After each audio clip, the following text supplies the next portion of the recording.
User needle 1. 1 run. 521. Start me a card for a parking problem.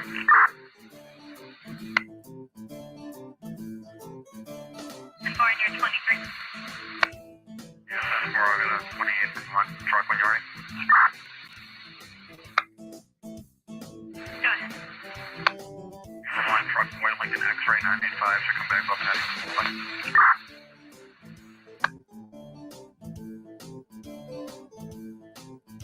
Toyota 2000. Patrick Spalding.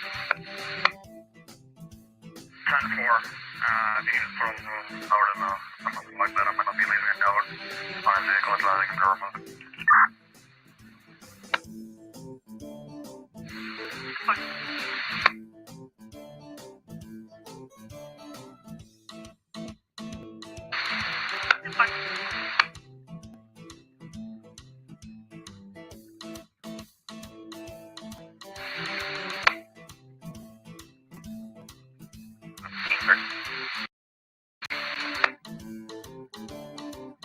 Rockingham 505.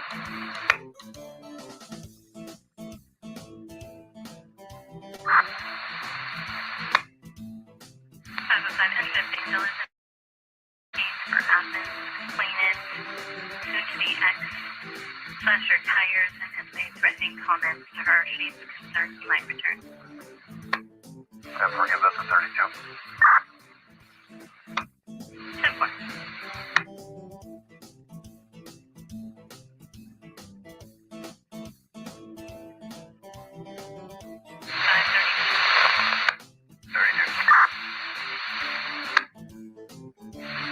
You're assigned to a vandalism case in Athens. Can you copy the 505?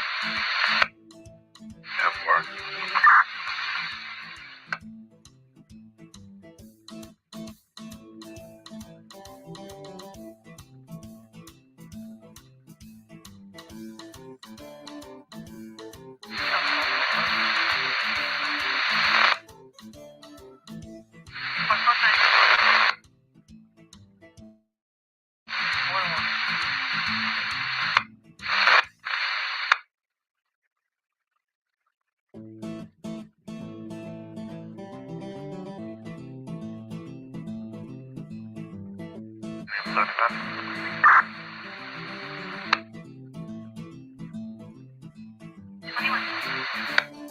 No, 3 in Depot Street.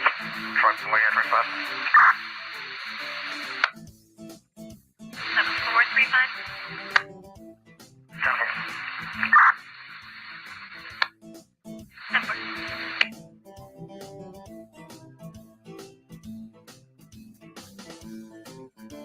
You go 643 again. 143.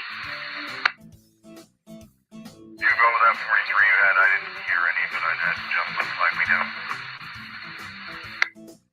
10-4, I just wanted to know if you should be put back 76 to Cabot Circle or to the subject's address. Yeah, I'll be 23 back on that town property case, and I'll be 76 to the Williams Road address to see if I can find the owner. 10-4. 449-1120. Now 449-1121, thank you. 10-4.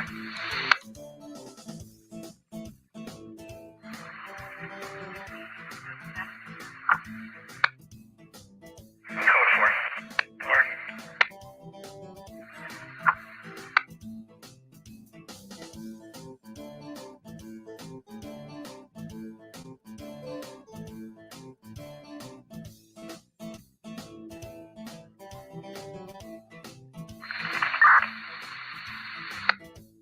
Roadway 530.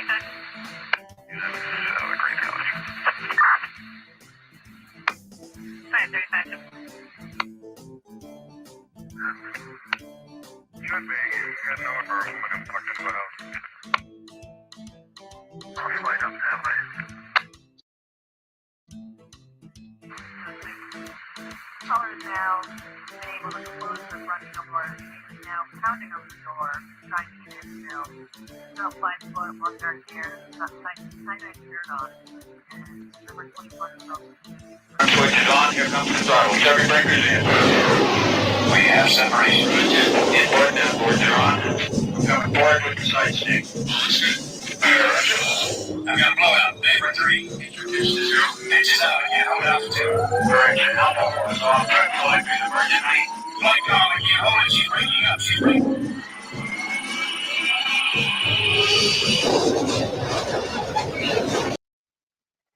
Okay, good morning, everybody.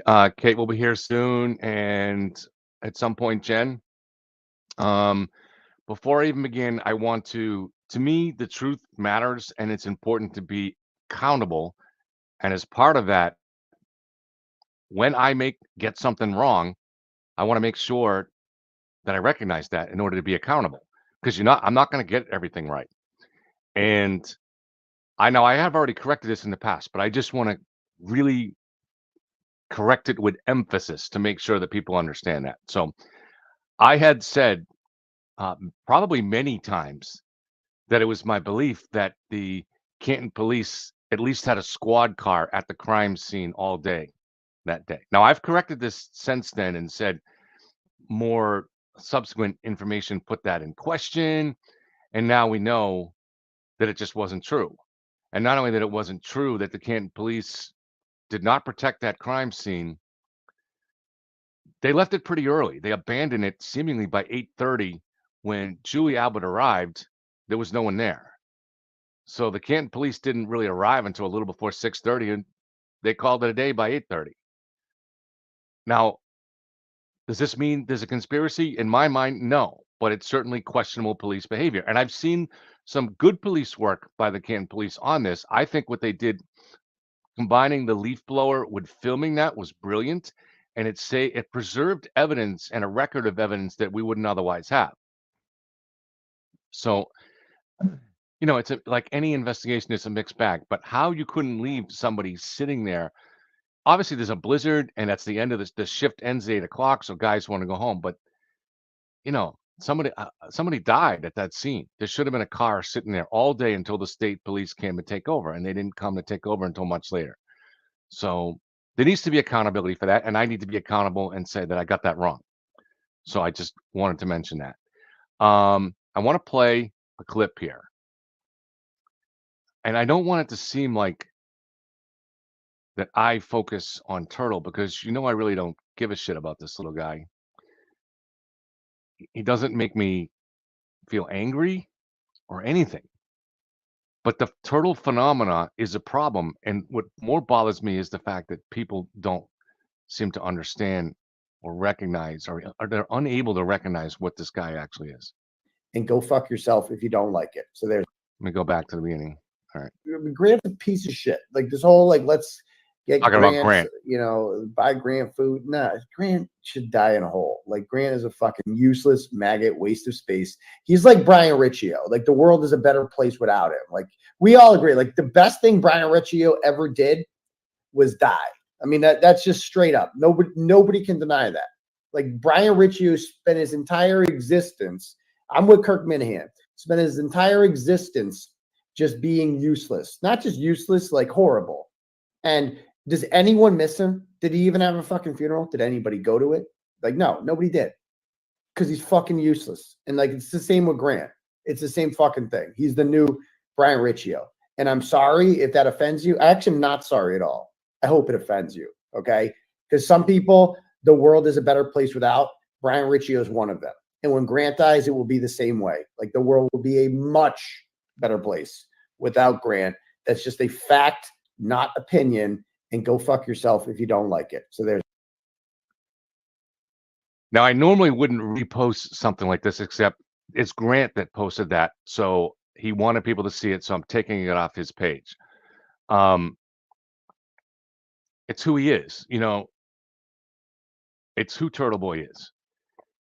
And it's strange to me that people don't recognize this. And they think that this guy is an alternative voice, because we do need alternative voices out there, because we all know the media has become very, very flawed in this country. And it's particularly bad in this Boston market. until Turtleboy does cover some things that they won't cover, and we need someone that'll do that.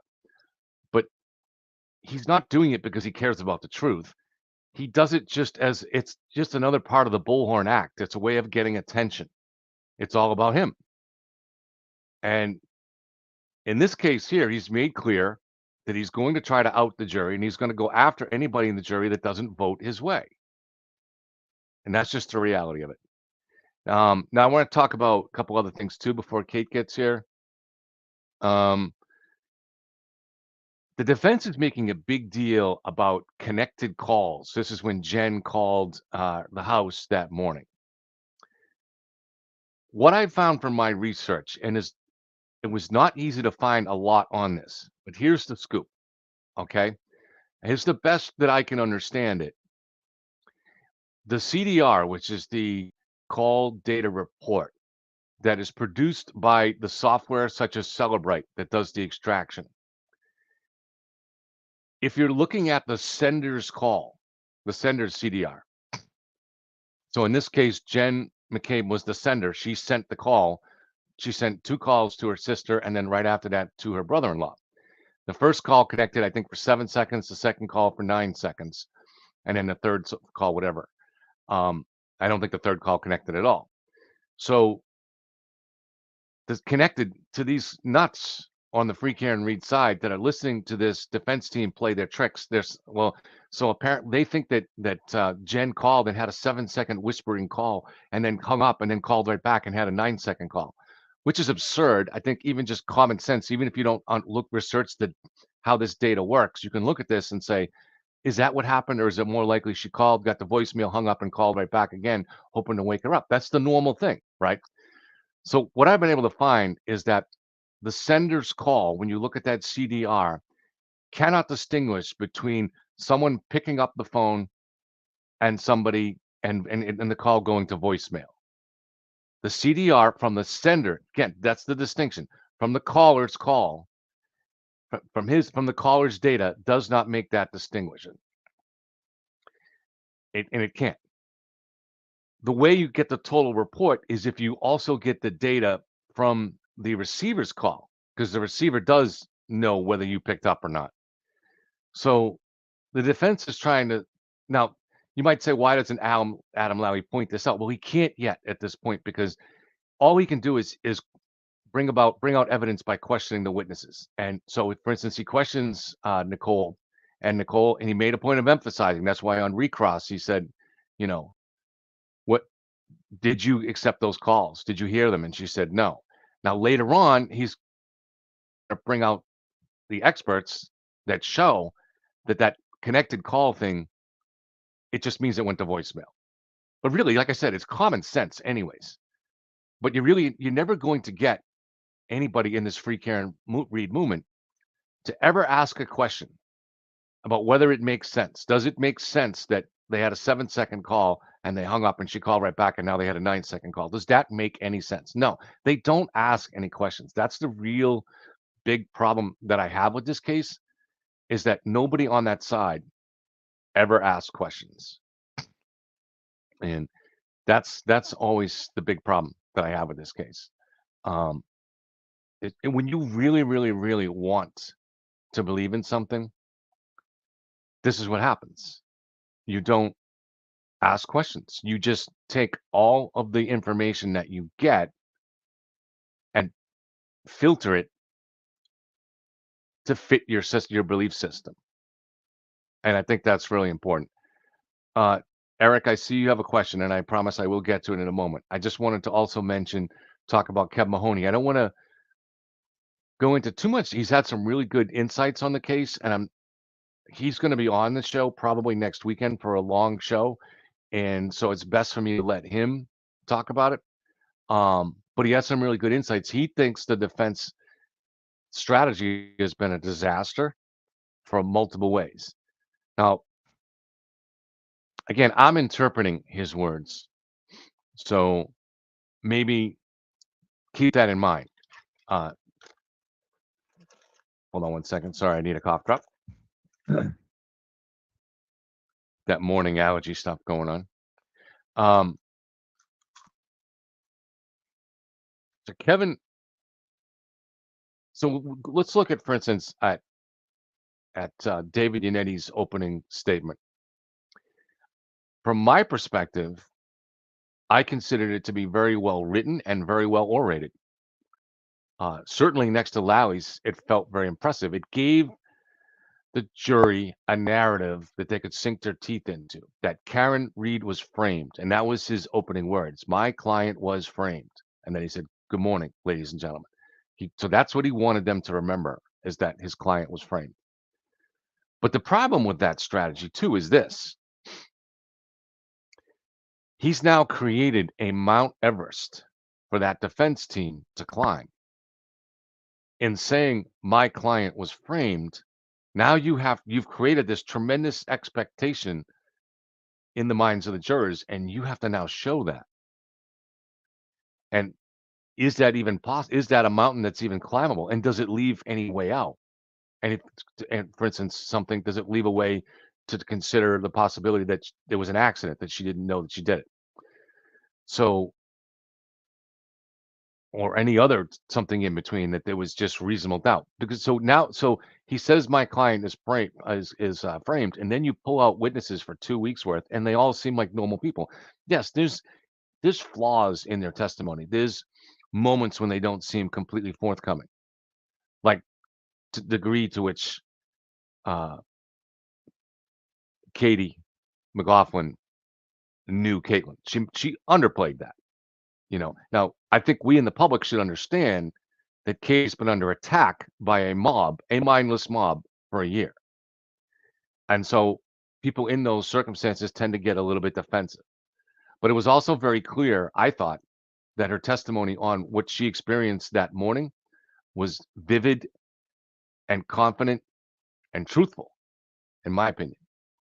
And I think most professionals on the jury are going to see that.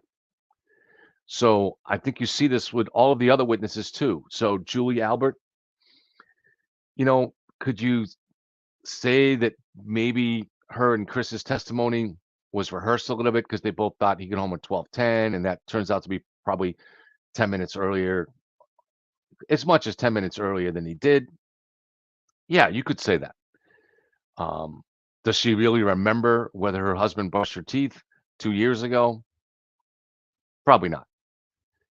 But on the whole, her testimony came across as extremely credible and extremely honest. And I didn't find her to be nervous, other than the way people are normally nervous that haven't never been on the stand before in front of a national audience, you know. And I think the jury was going to feel the same way, that Julie had nothing to hide. And I think Nicole the same way, Chris the same way. They're little. It's when you take someone and put them under cross-examination, it's natural for them to get a little defensive at times, because I think what happens is a jury that's looking at someone like that, and they don't know anything about the case, and they know the defense's job is to try to poke holes in their testimony. But if the defense starts to become really aggressive and mischaracterizes the wording, like you say something and then 5 minutes later they throw that wording back at you, but they twist it just a little to make it seem a little bit different than what you actually testified, they start to sense that they understand that it's that someone under cross-examination like that is automatically going to get defensive. Let's say Alan Jackson cross-examined you about what you had for breakfast yesterday. Now there's no crime involved, but eventually he starts throwing your words back at you, and you don't exactly remember what you had, and he says, well, how many sugars did you put in your coffee? And or something like this. Eventually you start to get defensive, even though you haven't done anything wrong. And you dig in. It's human nature to dig in your heels when you're under attack. And so I think the jury will sense that a little bit. That accounts for some of, if not most of, what can come across as a witness maybe trying to hedge a little bit. I think some of that is just automatic human defensiveness, and also it's also automatic to become defensive when you're trying to paint a picture that lets either you, the witness, or one of your family members, they're trying to put you in a position where they can accuse you of a crime of which there's no evidence for, and of which that that person didn't do. So there's a natural tendency to want to prevent that from happening. So that can color testimony. Now, if you're a Obama, you look at that and say they perjured themselves. No, no, that's just it's too much, and I don't think a jury's going to see it that way. The only people that see it that way are people that have already made up their minds that there's some vast conspiracy here. But I've talked to people who are on the fence, who are watching this case, and are trying to kind of, you know, themselves act as though a juror, approach this the way a juror would, and they're not happy with the way this questioning has moved them. It's kind of ironic, even though there's no evidence that's been submitted by the prosecution other than Karen saying at the scene, I hit him," which is somewhat questionable as to what that meant, right? Um, even though there's been no evidence presented that truly connects Karen to the crime yet, the people that I've talked to that are trying to approach this like jurors on the fence, they actually have been moved the other way. They believe that they're more likely to believe that Karen is guilty. And the reason is because of this aggressive defense strategy of trying to rip apart more or less innocent statements by the witnesses. So regular people resent that. And they look at this as these are lawyers' tricks. It's sophistry that's going on up there. So, I think that's something to consider. And also, Kevin said it was a big mistake and very unusual to bring in a third cross-examiner. So that was Elizabeth Little. He said it's very important for the defense attorneys and really both sides attorneys to develop a kind of rapport, a connection with the jury. And that develops over time, and it's especially important for the defense team because they understand how a jury is going to look a little skeptically at lawyers, knowing that their job is to kind of spin things in order to create reasonable doubt. So it's really important that they establish that credibility. So suddenly bringing in a third cross-examiner who they haven't met before, they've seen her sitting there, but other than that, they don't know anything about her, was unusual.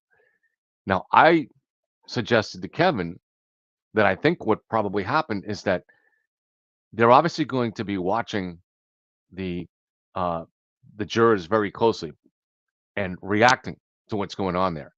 And I suspect that the defense team has been watching the jurors and seeing them react negatively to the harsh cross-examination attempts by Jackson and Yannetti, particularly when you have women on the stand, especially kind of motherly women like Nicole and Julie, to try to question them so harshly. I think they were probably observing a negative action on the part of the jurors. So they decided to go to the bullpen.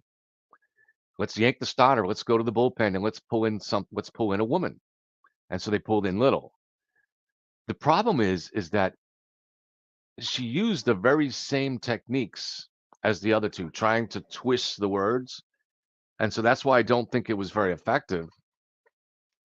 And, I don't, it's not that Little's bad, but when it comes to these cross examinations, she kind of has a shrill, tinny, annoying voice. And that combined with the fact that she seems to be trying to use these sophistry kind of tactics against the witnesses. So I think it backfired completely. And I'm going to guess that the people on the jury kind of had the same conclusion I did, that they went to the bullpen and they only brought in Little because she was a woman. And I don't, and if they see through that tactic and then they get the same type of questioning, I don't think they're going to be happy. If you had somebody let's say the defense had access to someone with the personality of Judge Canoni, a kind of motherly woman, and you brought someone like that in, and she was the one that did the questioning, that might have been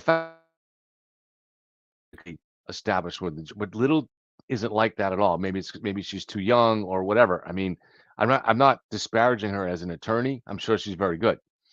I'm just saying that in terms of cross-examination, she wasn't very good at that. Felt like it felt like college debate team or something, you know.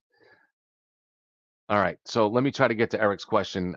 I'll have to scroll back to it unless you want to repeat it, Eric. So just so everyone knows, I am not a turtle rider or a turtle fan. I'm a 44-year-old who lives in East Bridgewater, and I own my own business. I have two young girls. I am not hiding anything.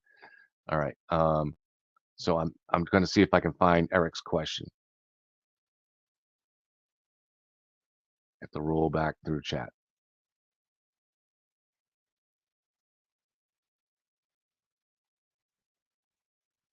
All right, so I think the question here, unless there was another one, any reasons why the initial meeting with Lank has been reported to be in 3 different places in the house? Um, I'm not sure what you mean by meeting. You mean when they sat down for the interview? Because I didn't hear that. I think they just all those versions where they were sitting in the kitchen. Now, there's also though when tell me if I'm wrong, Eric. I'll watch for your comments. But so you have Brian Albert and his wife coming down the stairs and Lank coming in. That's the first meeting of it there. Is that what you mean? And then there's Lank met in the kitchen, and then they actually called Lank to come back. I think maybe Jen McCabe called him, or was it Jen McCabe actually sent either somebody sent Jen McCabe his number, screenshotted it, or the other way around, and then somebody called Lank and he came over. You can tell another interesting thing you can tell here. There's no love between Lank and Brian Albert. Something happened there. I think Lank feels, much more acquaintance with Chris Albert, but with Brian, there seems to be no love there. In fact, I detect some friction there. So I don't think Lank went into this like, I've got to protect Brian Albert. Not at all. I don't think that at all. But yeah, Lank was there several times. I think the meetings where he actually took statements where they were always at the kitchen table. So I didn't really see. I don't know if I would describe them all as meetings, Eric. But like I said, Lank was coming in the door as they were coming down the stairs. So what went on at that interaction? What would go on naturally at that interaction? You'd probably Lank would describe a little bit more what's going on, and that John was already on the way to the hospital, and maybe Lank might say, "Did you see or hear anything last night?" And Brian's groggy. They had a long day of drinking yesterday, and he just says, "I don't know. I mean, he never got here." Kev, you have to admit the inconsistencies in the police reports is disturbing. This is from Jason. Okay, this is a good question, Jason. This is a good question. Thank you. I'll even put it up on the screen for people to see. Jason is good. We like having him here because he's kind of contrarian, and I think it's important to any healthy discussion to have contrarian people. I think it's very important. Kev, you have to admit the inconsistencies in police reports is disturbing. They did such a horrible job not taking notes and recording interviews. Here's what I would do. Here's what I would suggest. And it's hard for us to do, right? Because how can we do this? But in order to see, what you really want to do is see if there's anything happened here that was different than what goes on in other investigations, right? And so, probably none of us has ever taken this kind of a deep dive into the details of an investigation. So you'd want to go back and look at, I don't want to say a similar case, but just another murder case. Okay. Um, as similar as you can get to this, but most murders as Joe Krupski said the other night on Court TV, for most murders, there are no witnesses. And so I think you probably would have no problem finding a case, but you'd have to really get the defense team to get you all those documents and then spend a lot of time going over it. This is a case that we've all spent a lot of time on. So we've got a microscope on every little inconsistency. But so what you have to do is see, are the inconsistencies any different or any more frequent in this case than they are in other cases? Because there are going to be discrepancies and inconsistencies and failures in every single investigation, every single one since the Roman Empire, every single one. It's this That's just the nature of the beast. It's human beings, which are all flawed. They're all coming in from multiple perspectives, and they have various levels of motivation. Some people are very good at certain things, but bad at paperwork. There's a lot of things that go into that. So when you're talking about inconsistencies here, I'm not sure if there's much here that's different than in any other case. And then it also is complicated by the fact that there was a blizzard going on. But it's complicated by um, even the odd time of the shift. The odd time of the odd time of this discovery. It comes at the end of a police shift from the overnight shift.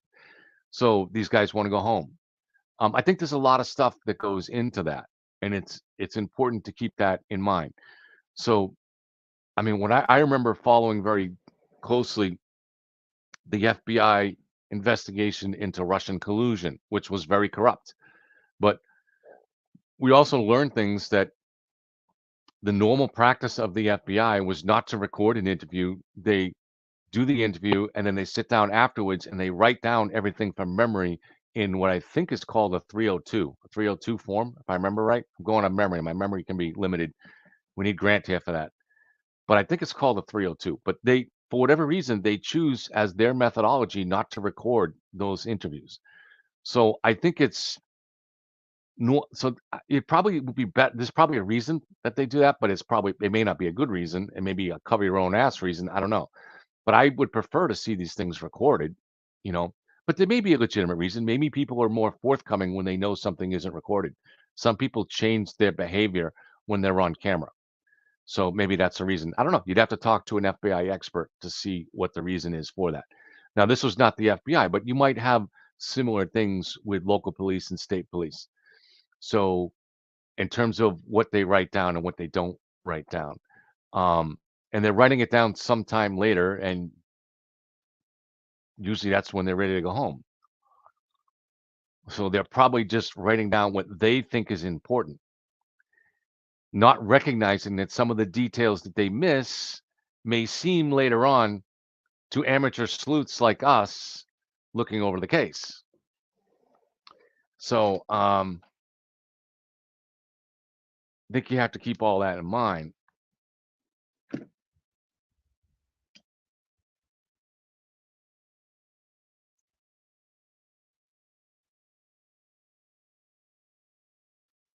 So let's take a look just on memory on this police investigation, just the Canton aspect of this police investigation, and where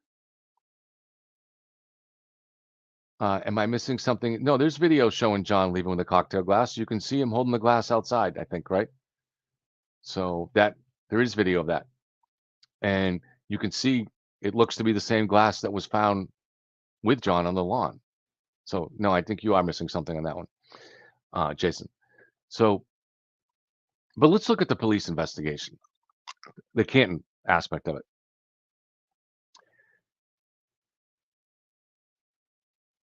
Where did they possibly screw up?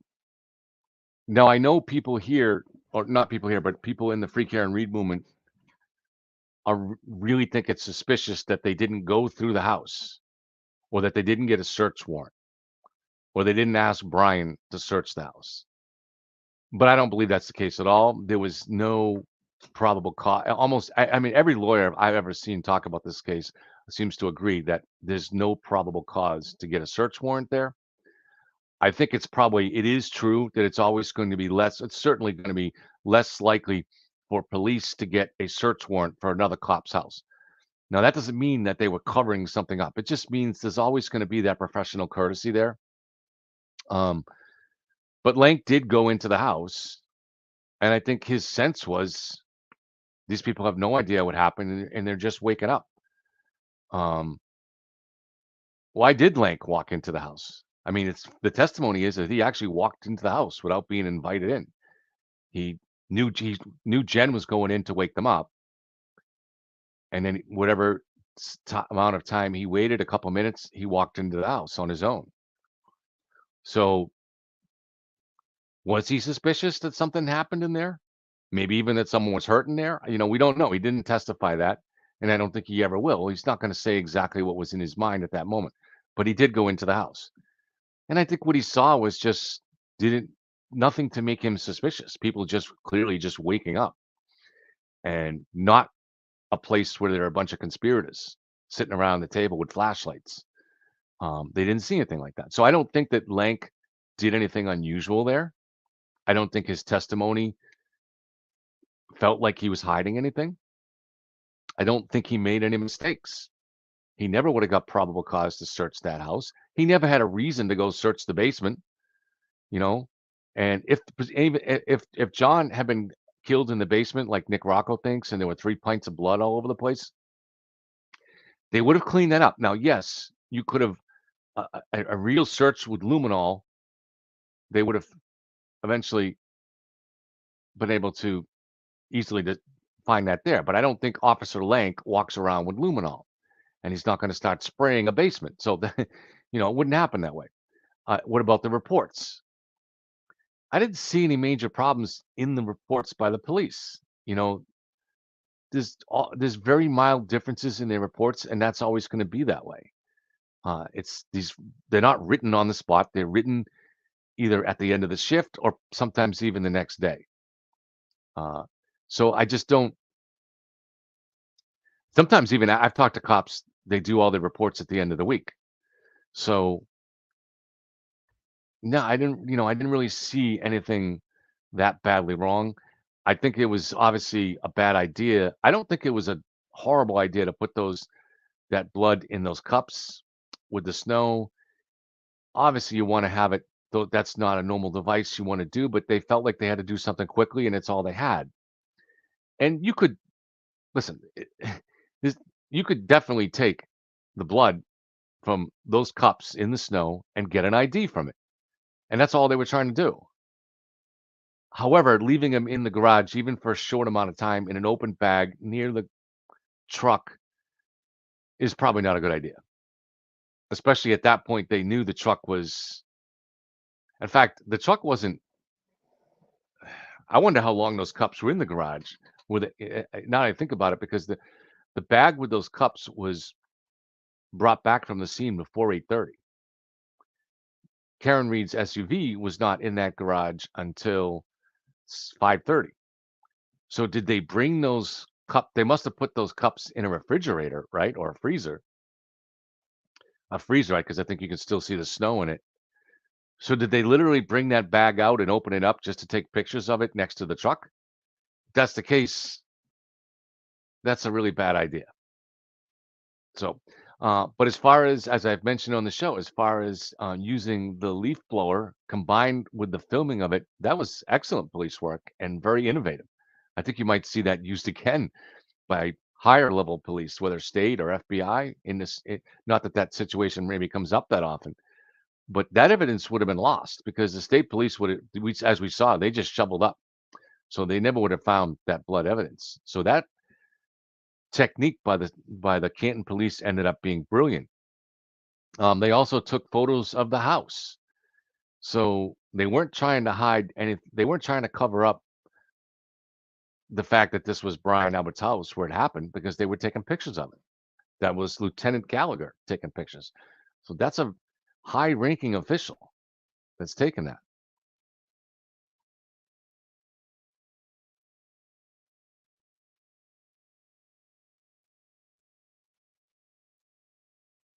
Kevin, why did Katie supposedly told the story of I hit him?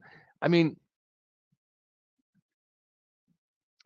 let's look at the alternative way of looking at Jason. Do you really think, is it really likely to you that all these people got together later on in some dark room and someone said, "Hey, look, the real killer was inside the house and we need to protect them"? Everybody fudged their statements. Everybody risk your freedom and your lives to do it. Is that really more likely? Or is it just more likely that human memory and human behavior in terms of writing these reports. I mean, people started sending me samples of those reports, empty versions of them, um, that the fire department uses, like literally during the show. Jules was very upset that day, saying, "No, this is wrong. That's suspicious." But people were sending me samples of those reports, and the space even left for actually no, and they also sent me some samples that were not just samples, but reports that had been filled out. And the information that's put in those lines is very, very limited and very, very medical. They're not police investigators. So it's actually not surprising at all that they weren't writing in, I hit him, I hit him. They're not doing that kind of investigation. The fire department, their investigation is just about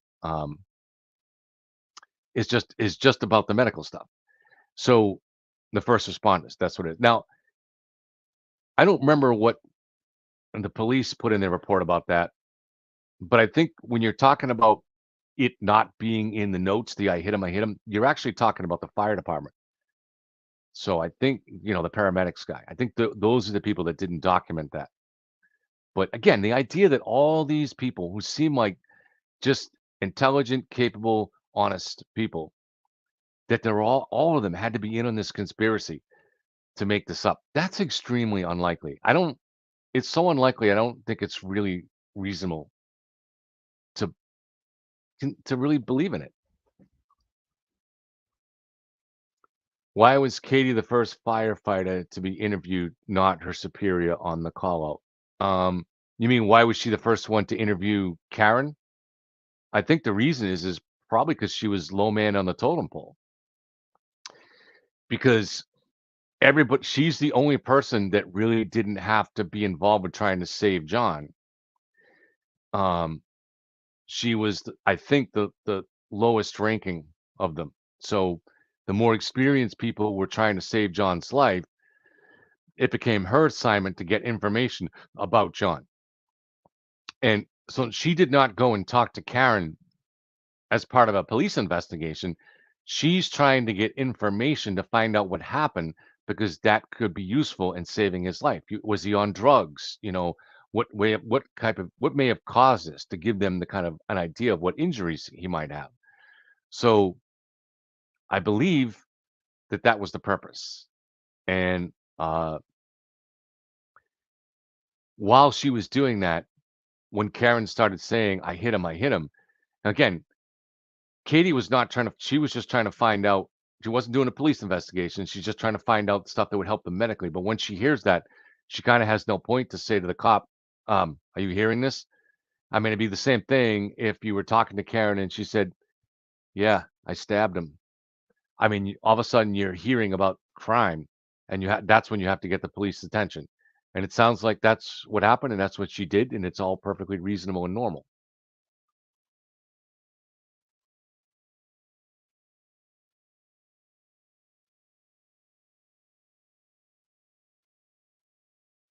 Eric, my understanding is that Colin is, I think, maybe going to testify, maybe even today.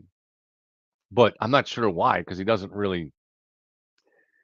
have, the only relevance he has as part of is regarding the defense theory. But let me ask you this though. Let's say Chris and Julie let's just say hypothetically they fudged the timeline by say 10 minutes. So let's say Colin really got home at quarter of one, 20 of one. So that would give him just enough time to attack John and then get home. And so, but if you can show that he got home at 12:30, then it doesn't give him enough time. Isn't it normal and natural for parents, if they're not exactly sure about the timelines, to want to take their son out of the potential interest here?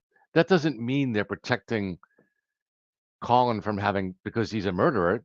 It means this guy's been attacked and called a murderer for a year. So it's just normal for them to want to take him out of that. Isn't that just normal? So No, Colin was gone from the house by the time John got there by at least 5 minutes and probably more like 10 minutes. And the data is going to show that. But it's certainly to say Colin was in the house when Karen and John got there at 12:25. That's just dishonest. That's just dishonest. You can maybe say that's your theory or it's not proven at this point that he wasn't there. But to say he was there, there's literally not one piece of evidence. There's nothing. There's no testimony. There's no data. There's nothing. So to believe that, it becomes an article of faith, like you just believe Jesus rose on the third day. It's your faith, and it's a matter of faith. So you can't question it. But there's no question that there is no evidence that Colin was there at 12:24, 12:25, and there's definitely no evidence that he was there at 12:32 when John's phone stopped working. And it seems extremely unlikely that Colin was there at 12:32. So I'm actually just surprised they're even going with Colin as a third party culprit, but they're trying an everything in the kitchen sink strategy here. I think we got a better insight as to what they really are going to say is the third party culprit in that hearing when the judge said, look, you got to name somebody here. Give me an idea. And they began with Brian Higgins. Now, I think the evidence is going to clear him too, essentially. But I think there's a little bit more. There's a real potential motive there in that he's got a little bit something going on romantically with Karen. There's no motive for Colin. That whole thing is manufactured, and Chris Albert annihilated that in his Nevercracker testimony. Annihilated it once and for all. There's no motive for Colin Abbott, 17-year-old kid, to attack a Boston cop, a 6'2" Boston cop. There's no motive. Someone that used to be a neighbor of his. There's absolutely no motive for that. Someone who worked with his uncle. And this has been a big part of this case is the effort to, in order to try to save Karen, they've put out fake information as part of a PR campaign to falsely smear Colin Albert. I was part of that because when Sean Gabe was saying that John had called 911 weeks earlier on Colin for drug dealing in the neighborhood, that was false. That was a lie perpetuated by Sean McDonough and put through me. Now I corrected it as soon as I could, but that was a lie. That was misinformation. We don't know the actual source of that information. I've always suspected it's Karen because there was a pattern there. Karen falsely claimed that there was a dispute between John and some teens drinking on the lawn.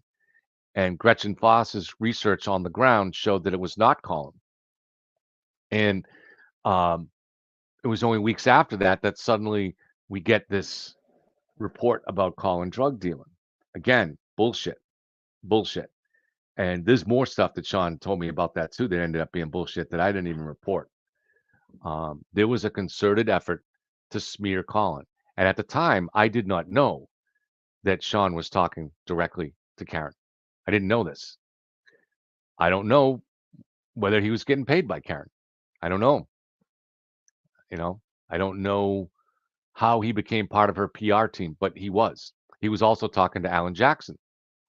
And I didn't know that either. He didn't. I was talking to Sean probably every other day back then. This was like in July and August. I had no idea. He did not tell me he was doing any of that. I had no idea. And then Alan Jackson goes on 2020 and says that we believe John was set up.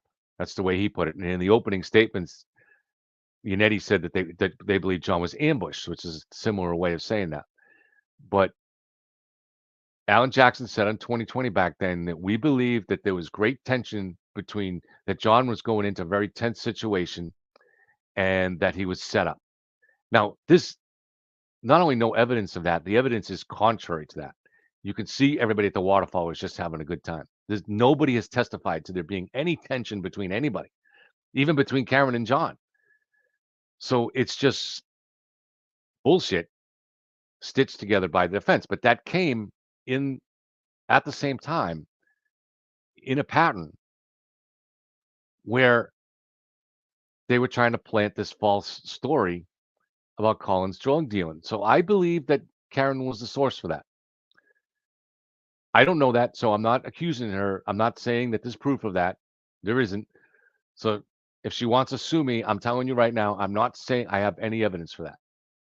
I see a pattern, and that fits into the pattern of misinformation.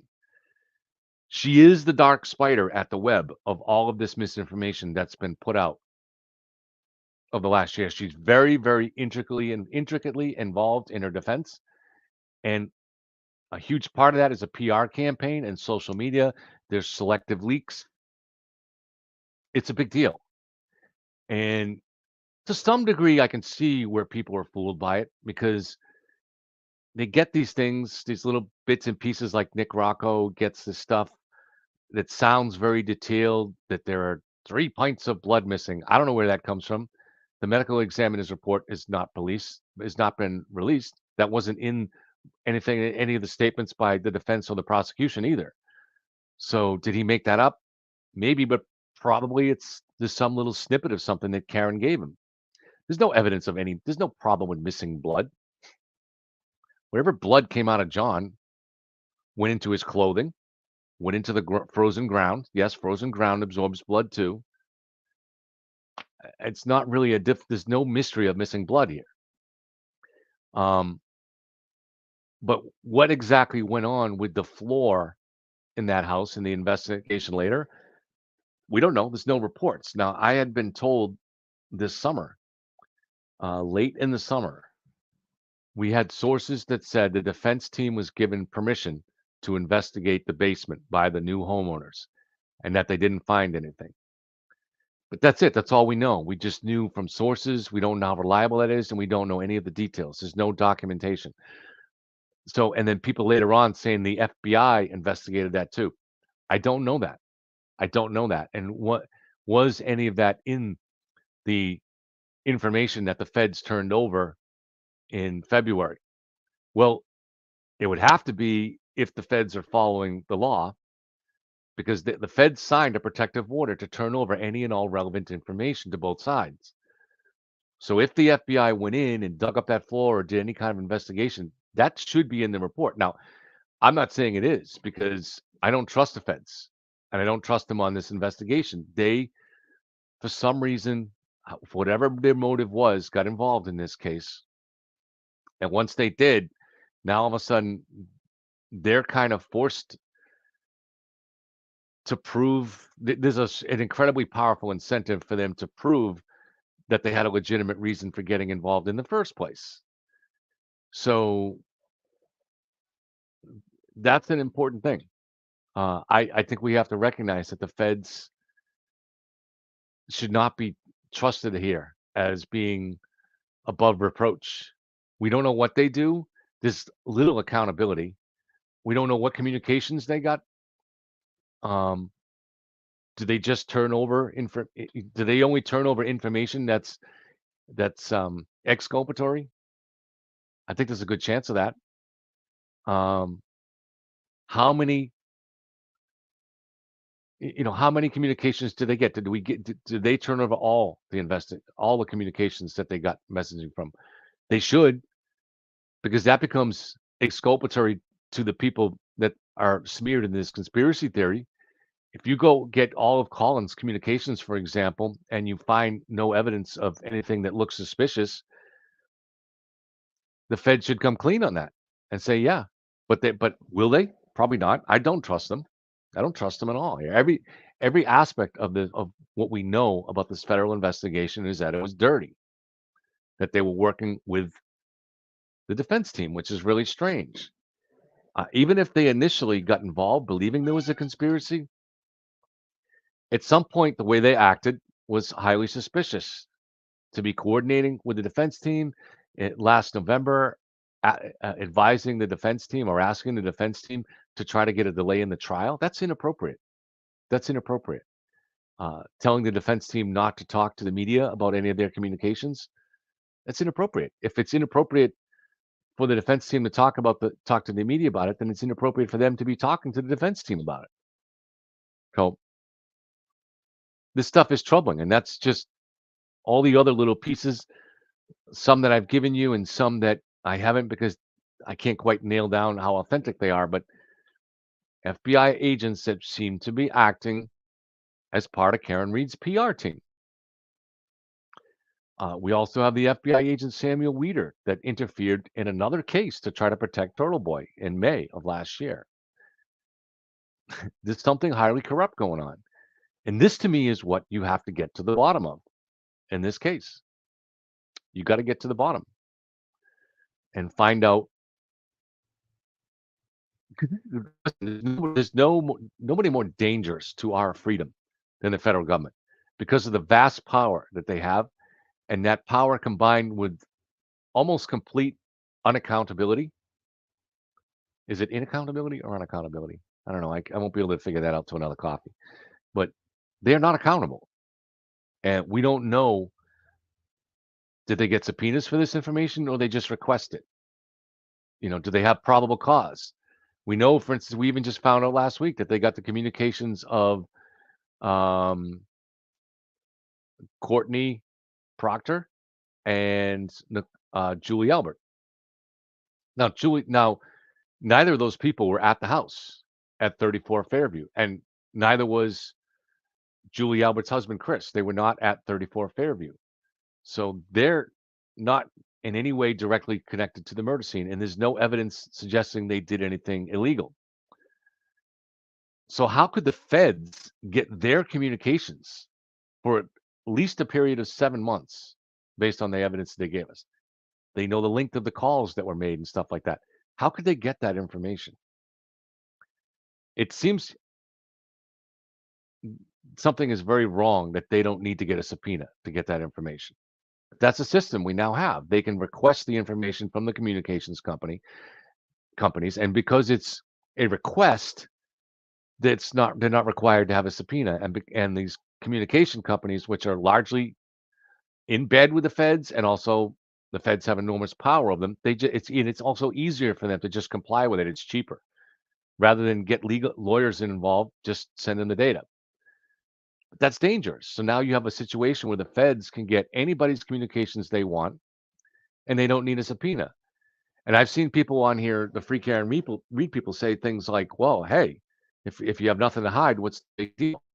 Well, if that's the case, do you have a problem if there's a murder in your neighborhood? If the police with no evidence just come in and search your house, or they search your house tomorrow for any reason that they want?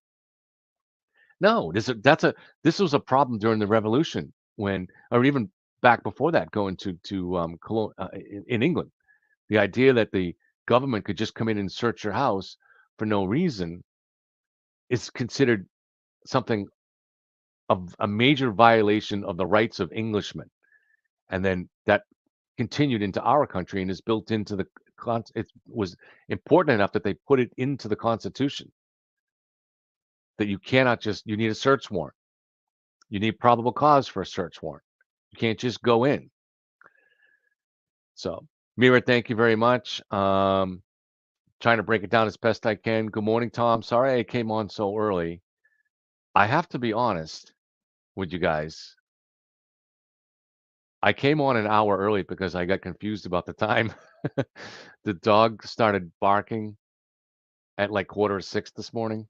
So I woke up early and I was up and I was into my coffee. So I went on at 7:30 and I looked down right after I went live and I was like, "Oh my God, it's only 7:30. It's not 8:30." I wouldn't have come on that early otherwise. So I kind of screwed up, which makes it just that much more of a long day. Monday's a full day. These full days are really hard. It's hard for Tom too, monitoring chat. And then I get time to kind of rest my brain a little bit and then go on Court TV at night, which is fun, but it's instead of unwinding, you're getting all this work together. Unfortunately, Jen Coffindaffer is about to arrive to save the day for me.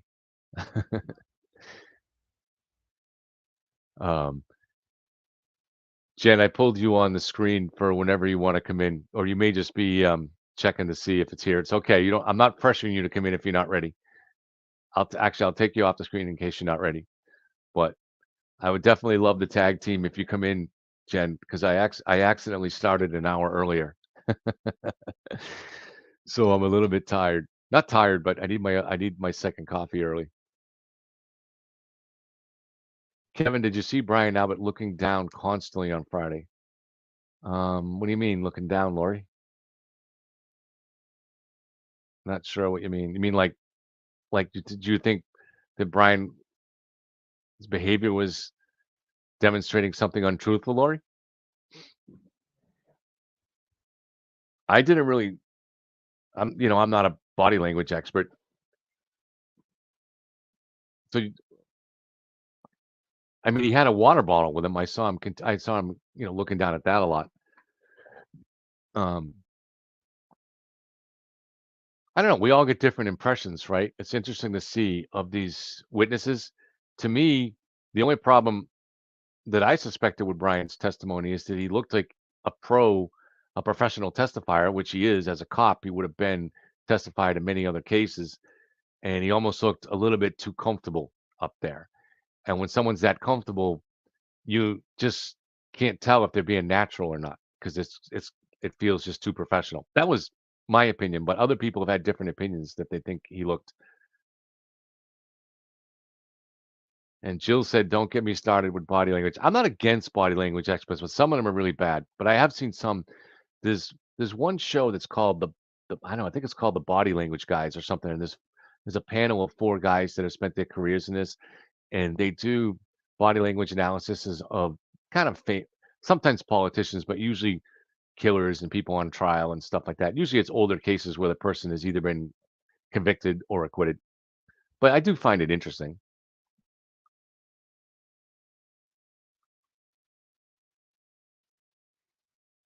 So there was an incident in court last week, and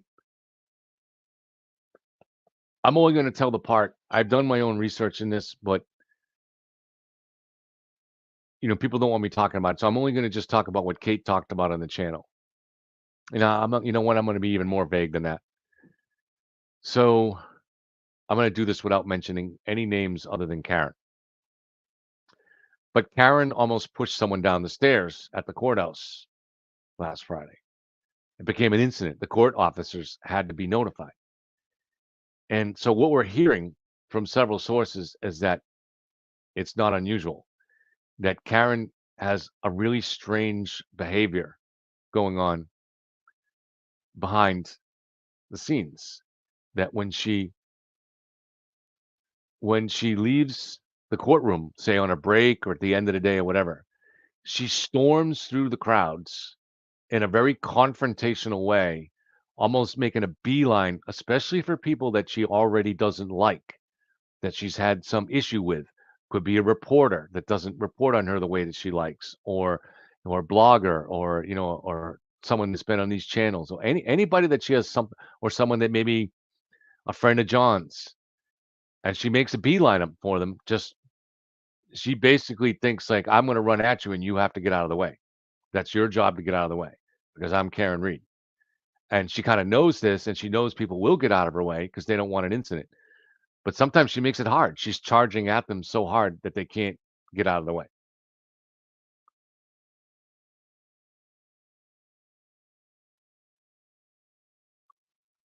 Um, what is really going on here?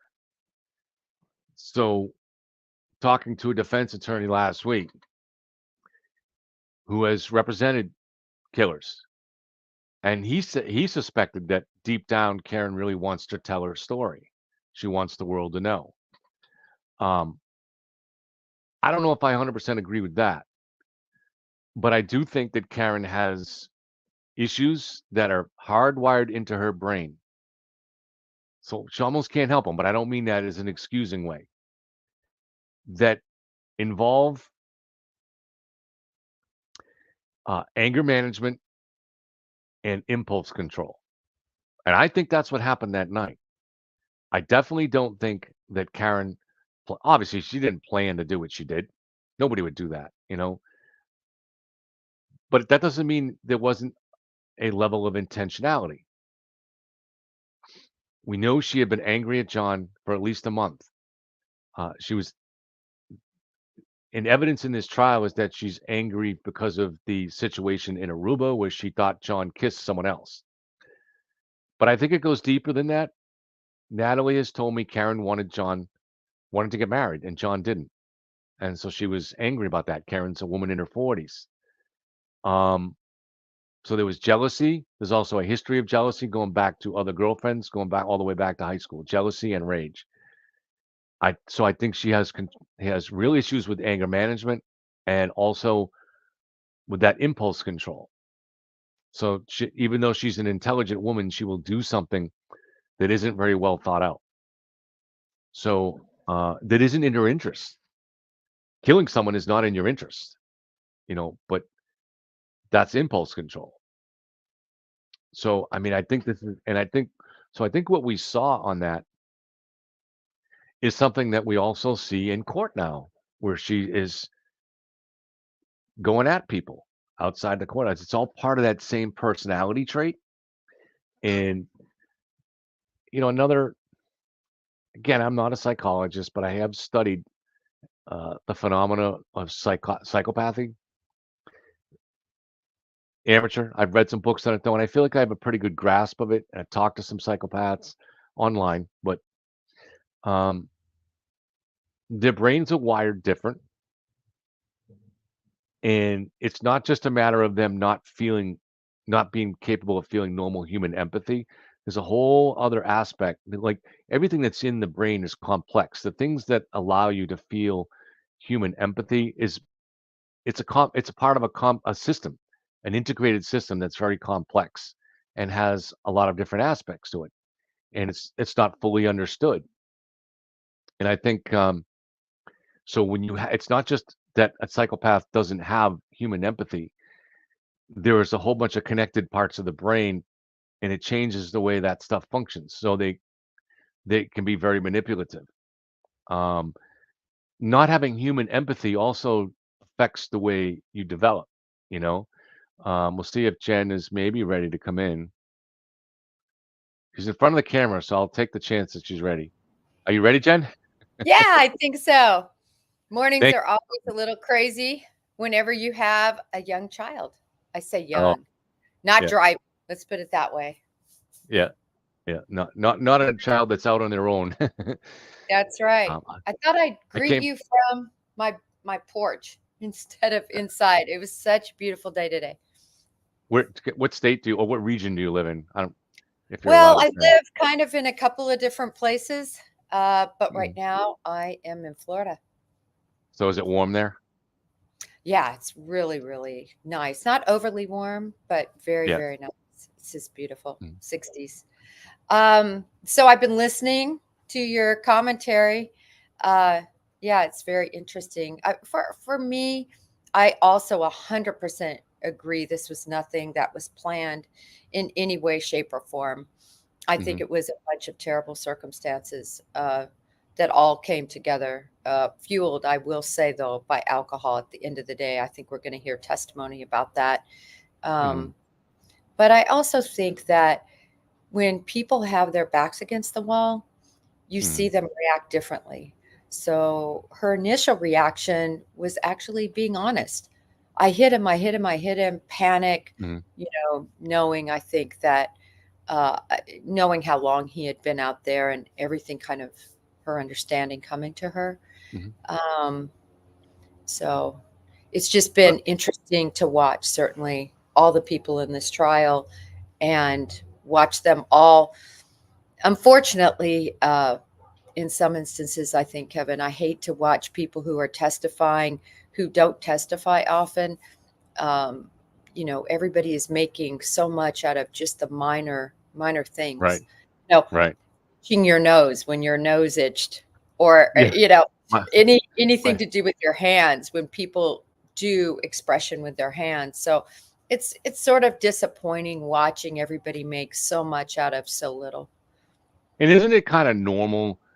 Like I was trying to say, I don't know if you heard earlier, that even if I was to, if Alan Jackson was to interrogate a normal person about what they had for lunch yesterday, and there's no crime involved, but they're using those techniques, eventually you dig in your heels and you start getting defensive about things, and they start twisting your words. And I think So when someone looks defensive, it can look like they're trying to hide something, even though there's nothing. Is that possibly part of what goes on here? 100%. I mean, Alan Jackson is well trained, so is Yannetti, at breaking down a witness. That's what they do. They are getting paid a lot of money to do a very good job at that. They know their case. And, you know, truth be damned, their Mhm. whole goal is to make that person get angry, make that person seem to have twisted their words, Yep. get upside Yep. down in what they say. That's why if you watch them, they'll ask the same question Yep. over and over and over again. They might reconstruct it a little bit, but the question Yep. is the same, and they're Yep. just looking for that little deviance. Yep. I got a question for you back to what you were just saying about the I hit him, I hit him. If there was some kind of evidence that comes out, and we speculate there might be, that shows consciousness of guilt before 6 a.m. So whether she turned off her GPS or took some other action, for instance, to hide her vehicle data, uh, would that change your interpretation of why she was saying I hit him at the scene? Um, so I think she definitely wanted to cover. I mean, I think she erased the tapes at John's house. I think that Yeah. Yeah. she, at least I don't know how close they're going to get her, but drove in the direction, well before she picked up. I think that was at 5:08 before she picked up Mhm. Jen and Carrie. So yeah, her defensive mechanism set in, right? And Mhm. that defensive mechanism is, how can I save Karen Reed from what I did? And See, I for me, think, I'm sorry. I thought you were done. Go ahead. no, go ahead. Oh no, I just the only thing I've thought about this really since for a year when I was weighing all the different possibilities. But if you knew you did it and you knew that there was never going to be a way to that they wouldn't link your vehicle to what happened, then at that point the focus of your defense is to just make it seem like it was an accident that you had no idea. So when you're out there at 5 a.m., 6 a.m., your whole goal is at that point is to make it seem like you just had no idea that you did it because you know they're going to link it. So wouldn't you kind of in your own head kind of put yourself into a role, you know, and in that role, you're playing the part of, oh my God, I can't believe I did this. Is that Yeah, possible? I think she does. And I mean, for me, I just look at what was said by Yannetti early on. And I Right. don't know if you have that clip, but it's such a great clip No, because, I know what you're talking about. The first time on the courthouse steps. Yeah. yeah, he says, listen, this is an accident. She did nothing intentional. And Yeah. clearly, I think she was, at least initially, even though she tried to erase some things, going to own up possibly to what she had done. And I wish she would have done that and just said, Yeah. listen, gosh, I was drunk. I barely remember. I was blackout drunk and fallen on the mercy of the court. But I do think that the Commonwealth, I believe, has something not only showing the acceleration Yeah. into, you know, Officer O'Keefe. I wonder if she hit him twice. I don't know. We're going to find out. But I believe there's something that made that grand jury decide on second degree murder. For Right. those of you who have never been or served on a grand jury, it's not what people think in terms of being able to indict a ham sandwich. It's people just like you and people in your audience that have a lot of questions and that want to understand what happened. And they grill you. Mhm. Imagine getting grilled by, over a dozen people. That's what it's Mhm. like. You're sitting up there on the stand as the witness. And Mhm. for them to come to the conclusion of second degree murder, which is what happened in here in this Yeah. situation, that leads me to believe there's more. So one of the things that I've asked is going back to what you said there, how in the early days the strategy was just to say my client didn't intend any harm. And then obviously at some point, we don't know exactly when that changed, but it seems early on, based on Steve Scanlon maybe a couple weeks afterwards, meeting in the office there. And at that point, already the private investigator hired by, who's going to testify later, the private investigator that was hired by Karen was talking about Colin being in the house and that not being reported. So they were already going in that direction. And I used to think, and maybe this is the case, that what prompted them to go in that direction was that they discovered something interesting like that, for instance. But now I'm wondering this, it could be something else. If they learned that the state had really solid evidence that Karen tried to cover her tracks, then they would know at that point that we have no choice but to try to go after an all-out blitz against even saying this happened, because if you have that solid evidence that Karen tried to cover her tracks in between the time of the accident and 6:30 or 6 when they found the body, if you have that, then she's going to jail for a very long time, and there's no deal that's even possible. So it kind of left them no choice, maybe, but to somehow pursue this wild conspiracy theory. So maybe the evidence that triggered them to take that direction actually was something really solid from the state that showed that she had consciousness of guilt early in the morning. Does that make sense? Yeah, it does make sense. I think that there just came a point too that, hey, Kate. Hi. I think there came a point too where, and you can see this in her whole demeanor shift, I think, where she is not going to be, she's not going to take responsibility for anything, anything. So you're reaching a logical conclusion why that shift might have occurred. But I think it is also more internal on just the person Karen Reed is. And that person doesn't want to be held responsible for anything. We've seen moments in the courtroom, where she's had little almost fits of a tantrum. I don't know if you noticed that, like, and then, she's been told don't have any facial expressions, but sometimes she can't help herself. I recall one time when a police report, they weren't going to be able to bring that in. That's one of the moments I saw her break from the facade. And so I think possible what you say, Kevin, but combined with her personality, she's not going to be held accountable for anything. Kate, sorry, anything you guys can say is great for me because I came on an hour early because I was confused about the time. So I've been on since 7:30. I mean, what if she believes it at this point? What if she is buying her own bullshit? No way. I say that. I know. I say that, Kate, because there was a great moment on the courthouse stairs where she's with Yannetti, she's with Jackson, and she's getting barraged by questions. And they said, Karen, did you do it? And there's this terrible pregnant pause. And then she finally she makes this face and she goes, oh, you know who did it. That was one of the first things I saw. That is what a guilty person does.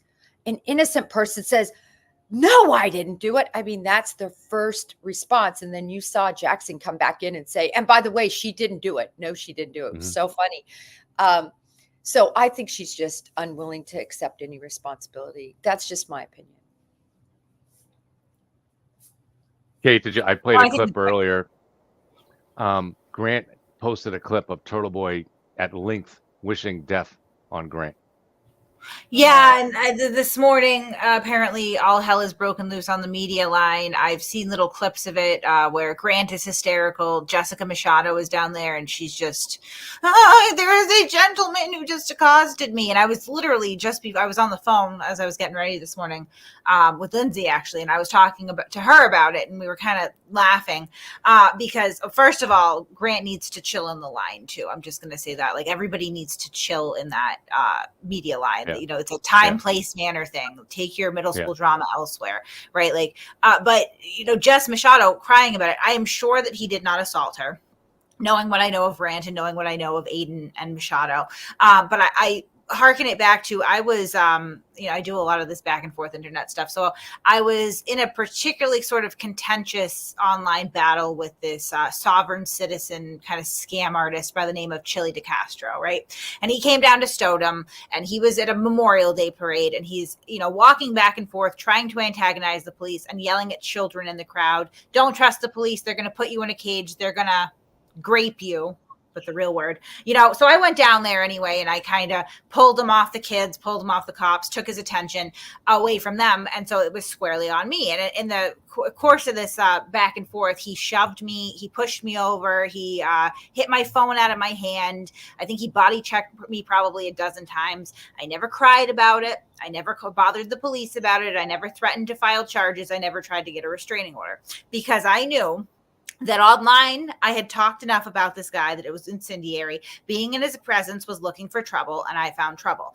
I don't understand why Aiden, Jess Machado, even Grant at this point can't concede at least that you are talking so much about these people online that when you see them in person, there's going to be an issue. Accept that or don't show up. But don't bother the police about it. Don't cry. Save the histrionics. It's pathetic, in my opinion. It's created even more of a circus around this horrible, tragic case that didn't need to be a circus in the first place. That's how I feel about it anyway. Mm-hmm. Yeah, I think you bring up some good points, just about the online situation. I thought it would sort of get better during trial, that people would just accept that people are going to have different opinions on what they're seeing and what they're hearing and their take on the case. I have to say, and I've said it many times, every time I engage in this case, I literally want to just take a shower, because afterwards it's like I just stepped into a pigsty. It's kind of back to that, don't throw pearls before swine. It's just there's no room for even intelligent conversation. I might not agree, that these people murdered John O'Keefe in their house. I don't agree she was framed. I don't think the evidence shows any of that. But I'm not going to come after you and try to degrade you and call you names. It's actually just stunning. I was just reading my feed before we started here on one of my Twitter feeds, and it was just shocking. In other words, there's no one that is showing why a statement I make is false or why it's not accurate, but rather just name calling. It's really stunning.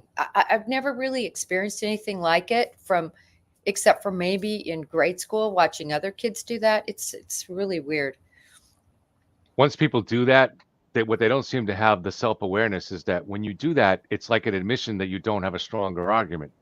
So you're forced to go to juvenile name calling. It's like throwing up a flag and saying, all right, I don't have a better argument than you, so I'm just going to call you something. I'm going to dig up something about your past and find the best way I can to smear you. That's absolutely. But that's social media too. Kate knows more about these wars. Well, it's my element. So, I don't feel, it's a dirty job, but I roll up my sleeves and I engage in it. That being said, I understand that there's a time and place. So I don't ever go to the read. I've never been to a hearing. I don't go to the trial. I do that because I understand that my presence will create a problem.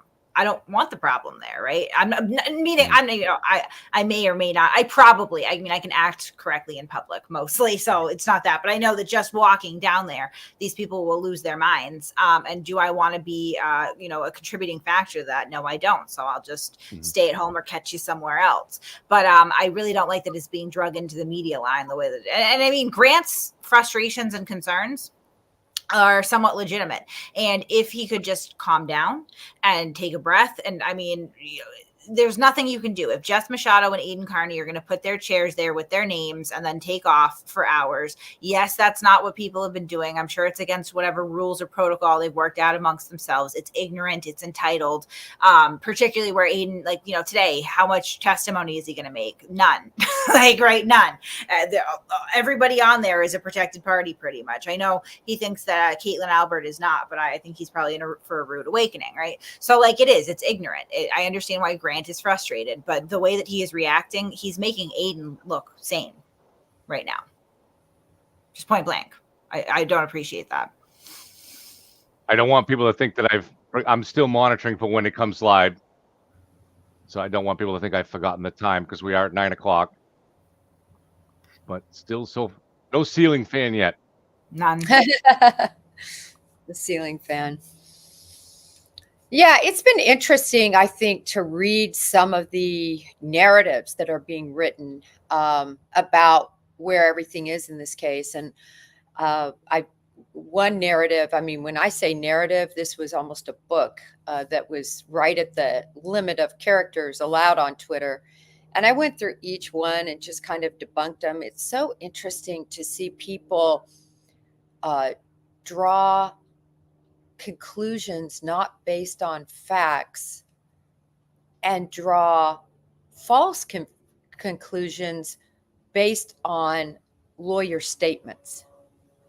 In other words, the jury can consider the lawyer statements for what it is, which is a summation of their view, but they can't consider a lawyer's opening statement as facts. And when you look at what a lot of people are regurgitating, it's what Yannetti's opening statement was. And that's very odd to me. And then the other thing is the extrapolation concerning the federal investigation. I mean, just ridiculous conclusions. As an example, that Brian Higgins is the murderer, involved in this murder, involved in this big cover up, that basically they're going to come into this courtroom and put cuffs on him.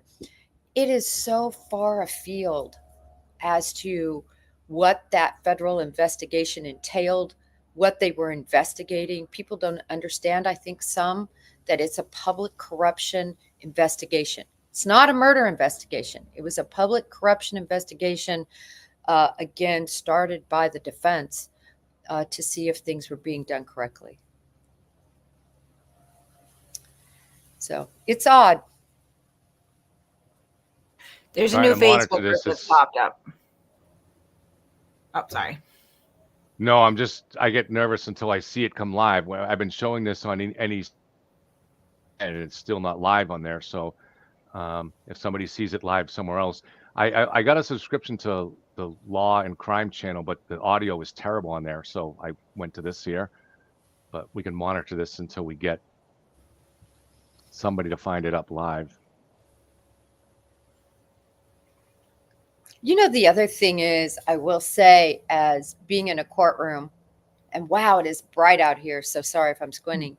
Going to switch to Court TV because they have the fan up. Oh, they have the fan up. One of the major. Well, on Court TV, yeah. Right. Okay. One of the Go ahead, Jen. One of the major things you can tell sort of how a trial is going is the jurors themselves. It was interesting whenever you testify or watching somebody testify. I loved watching the jurors, because when you see somebody testify and they're nodding their head, that's total affirmation that they believe what the jurors are saying. When there's eye rolling, they don't believe it. When they're making a snarky look at an attorney on either side, that they don't buy into that attorney. But we can't see any of that here. So we're at a deficit for, I think, really kind of having some idea of what the jury is, what their takeaways are from these jurors. I mean, from these witnesses. What do you think about them bringing in Elizabeth Little out of the bullpen to do the cross of Nicole? Oh, yeah. I think that it makes some sense. What I think is they obviously have somebody, because this is a high dollar firm. So whenever you have that, you're going to have somebody that is monitoring everything, watching it, and making some recommendations to Jackson and Yannetti in terms of their cross, in terms of how they're doing. And I think that perhaps they wanted that female to female so it didn't look so bullying. Because the problem, I think, with Jackson specifically is, at least for me, not only that used car salesman feel that you just feel yucky after listening to him, but also he has that bullying effect and that condescending, degrading effect. And I think they need to get away from that, particularly when they're interacting with the females. And so I thought it was a smart move to have Little do the cross personally. I And don't do you think she think did it was well. planned? I think it was Yeah. planned. I think it was absolutely Yeah. planned, because I think that, and then I want to hear Kate's reaction to what she thought about the cross itself. But I'm just saying, as far as a strategy, I think that that was a recommendation by their team that's watching all of this, and they're concerned about the hammer nature of Jackson and that it might not be well received. Remember, they're in the courtroom, so they're able to see how these juries are visually taking what these witnesses in the cross looks like, what they think of it. You could see it on the juror's face. What Kate, do you you didn't think? think it went well, right? I don't think she did well. No, I think that Elizabeth Little, she is mousy. She lacks confidence. I think a lot of, I mean, she had an entire line of questioning just completely struck. And also, you can tell, maybe I'm projecting a little bit. From my perception, she seems to irritate the judge a little bit, right? And I think that the jury may pick up on that, as I have too. Whenever Elizabeth Little speaks, you can almost hear in Bev's voice, right? I don't think that she does that well, and I don't think she handled that cross-examination well. I mean, granted, there was nothing that they were really going to be able to pull out of Nicole Albert anyway, right? Like, there's just these nefarious things that they're looking for. They don't exist. They're not real. But if there was any chance to even try to twist something, Elizabeth Little did not take that chance. I don't think the plan was to use 3 cross-examining attorneys. So I think that was a move to the bullpen based on watching the jury. And I think, as Jen was saying, and seeing possibly a negative reaction, not only to Jackson, but to Yannetti, both of these. So you have males badgering, in particular mothers, it's not a good look. And so I think they made kind of a bullpen move to bring in Little because she's a woman. But I don't think it was effective for the reasons Kate was saying, because I think that Little used the same badgering techniques that the men used, and trying to twist their words all the time. And she came across as kind of shrill and tinny voice and stuff like that. So, and maybe had Little been there since, doing cross since early on, and the jury had more time to get to know her and feel a connection, then maybe it would have worked. But here, just bringing her in cold like that, I think it was a move of desperation. It's going to be interesting to see whether she does any more cross of any more females. I certainly don't see her doing any cross of the males. Isn't it interesting that we're even talking about this in this day and time we live in? But it's real. It's definitely real. I think a lot of jurors take offense. You guys are from Massachusetts. I'm not. I'm a Midwest girl. But if somebody came into a Texas courtroom or a Kansas courtroom with this demeanor of Jackson, I mean, I don't know. Maybe it's just how, I can barely stand his voice anymore. It's like fingers on a chalkboard. But it's not personal against him. It's more just, I don't like his style, I suppose. And maybe some people feel it's very effective. I think Kate has long said to me, at least privately anyways, that she thought that the Massachusetts jury would not react well at all to the outsider Alan Jackson coming in, and especially professional or blue collar people close to growing up in the Boston area on the jury, that they might not react well to that. I think you've always said that, right, Kate? Yeah. How does it come across to you, Kevin? I think it's been badgering. To me, it doesn't, the fact that Alan Jackson is from California doesn't impact me, or whether it's male or female. I tend to focus on the evidence, but I do think and I don't really focus on whether or not the lawyers are badgering the witnesses. That's not going to impact me how I view the case if I was on a jury. But I do know that that I probably don't represent the way most jurors look at things. And so I've been talking to people that I kind of set up as they're watching the case now that didn't follow it closely before, and they're trying to imagine themselves as jurors. And so they don't know a lot of the evidence that we know about this case. And they started out on the fence, but they are moving in the direction of the prosecution, even though we haven't seen any evidence yet from the prosecution. Why? Because they're seeing the badgering of the witnesses, and they're seeing witnesses be normal, everyday professional people, moms and dads and professionals on the job. And they're seeing these people getting badgered and have their words twisted and thrown back at them. And it's moving them in the direction of the prosecution so far. I think a telltale moment was when, I can't remember which, it was one of the Canton police officers, but Jackson's questioning him about John O'Keefe's size, like his height. And he goes, well, I have no idea his size. And he goes, well, if I were to tell you he was 6'2", 6'2", 220 pounds, would you believe it? And he said, well, if Mr. Lally told me, then I would believe it. Right? Like the courtroom erupted in laughter. And I think that's not a good sign necessarily for Jackson, because people, that's the kind of joke you laugh at because it's relatable, because it's true. Mm-hmm. Yep. Boston 25 has started. I'm seeing that it looks like the trial has started on Boston 25. Ooh. Sometimes the stream is about 10-second delayed here, but I don't know. Are you on Fox 25's YouTube or on their regular channel? I've just read it in the chat. Mm. Let me look up their YouTube.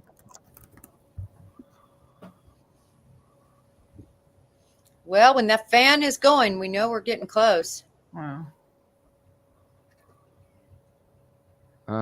It's not on their YouTube channel. I will say, while you're looking for that, Kevin, back to your points, Kate and Kevin, about kind of where things are going. What bothers me about a lot of the neutrals, I call them the neutrals, they really weren't involved in the case, that are on my Twitter feed that are real true crimers, is a lot of them are just so upset about, oh, there we go.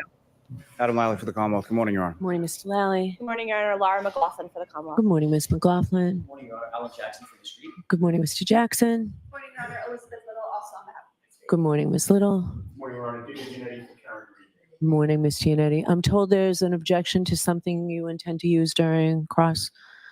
Yes. Do you want to come over? Sure.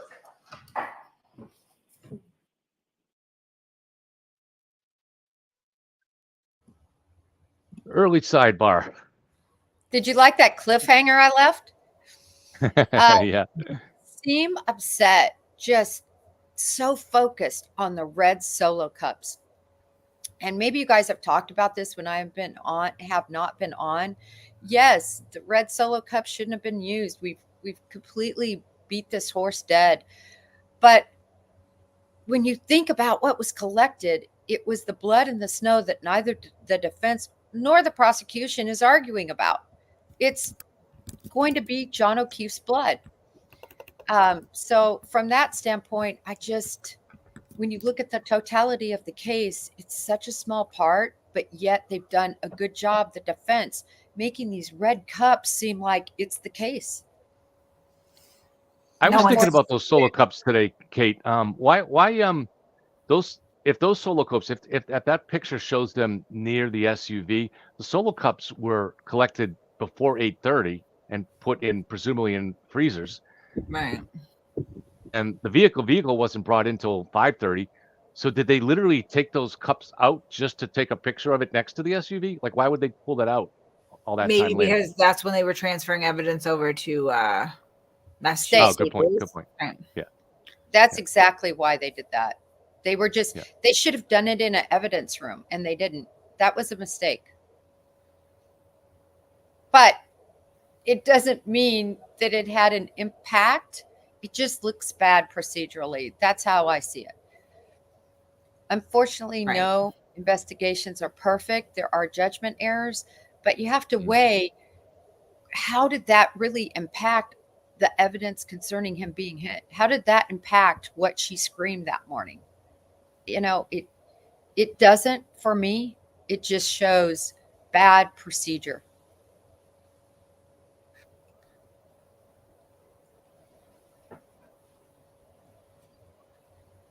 I have a question about the pink ties. I thought the pink was not allowed. Did they change? They never outlawed the pink. I'm not outlawed. They never prohibited the pink. Yeah. Right. The girls must have just ran out of pink. Haven't seen it since early on really much.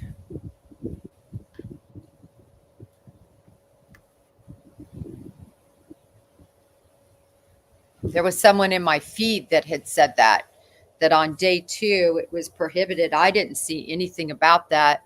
Yeah. And so that's why I was asking, and I asked them, where's that at? But it was interesting. I looked and there was so much less pink in the courtroom. Yeah, it would probably. I didn't see any orders from the court prohibiting pink. That would be kind of a hard thing to do. I think in theory, if everybody was like showing up in pink T-shirts, you could do that. But the pink ties are okay. That's pretty subtle. Well, there's no question as to what side is which side at this point. It really doesn't matter. Yeah. It's just like the red Solo cups. Doesn't matter at this point. It's not having a huge impact, I don't think. I do hate to see that procedure not followed correctly. Right. The Solo cup thing, I hate to see it. Just because, as you've well said, Kate, how it detracts from the evidence. Yeah, I mean, it is what it is, though. I think that, unfortunately, an emergency is an emergency for a reason, right? And it's not, you're not always going to get the most prepared response, especially in a sleepy little town like Canton.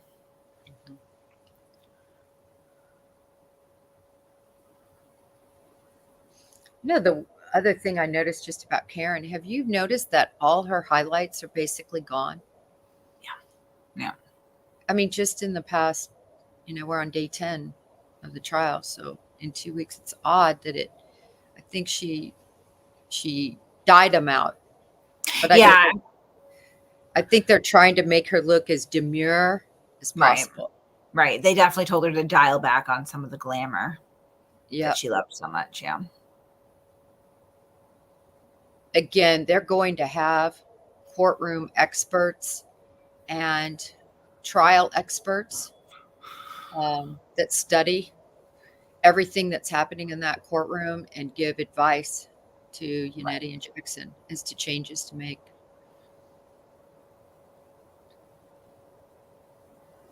When I was talking to Kevin Mahoney this weekend, he was saying that the closing arguments are close to irrelevant, that the jury's made up their mind by that time. But the opening statements are important. So now Lally's opening statement, I really definitely find a lot of flaw with, but the Yannetti one is more interesting. I thought it was well written and well delivered. However, are they actually showing the jury coming in? All right, so we're all set to begin? Okay. However, they've created a Mount Everest that they have to climb, and that's where Kevin thinks it's a mistake. Interesting.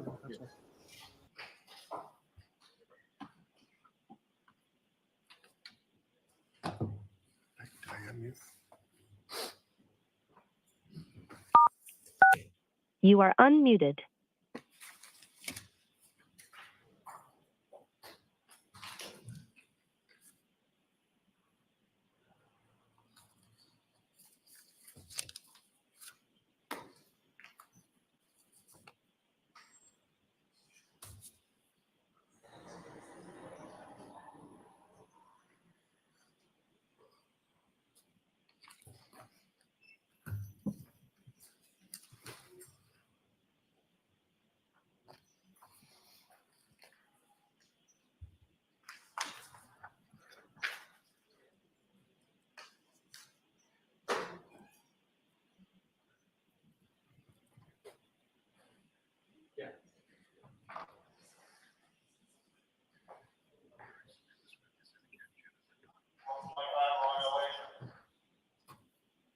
proceed.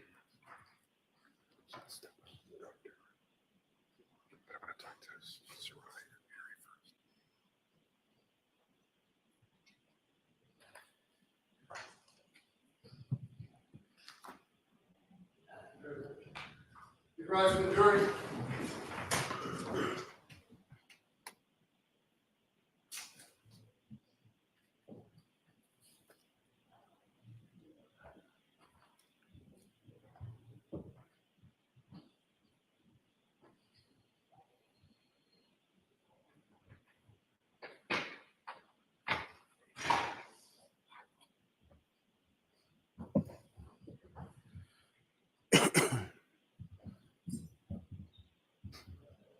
Hear ye, hear ye, hear ye. All parties having anything to do before the Honorable First Justice Beverly Cannoni, now sitting in the Dedham Superior Court within and for the County of Norfolk.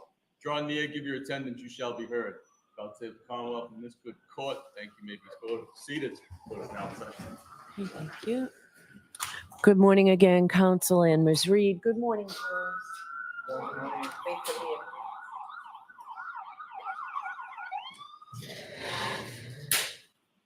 So I do have to ask you those 3 questions. Were you all able to follow the instructions and refrain from discussing this case with anyone over the weekend? Yes. Everyone said yes or nodded affirmatively.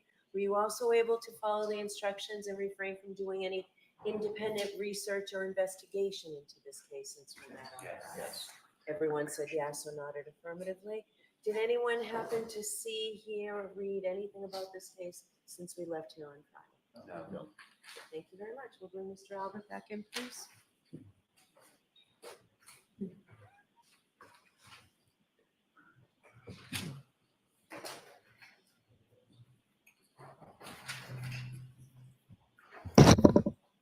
Just watch your step on me. Maintain and face the court. You saw this with the evidence here, the court and jury in the case down here, and the truth, the whole truth, and nothing but the truth, so help you God. I do. Thank you. You can take the stand.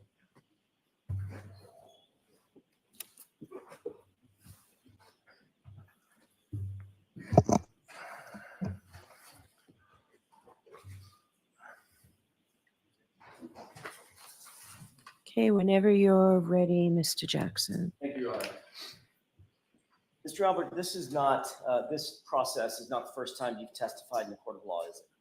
No. In fact, you were a police officer for either just under or just over 30 years. Is that right? Yes. During that time, how many times would you say that you had testified in a court of law in any capacity? I would say 100, perhaps. So you consider yourself to be an experienced witness? In what aspect? In as far as being a witness as a police officer? You've experienced testifying in a courtroom. Yes. Okay, so you understand the oath. Yes. You understand the gravity of perjury. Yes. When was the last time you spoke to Mr. Lally before Friday when you began testifying? Before Friday, the last time I spoke to Mr. Lally was, I believe,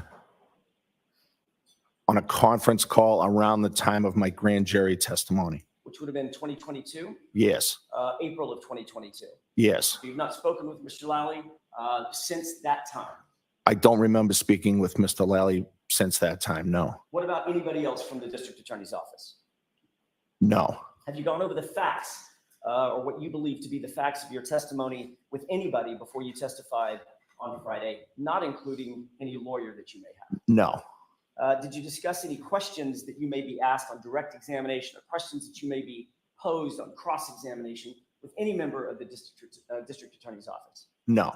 Were you told about any exhibits or documents that you might be shown? Just in the prep, I believe I was shown a video of the waterfall bar. And that was back in April of 2022? No, that was for the prep for this trial. With whom did you prep for this I'm trial? Mr. Lally. I'm confused. I thought you said you had not spoken with Mr. Lally since April of 2022. Except for the prep for this trial, I had not. Okay, that was my question, Mr. Albert. Okay, I misunderstood your question. I apologize. Did you prep for this trial with Mr. Lally? Yes. When? Approximately a few weeks ago. Okay, Mr. Albert, about 45 seconds ago, I asked you, have you spoken with Mr. Lally before your testimony in this process, this proceeding?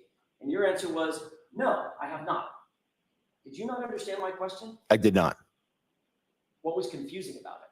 I was expecting you to ask if I had prepped with Mr. Lally. I didn't hear prep with Mr. Lally, so I didn't know what you were referring to. So when I said spoke with Mr. Lally, since I didn't say prep with Mr. Lally, your answer was no, I didn't speak with him. I just prepped with him. Yes. What's the difference between speaking and prepping? No, there is no difference. I just misunderstood your question. That's all. Tell me about that prep with Mr. Lally. Sure. I prepped with Mr. Lally about this trial with Mr. Lally, my attorney. Where did that preparation take place? The preparation took place, I believe, I'm trying to remember exactly where it was. I actually don't recall where it was. Could it have been at the DA's office? Yes, but it wasn't at the DA's office. No, I believe it was somewhere else, but I can't remember if it was here or the DA's office. Okay. I'm not sure. I also asked you a couple of minutes ago, did you review any documents or any evidence in preparation for your testimony? And to that question, you also answered no. Well, I said I reviewed the video. Well, now you're saying you reviewed a video, but when I Yes. asked you, did you see any evidence or documents, anything in preparation for your testimony? You said no, correct? No, I believe I said I saw a video. Did you misunderstand my question when I asked it the first time as well? No. Okay. I'm going to try to be clearer with my questions. Okay. Let me try it again. What, if anything, have you reviewed in anticipation of your testimony in this trial? So I reviewed a video of the waterfall. Anything else? I reviewed my transcript from the grand jury. So you have reviewed your prior testimony? My transcript of the grand jury, yes. Which is prior testimony, correct? Yes. When did you do that? I did that during the prep.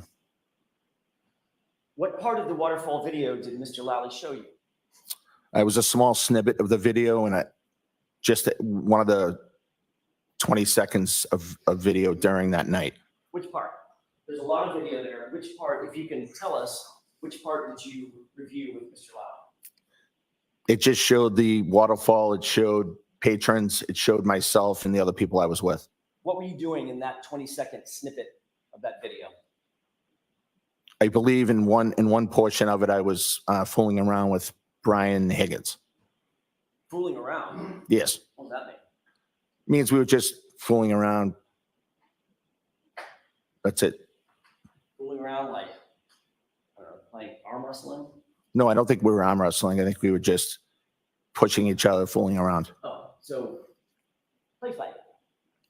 I don't think I would call it play fighting. No, I was just. Remember seeing part of the video where you took a fighting stance, sort of like this? I actually don't remember that part. No. No. Remember a part of the video where Brian Higgins took a fighting stance, sort of like this? Maybe, yes. Two of you approached one another? I don't think I saw that whole video. No. Practicing fighting techniques? I wouldn't call it that. No, No. you can have that. I'm sorry, what was your answer to that, Mr. Albert? No. So what you reviewed with Mr. Lally was the portion of the video where you and Mr. Higgins were somehow fooling around. And well, how would you describe it? If it's not fighting techniques, how would you describe it? Just joking, being silly, just fooling around. Okay. Doing what physically?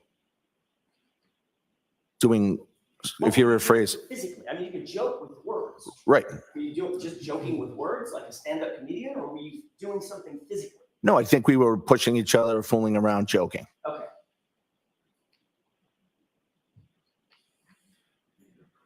Did you ever show him how to throw a punch? Did I what? Did you show him how you would throw a punch? I don't remember that, no. Did you squat down and show him how you want to get low when you're either aggressive or defending an aggression? I don't remember that exact pose, no. Did he walk over to you and grab you and act like he was going to drive a knee into your stomach? I'm not sure. At some point, did you flip him around and grab him in a wrestling hold? I may have. I just don't remember it exactly. Do these things sound familiar when you reviewed, as to your review of the video that you saw with Mr. Lally? No, I didn't see all those on the video, Mr. Lally. Did you discuss with Mr. Lally the questions that you might be asked by him on direct examination? Did he go through, here are the topics of conversation that we're going to have? No, not like that. Did he go over with you what he believed the topics of conversation might be on cross-examination by either myself or Mr. Unetti? I believe so, yes. What did he tell you you might be asked? I don't remember exactly what he told me. He said we could be asked about the night at the waterfall. We could be asked about back at the house, things like that. Anything else? Not that I can remember. Is there anything, given your conversation with Mr. Lally, is there anything that you want to change about the testimony that you previously gave under oath in April of 2022? No. The fact that you've now reviewed that testimony? No. You stick by that testimony? Yes. Okay. Have you watched any of these proceedings on any platform before your testimony? No. You've never tuned in to anything that's live streaming, any of the media coverage? No. You're aware that your wife testified before you? Yes. Did you just, I don't want to know what the words were. Did you discuss her testimony with her before you testified? No. So she came home after testifying in this trial, and you two never brought it up? No. I just asked her how she was doing, and that was it. Mr. Albert, are you close friends with Brian Higgins? I wouldn't describe it as close friends, no. He's a fellow law enforcement officer, correct? Yes, Works for the ATF, he does. the Department of, or the Bureau of Alcohol, Tobacco, and Firearms and Explosives, correct? Yes. How long have you known Mr. Higgins? I think I first met Mr. Higgins about 15 years ago. How did you meet him? It was a professional something at work. We may have worked together. I think at the time he was a Cambridge arson squad member. And I think he came into the city of Boston to do something for work. So you've known him for 15 years, and you were with him on January 28th, 2022, correct? Yes. And he's the person that you were, quote, joking and fooling around with, right? Yes. You had a long road trip with Mr. Higgins on January 28th, 2022, didn't you? What's the question? You had a long road trip with Mr. Higgins on January 28th, 2022, correct? We drove from New York to Boston, yes. It's a pretty good drive, you'd say? Yes. Consider that a road trip? Yes. How long? I don't know if it was probably somewhere around 4 hours, maybe. Once you got back from New York to back up to Boston, the Yes. Boston area, the two of you stopped at a location, correct? Yes. What was the location? The hillside. And what did you two do at the hillside? We went into the hillside, had a drink, talked, and I think Brian may have ordered food. So once you got back from that relatively long road trip, that 4 hour long road trip, I apologize, you stopped at a bar and started drinking, correct? Yes. Do you have anything to eat at the hillside? I did not. But Brian did. Brian Higgins did. I left prior to Brian Higgins eating. During the course of that road trip or at the hillside, did the two of you discuss Karen Reed, my client? No. Did her name ever come up? No. Without telling me anything that he may have actually said, did he mention Karen Reed or the topic of Karen Reed? No, never. Did he mention the fact that he had been texting and flirting with Karen Reed 2 weeks prior? No. So that subject, according to you, was never addressed or broached by Mr. Higgins or you No. during that entire day. No. After you arrived at the waterfall, John O'Keefe arrived subsequent thereto, right? Yes. How long after? Approximately 45 minutes, maybe? And Karen Reed was with him, is that right? Yes. Brian Higgins was standing right next to you when she came in along with John O'Keefe, correct? I'm not sure where people were standing when they arrived. Well, you remember you saw video, correct? I don't believe there's any, I saw video of them walking into waterfall now. Fair enough, but you saw at least a clip, according to you. You saw a clip of that video of you at the waterfall, correct? Yes, You were situated at a high top table, right? yes. Your back is sort of to the camera, is that right?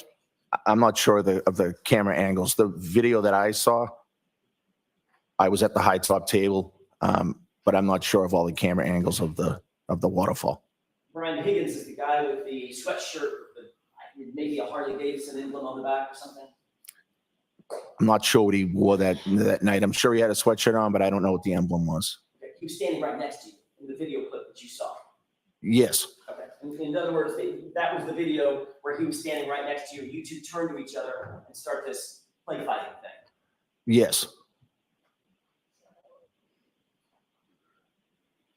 So if it's that time or sometime around there at the high top, you were in proximity of Brian Higgins when Karen Reed and John O'Keefe came into the bar, correct?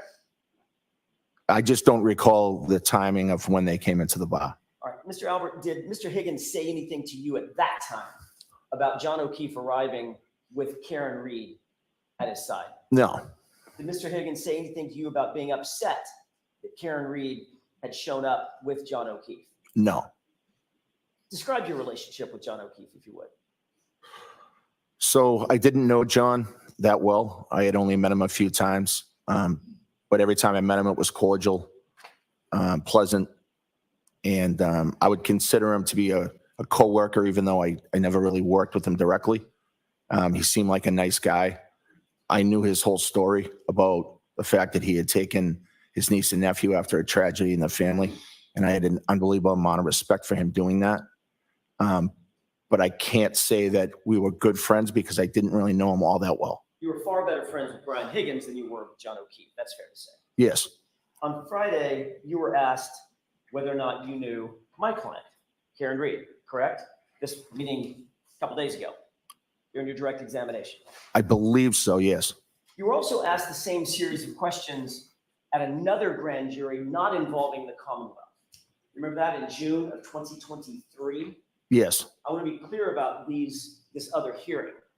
That was a non-Commonwealth hearing in front of a grand jury, correct? yes, All right. Mr. Lally and his colleagues were not there. Is that right? yes, I was not there. Mr. Yannetti was not there, yes, or Miss Little. right.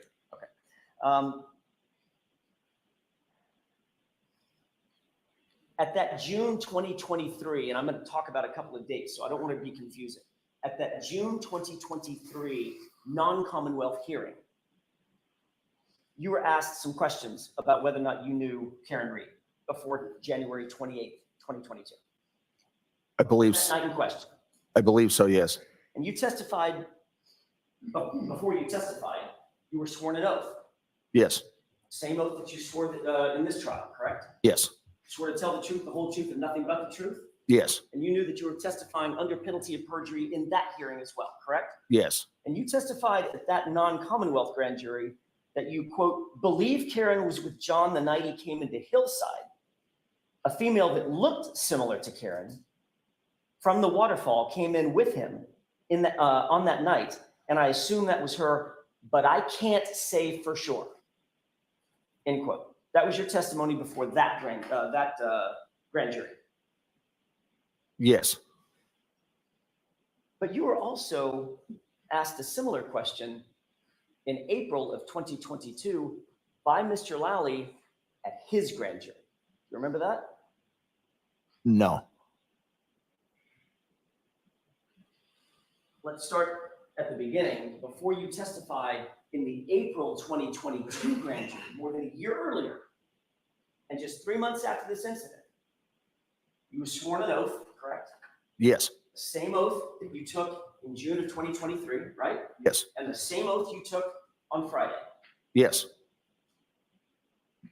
Isn't it true that you were asked the question whether or not you knew Karen Reed on January 28th, 2022, and you testified, quote, I've never met or seen her before, end quote. no, I don't recall that. Didn't you indicate that you just that you reviewed your grand jury testimony in anticipation for this trial? Yes, You'd read the whole thing. Yes. And you don't recall making that statement? No.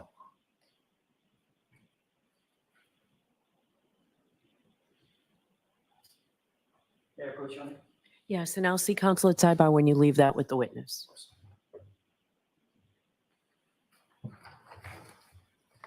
Just please take a look at that. Sure.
fact that you were never shown that photo. You've never seen that photo before today, correct?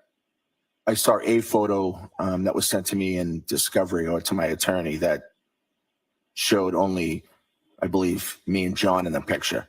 Okay. I think it's the same photo, only that's blown up to show everybody. Got it. So, given what you now know about that night, who was there, the fact that John was posing for a photo right next to you, who do you think took the photo, sir? I have no idea who took the photo. Could it have been Karen Reed? Objection. Sustained. Let's move along from In that, fact, please. you were interacting with Karen Reed and John O'Keefe throughout that evening, correct? I remember having conversations with John that evening. I don't necessarily remember speaking to Karen that evening. Irrespective of whether or not you spoke to her, you obviously saw her there.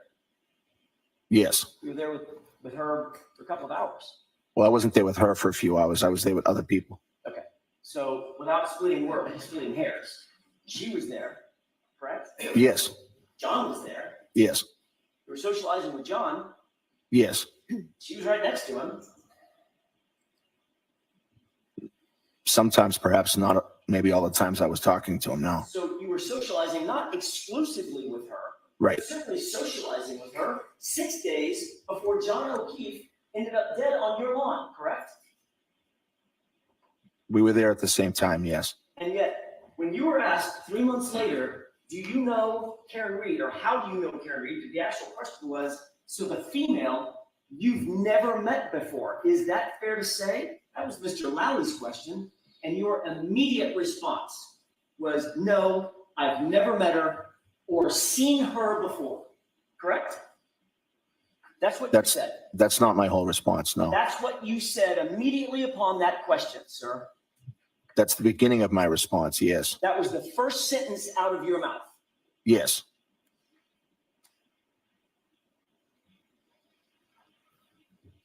You also testified at the subsequent grand jury in June of 2023. When asked what was your impression of Miss Reed, you said, quote, I honestly didn't really have one. I didn't have any conversation with her. I just kind of saw her from across the table. I didn't really think of it either way. Correct? I don't know what that question is referring to. Is that for the waterfall or is that for Hillside? Hillside. Okay, yes. All right.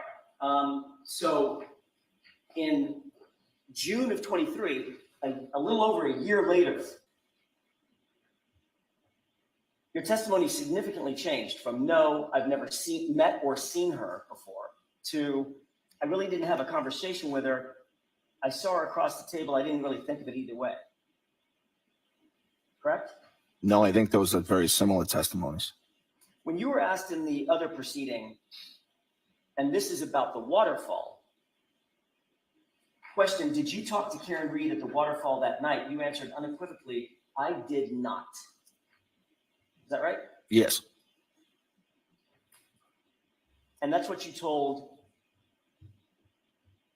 the June grand jury, June of 23, correct? It's referring to the state grand jury? Or? Yeah, I'm sorry. Okay. That's why I'm using dates. I'm trying to be careful. Right. April. I'm just not clear on what all the dates were. I'll see if I can clarify. Okay. April 2022, state grand jury. June of 2023, a different grand jury. Okay. Okay. When you were asked at the June of 2023 grand jury, did you ever talk with Karen Reed at the waterfall that night? Your answer was, I did not. Correct? Yeah. Yes. Okay. With the court's permission, could I play a small clip from Exhibit 53? Okay.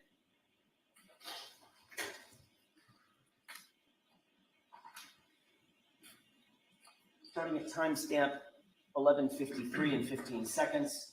If we could just play this, and I would direct your attention, sir, to the upper right-hand corner.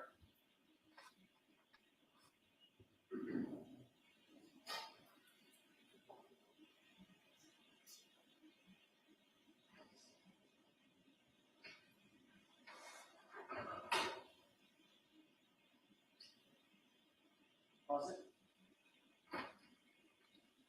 Do you recognize the individuals in this clip? Yes.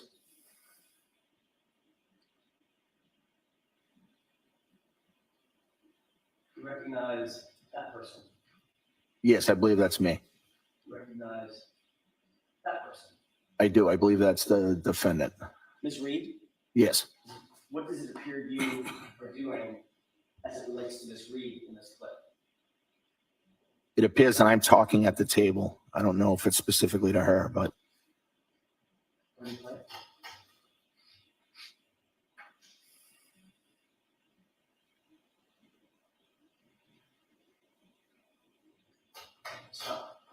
Did you see the part of the clip starting at 11:53 and 15 seconds, going back about 30 seconds? yes. Who did it appear you were talking directly to, and who did it appear was answering directly to you? I looked like I was speaking, but I can't say for sure that I was directly talking to the defendant. Even though it looked like you were looking right at her and leaning toward her as she's answering. I was definitely looking that way. I don't remember the conversation. The reality is, will you take that down? The reality is, Mr. Albert, you had many conversations with her throughout the night, like you would with anybody else you were socializing with, correct? No. It's not like you ignored her that evening. No, I think that just the positioning of me on the other side of the table, I didn't have really much contact. There was only one person between you, and that was Mr. Higgins. No, I don't think that was the setup for the whole night. I didn't say the whole night. Right. I'm talking about right then. Right. So, That's an example. right. What's your question? Rephrase your question, please. Did you or did you not have conversations with Karen Reed that night? I do not recall having conversations with Karen Reed that night at all. No. And that's what you told the grand jury under oath, notwithstanding this video evidence to the contrary. Yes, I don't think that video shows that. I'm going to let that stand. Next question, please.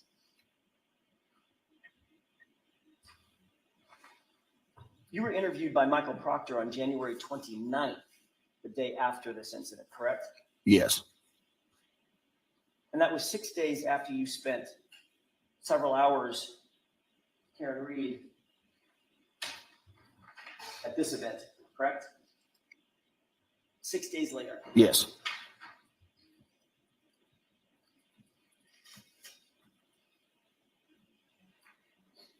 You were asked by Michael Proctor whether or not you knew or what your relationship was with Karen Reed, correct? I don't recall if he asked me that. Did you say to Michael Proctor, quote, that you quote, did not know Karen Reed, end quote? I may have, yes. But when you made that statement, you did not know that Ms. Reed had a photograph of you at the Hillside Bar, correct? You didn't know that photo existed, did you? Objection, Your Honor. Sustained. Sir, you were trying to distance yourself from Ms. Reed in your interview with Michael Proctor, weren't you? Objection. Were you? No, I was not. Mr. Albert, you were trying to distance yourself from knowing Ms. Reed in your grand jury testimony with, well, I'll use the date, in your April 2022 grand jury testimony, weren't you? No. You were further trying to distance yourself from Ms. Reed in your June 2023 grand jury testimony as well, correct? No. You thought that it was important to try to deny knowing John O'Keefe and Karen Reed during those interviews and or that testimony. Objection. Sustained.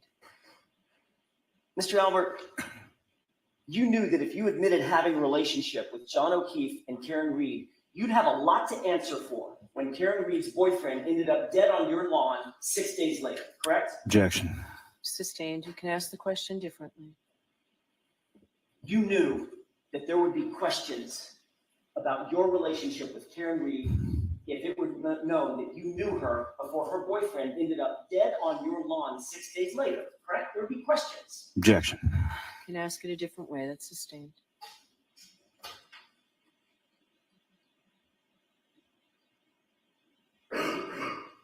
So you lied under oath when you said, I've never met or seen her before, correct? No, because that wasn't my whole statement. The sentence, I've never met or seen her before, pretty unequivocal, isn't it? That was not the context of my whole sentence. But that's the words that those are the words that came out of your mouth, right? Initially, and then I remembered that I had met her once. Let me just ask it this way. Sure. Is that sentence true or false? that you had never met or seen her before? True or false? That portion of that sentence is false. Let's get this on the record. Did John O'Keefe come into your house at 34 Fairview at any time on January 29th, 2022? Absolutely not. I wished he had. And you're as sure about that as you are about the statement that you had never met or seen Karen Reed in your life? Objection. Correct? Sustained. Can I ask it differently, Mr. Jackson? I want to get back to the waterfall.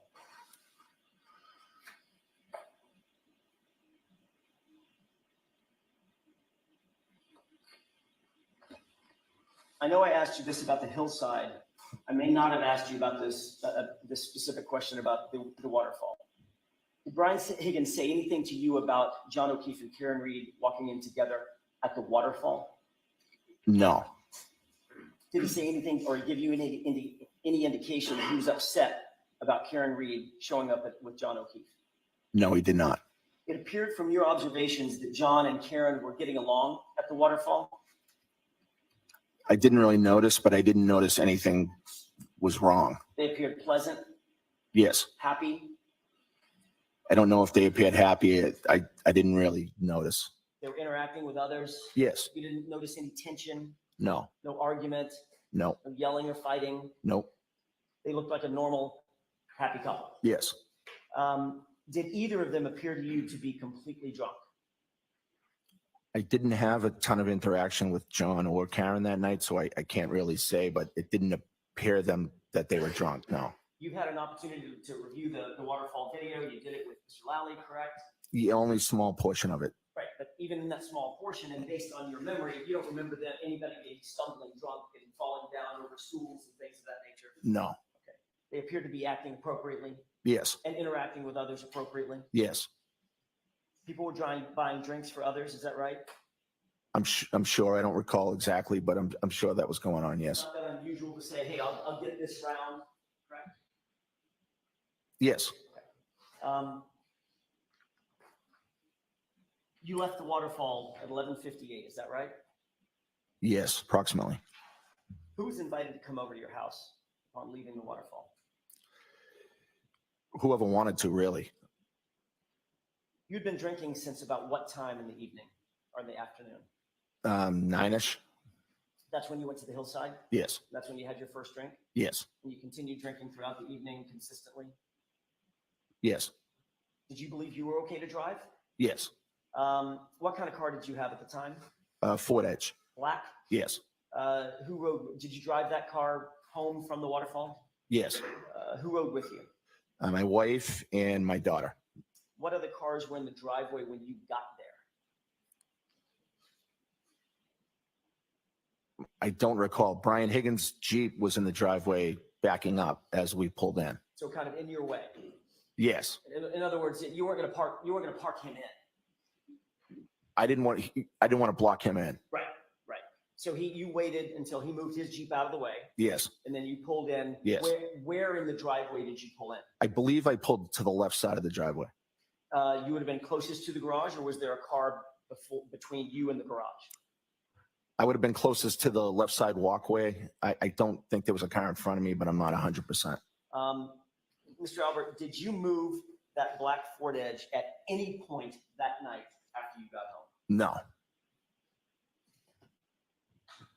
Brian Higgins was the first person to actually physically get to the house. He got there before you, correct? Yes. Describe his Jeep. He had a Jeep Wrangler. I believe it's white. I think it's white. Any appendage on it? A plow. A snow plow on the front? Yes. That can hydraulically go up and down. I didn't see it that closely. I'm assuming it can, but I don't know that for sure. After Mr. Higgins moved out of your way, out of the driveway, where did he put that Jeep? I don't know. I don't know where he parked. So you wouldn't have gotten to the house if you left Waterfall at 11:58. You have to get out to your car, get in your car, start it up, drive home, wait for Brian Higgins to move his Jeep, park your car, then get into the house. That's a fair assessment of the mechanism of you getting home that night, correct? Yes. You wouldn't have gotten into the house until, what, 12:15? Maybe 15 minutes for all that? I would put it more, maybe 10 past 12. 12:10 or so? That would just be a guess. So it could have been 12:15. Yeah, and it could have been 12:07. Who was inside the house when you walked in? My nephew Colin, my son Brian, and then he had two friends, female friends. I believe it's Sarah and Julie. What were they doing inside the house? They were sitting at the kitchen table. And your nephew, Colin, how old was he at the time? I believe 17 or 18. Describe him. In what way? Height, weight. So 2.5 years ago, so he was probably 5'11", maybe 6 feet, and probably 100 and, I'm guessing 175 pounds. Big boy. He's not a small kid. Right. Bigger than me, significantly. Yes. Athletic guy? Yes. Played football. Yes. Good at football. Yes. You testified that you went to the bathroom after you arrived home, correct? Yes. After saying hi to everybody, I went to the bathroom. Was that upstairs or downstairs? I'm not sure. I have a bathroom downstairs and not downstairs, but on that floor and then upstairs. So I'm not sure which one I went to. When you came I think back, it was upstairs. I'm sorry, I didn't mean I to. think it may have been upstairs, but I'm not sure. When you came back downstairs from the bathroom or came out of the bathroom, wherever it was, you no longer saw Colin. Yes. Prior to going to the bathroom, Colin had said that he was getting picked up. But you never saw him leave. No, You didn't see him leave the house, and you didn't see him get picked up by anybody. I did not. You didn't see a car outside waiting for him, correct? I didn't. No. You did give an initial statement on the morning of the 29th to Michael Lank, about 7 a.m. Is that right? Officer Lank was in the house at that time and speaking to all of us, really. And you've admitted that you have known Michael Lank for many years. Is that right? Yes. Did you see that as a problem? In what way? Conflict of interest? Objection, Your Honor. I'll let him have it. Did you see that as a conflict? No. You were asked who was present at the house that night, the night before, right? Yes. You stated the following people were at the house that night, quote, in response to Officer Lank's question, at some point during the time in question. That's how he phrased the question. Who was at the house at some point during the time in question? You understood that, right? I don't recall his question. No. You knew that he was asking who was in the house. Right? That's right. Yes. So you mentioned Brian Albert Jr., Yes. your son. You mentioned Caitlin Albert, your eldest. Yes. You mentioned Julie Nagel. Yes. You mentioned Brian Higgins. Yes. And then you added the detail that Caitlin Albert had left your house about 12:15 a.m., correct? No, You didn't say that? I did not. I may have just a moment, Your Honor. Yes.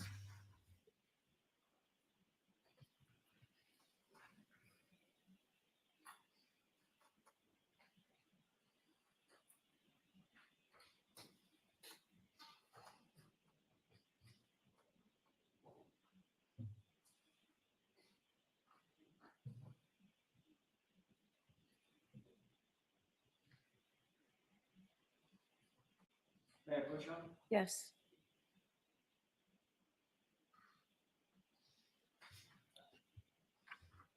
Show Mr. Lally. I'm sorry.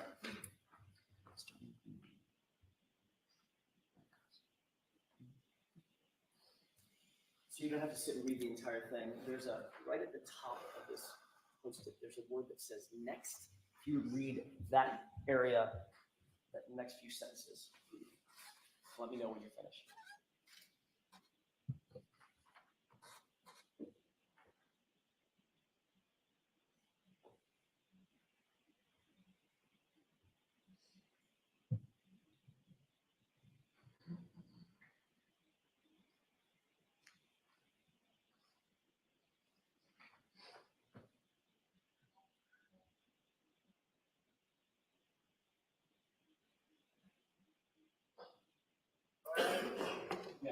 Yes. Thank you.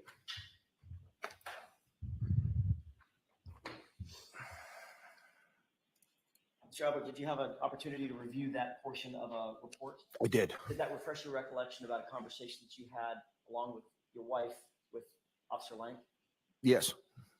Isn't it true that Officer Lank asked you and your wife who else was in the house that night aside from the names already mentioned? And the names mentioned were Brian Albert Jr., Caitlin Albert, Julie Nagel, and Brian Higgins, quote, who is a friend of Brian Albert Sr., end quote. Is that right? That's what the report says, yes. And then the report goes on to say, they advised me that their daughter Caitlin left the house around 12:15 a.m. when she was picked up by her boyfriend, Tristan Morris, right? That's what the report says, yes. Do you think Officer Lank got it wrong? Perhaps, yes. Did you say that Caitlin left about 12:15? No, Did Nicole say in your presence that Caitlin left about 12:15? she did not. At any point, did Officer Lank ask you what time Caitlin left? I don't recall him asking that. It was a very chaotic morning, and I don't remember him saying that. So in fact, if he wrote that sentence in the report that you just read, he's just making that up. Objection, Your Honor. Sustained. I'll ask it a different way. If that's what Officer Lank recalls, he's just wrong, right? Yes. Anything else that he's wrong about in there? I didn't read the whole report.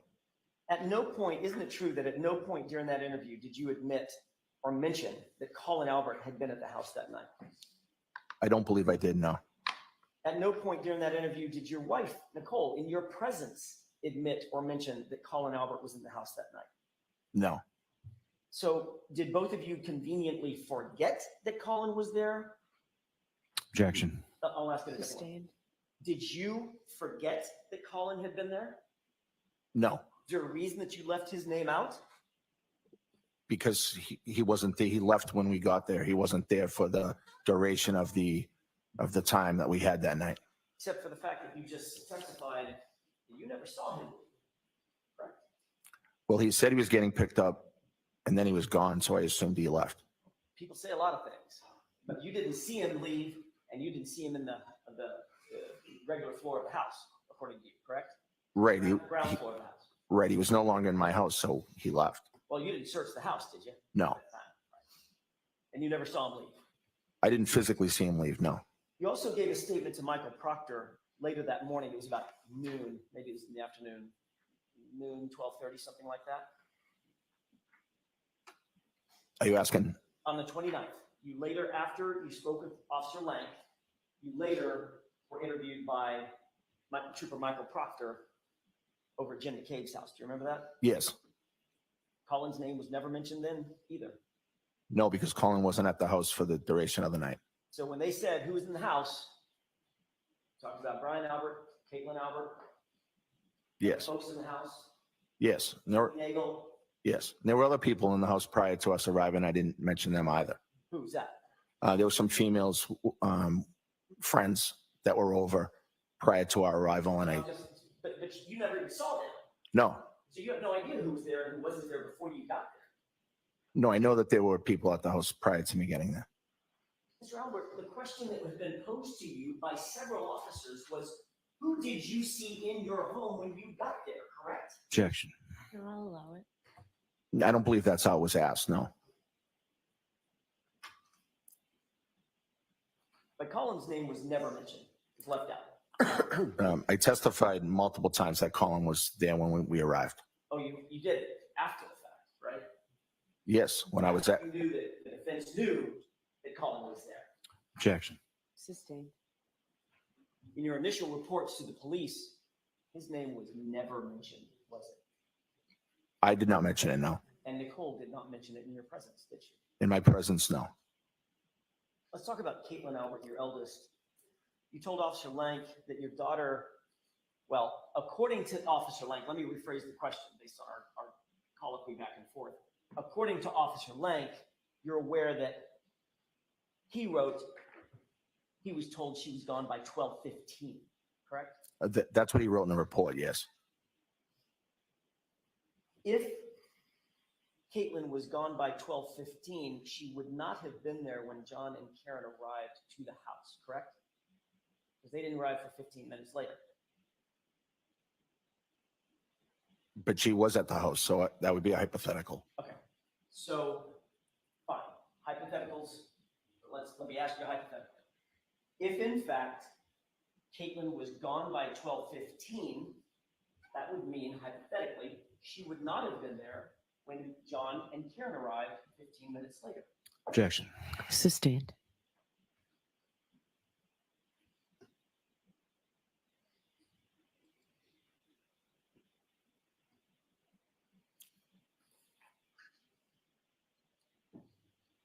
When you were interviewed by Officer Lank that morning, other people were in the room, not just you and Officer Lank, correct? Yes, I wouldn't consider that morning to be an interview with Officer Lank. More of a conversation. Yes. During that conversation, Nicole was there. Yes. She was in earshot. Yes. When she was involved in the conversation, you were within earshot. Yes. Brian Jr. would have been within earshot. Brian Jr. wasn't downstairs most of that morning, so he may not have been. But he was there for part of the morning. Yeah, but I'm not sure that he was there at the time. Officer Lank was asking questions.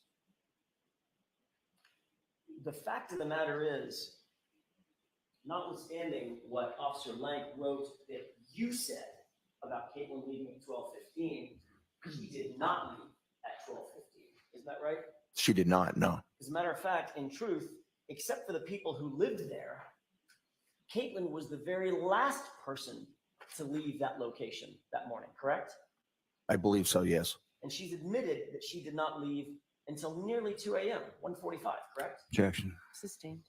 You're aware that she did not leave until 1:45 or thereafter. Is that right? I believe that's around the time, yes.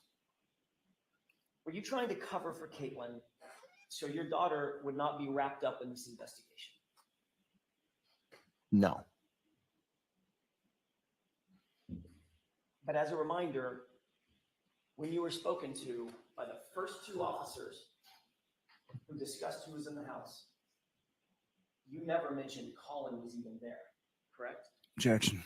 We've gone over that. Next question, please. Sustained. If Colin was gone, just like Caitlin was gone, that would eliminate them from ever being at the house at the same time as John O'Keefe and Karen Dewey, right? Objection. Sustained. On January 29th, about 11:30 or 12, we talked about the fact that you were interviewed by Michael Proctor at Jen McCabe's house, correct? Yes. You knew at the time that the state police were looking to interview Jennifer McCabe about her understanding of what had happened the night before. Objection. Sustained. You were notified that the state police were going to interview Jen McCabe. Objection. I'll allow it. Were you notified that? No. You knew the subject matter of an interview with Jen McCabe was going to happen over, the subject matter of the night before was going to happen over at Jen McCabe's house. That's why you went there, right? Objection. No. I'll allow it. No. Isn't it true that you knew you had been notified, or at least you believed that an interview with Jen McCabe as part of an official police investigation was going to occur at her house? Yes. You were not asked by the police to join her, correct? No. You had no official reason to be at Jen McCabe's house, correct? What do you, I don't know what you mean by official reason. You were not working the investigation yourself. No. You were a witness, correct? Right. So you had no official reason to be at Jen McCabe's house during an interview with Jen McCabe. Objection. No, y'all allow it. No. So, but before she gave her statement, you made sure that you were right there to monitor that interview and exactly what was said, correct? Objection. Sustained. Were you in her house when Jen McCabe was interviewed by Michael Proctor? Her house, yes. You had gone to her house, correct? I did. You went there before she gave the interview. Yes, So you were there in her house during the entirety of her interview, correct? I believe so, yes. And importantly, Jen McCabe knew you were in her house during that interview, correct? I assume she knew, yes. I mean, you're in her house after all. Yes.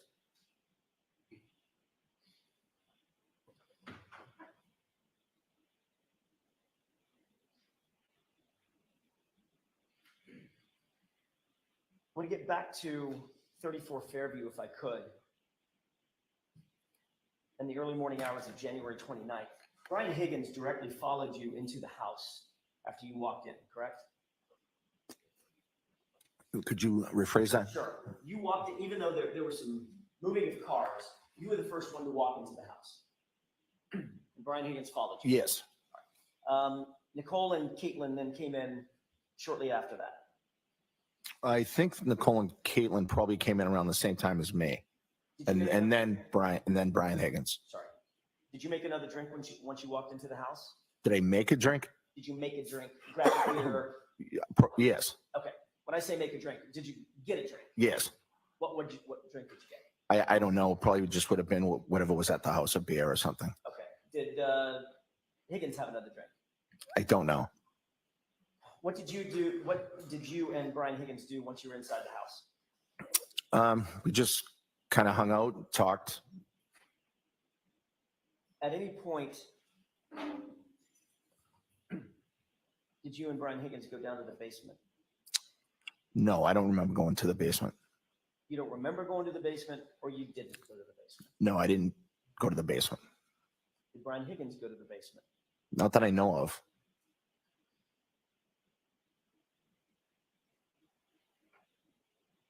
And you didn't go upstairs to the second floor, did you? I think I did go upstairs, yes. Isn't it true that Brian Higgins has never been upstairs in your house? Prior to that night? Ever, including that night specifically. I don't think that's true, no. You owned a dog at the time, correct? Yes. It's a German Shepherd named Chloe. Yes. Mix. Describe that dog as being not great with strangers. Isn't that true? I did describe it that way, yes. You testified that, quote, it started barking because it realized that people were downstairs, end quote, right? Yes. Chloe had a penchant for barking when she heard people, correct? No, not necessarily. She did that night. Yeah, I think she wanted to use the bathroom.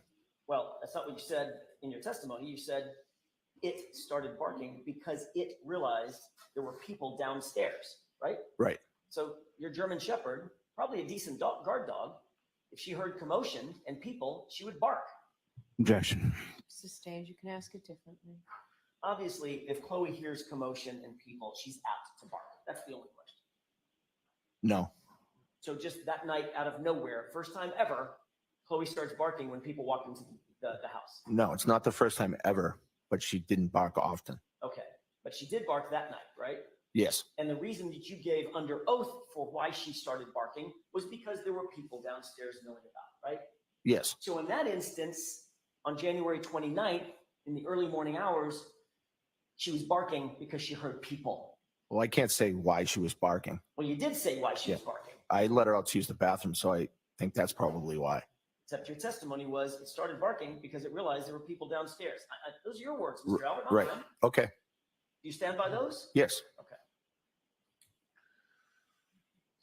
You ultimately did let Chloe out to go to the bathroom, correct? Yes.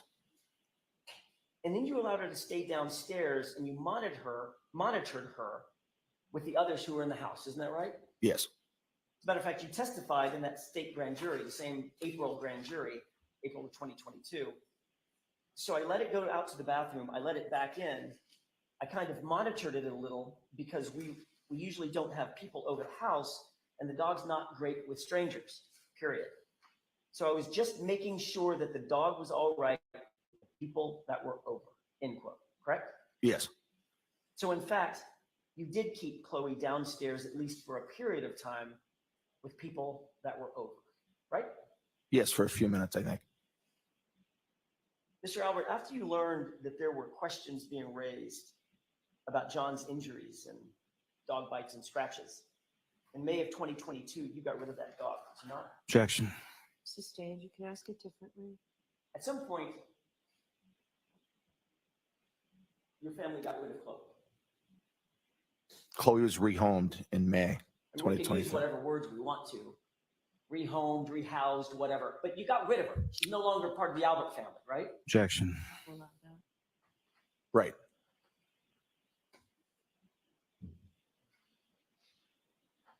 When did you get rid of her? So Chloe was rehomed in, I believe, May Of 2022, of 2022. just months after the incident we were discussing. Well, after it was involved, she was involved in a dog fight with another dog out front. Right, but that's also after the incident we Yes. were discussing. Yes, May. That's a family pet that you had had for 6 years or 7 years. Approximately 6 or 7 years. Not Your sure. explanation just now for having gotten rid of that dog is because it bit another dog and ultimately sent 2 women to the hospital, correct? I believe 2 women went to the hospital. Yes. But you took no action to get rid of Chloe until after you knew that serious questions were being raised about John O'Keefe's, Objection. correct? Sustained. At some point, you did realize there were questions being raised about John O'Keefe's injuries on his arm, correct? Objection. I allow that. Did you realize that? I heard some talk about it. Yes.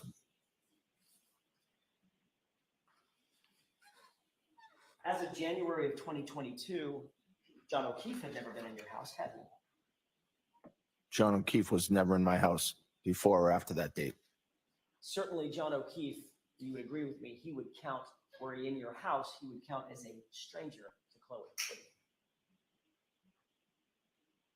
Never met her. Hypothetically, yes.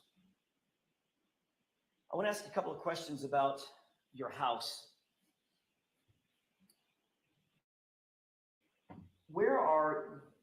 I know there's multiple bedrooms. Are all the bedrooms on the top floor? Yes. Okay. How many bedrooms? 5. As we're looking at your house from the street, looking at your house, are your bedroom windows, your and Nicole's bedroom windows, visible from the street? Yes. Which windows would they be? If you were facing the house, they would be far left corner. Upper or lower? Upper. Upper left corner. Yes. How many windows? 3 or 2 service that bedroom? 2. Your Honor, with the court's permission, could I display Exhibit 66? Okay.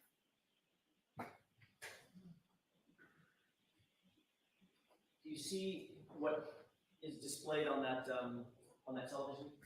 Yes. What does that appear to be to you? The house at 34 Fairview Road. Okay. Understanding this is a graphic representation, not a photograph. Do you see the windows that you just described servicing your bedroom on that graphic? Yes. Are they right there? Yes. Okay. Upper left, 2 windows, correct? Yes. And those overlook what part of the lawn? The front lawn. Okay. Front lawn toward the left side of the house, not toward the driveway, correct? Right. I mean, it's the whole front lawn, but yeah. Right. But they're toward the left side of the house. The windows are, yes. I thought you asked about the view. Right.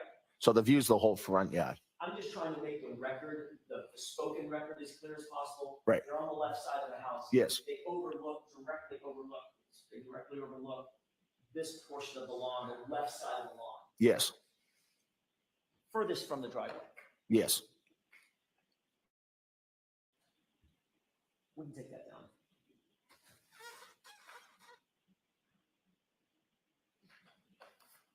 Where's your bed, or where was your bed inside that room, as relates to the windows? I'm just trying to think of how to describe it. So the bed would be in the middle of the bedroom. Okay, it's a bad question on my part because we haven't been there. Let's do it this way. How many feet from the windows would the closest part of your bed be to those windows? Maybe 5 feet. 6 feet. You indicated that Nicole came to bed about 2 o'clock in the morning. Yes. Where was the dog? The dog was in my room.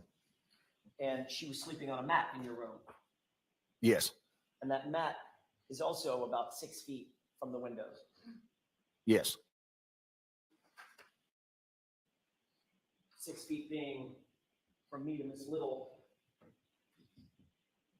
maybe this far, Could be, yes. Maybe a little further, but yes, maybe this far. maybe.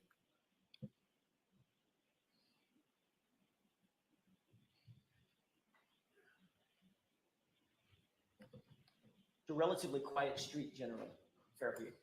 Yes. Not an enormous amount of through traffic, No. not a busy freeway or a highway, correct? No. Not an especially noisy street, The street, no. especially at 6 a.m. on a Saturday morning, right? Right. Where were you at 6:03 on the morning of January 29th, 2022? I was sleeping in my room. 6 feet from that window. Yes. Was Nicole in bed with you? Yes. Had you taken any medication the night before? No. Were you on sedatives, No. sleeping pills? No. Were you wearing a sleep apnea machine? No. Were you wearing an eye mask? No. Were you wearing earplugs? No. You shortly thereafter became aware that 6 emergency vehicles, including a fire engine, police cruisers, and unmarked police vehicles, a civilian SUV, were all parked in front of your house that morning, correct? I'm not aware of what type of vehicles were parked there, no. You seen photographs since this incident? Of the vehicles out front? Right. No. Are you aware that all of those vehicles had their engines running? No. Are you aware that all the emergency vehicles at least had their lights on, flashing lights? No. Were you aware that there were a number of first responders outside their vehicles traipsing around your lawn? Was I aware? Were you aware at the time? No. Were you aware that there were emergency responders, first responders, who were talking to each other over the din of the wind and the snow? What? To communicate with each other? No. You're aware that there were 3 women on your lawn at one point? Just only after the fact. And at least one of those women was screaming to the top of her lungs at 6:03? No. Again, your German Shepherd was 6 feet from the window, correct? I don't know that for sure. That's where her mat was. Well, that doesn't mean that's where she always is. She also sleeps in the closet area sometimes. Oh, so now Chloe's in the closet. I didn't say she was in the closet. I said she sleeps in the closet area sometimes. Was she sleeping in the closet area that morning? I don't remember. Likelihood is she was sleeping on that mat 5 or 6 feet from that window, correct? Judge, I don't know. And your explanation, and by the way, we've already talked about this. Earlier that day, you've already indicated she was barking because she heard people and noises downstairs when you guys came in the house. Yes.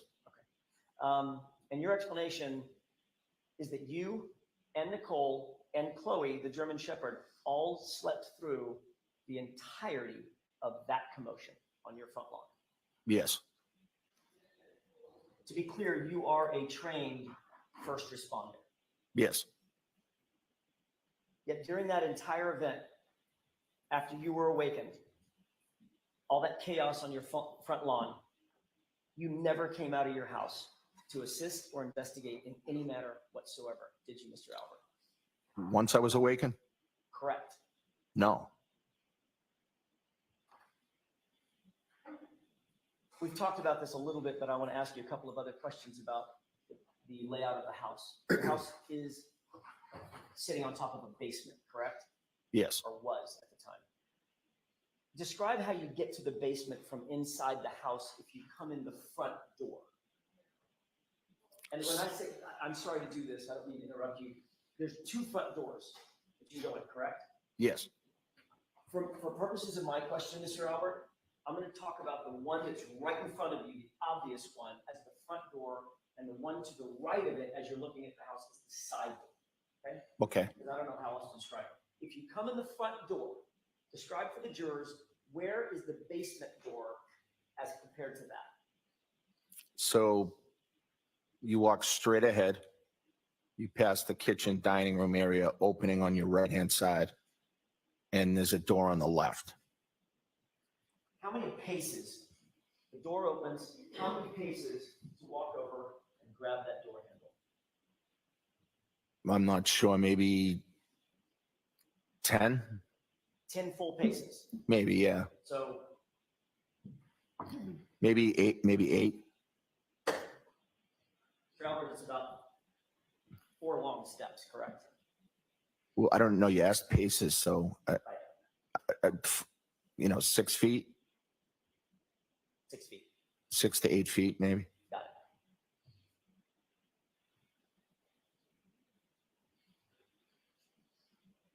What was the basement used for in January of 2022? So the basement had a weight room in one of the rooms, and the other room was nothing at the time. It had been damaged, water damage due to an overflowed toilet. So part of the flooring had been ripped up. Yes. And that opened up some slab concrete downstairs. Yes. There was also plywood downstairs. Yes. There were a couple of mats where the actual weights were, so they're not slamming down onto concrete. Yes. But there was a good amount of that floor that was just exposed concrete. Yes.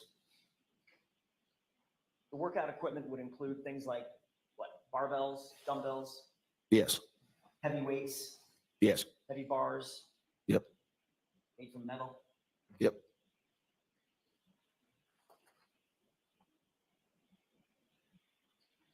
Once you're down in the basement, by the way, there's 2 flights that you go down at angles to get to the basement. A series of steps, a landing, take a left, another series of steps, and you stand on the basement. Yes. Not a long staircase, very small, but Right. I mean, it's narrow and tight, but in other words, you don't just walk straight down a staircase. You go down to a landing, turn left, turns a little. go down, turn left again, and now you're in the basement. Yes. If you wanted to move something large or heavy out of that basement without having to go through the house, could you do that? Objection. I'll allow it.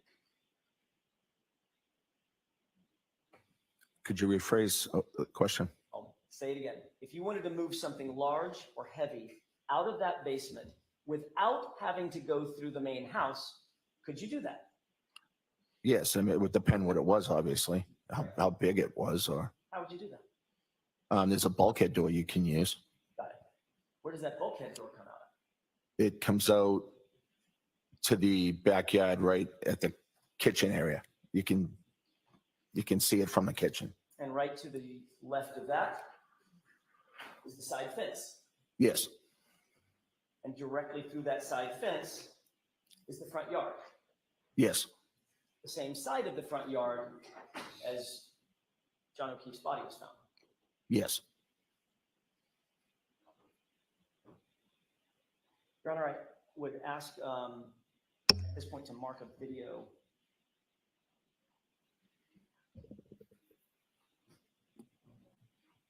Let me have just a moment, Your Honor. Yes.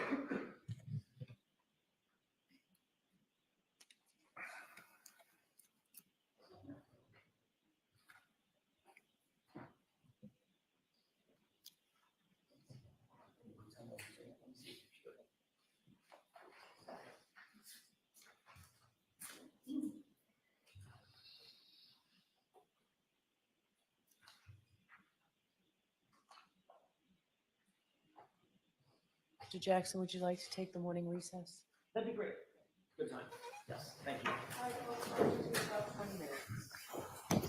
Court, all right, please. Sheriff, put down your notebook and follow me, please.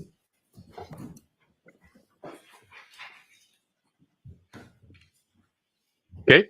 Any thoughts? I mean, this is largely unproductive.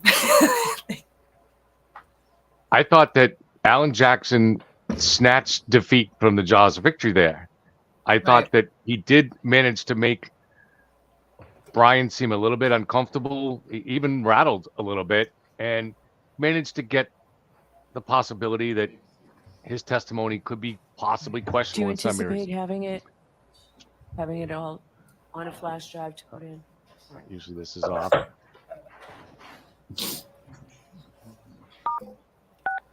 You are muted.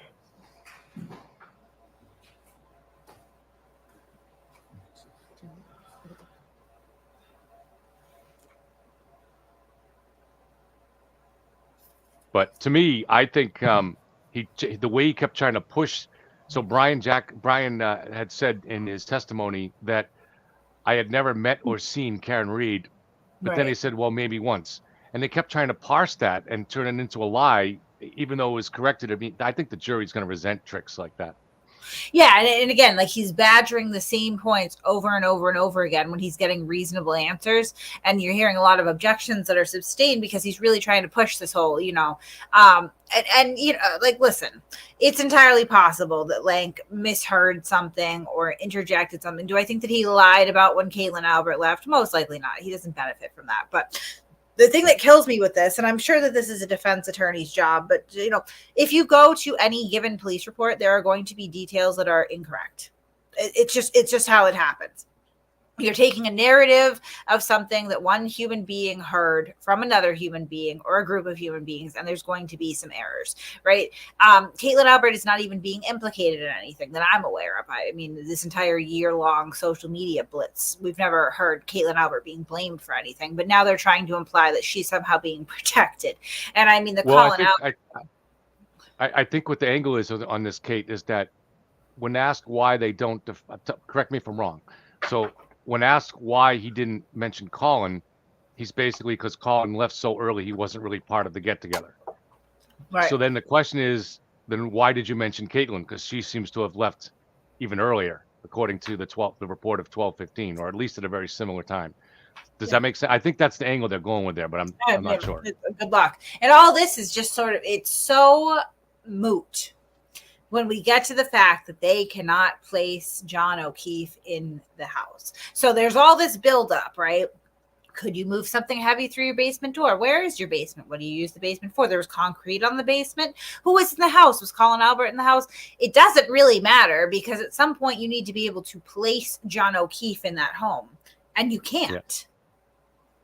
Yeah. And did they walk a heavy object through the bulkhead that just around the house through the snow, even though everybody's testified that there were no snow tracks in the snow, and even though there's also footage that seems to show there was no tracks in the snow too.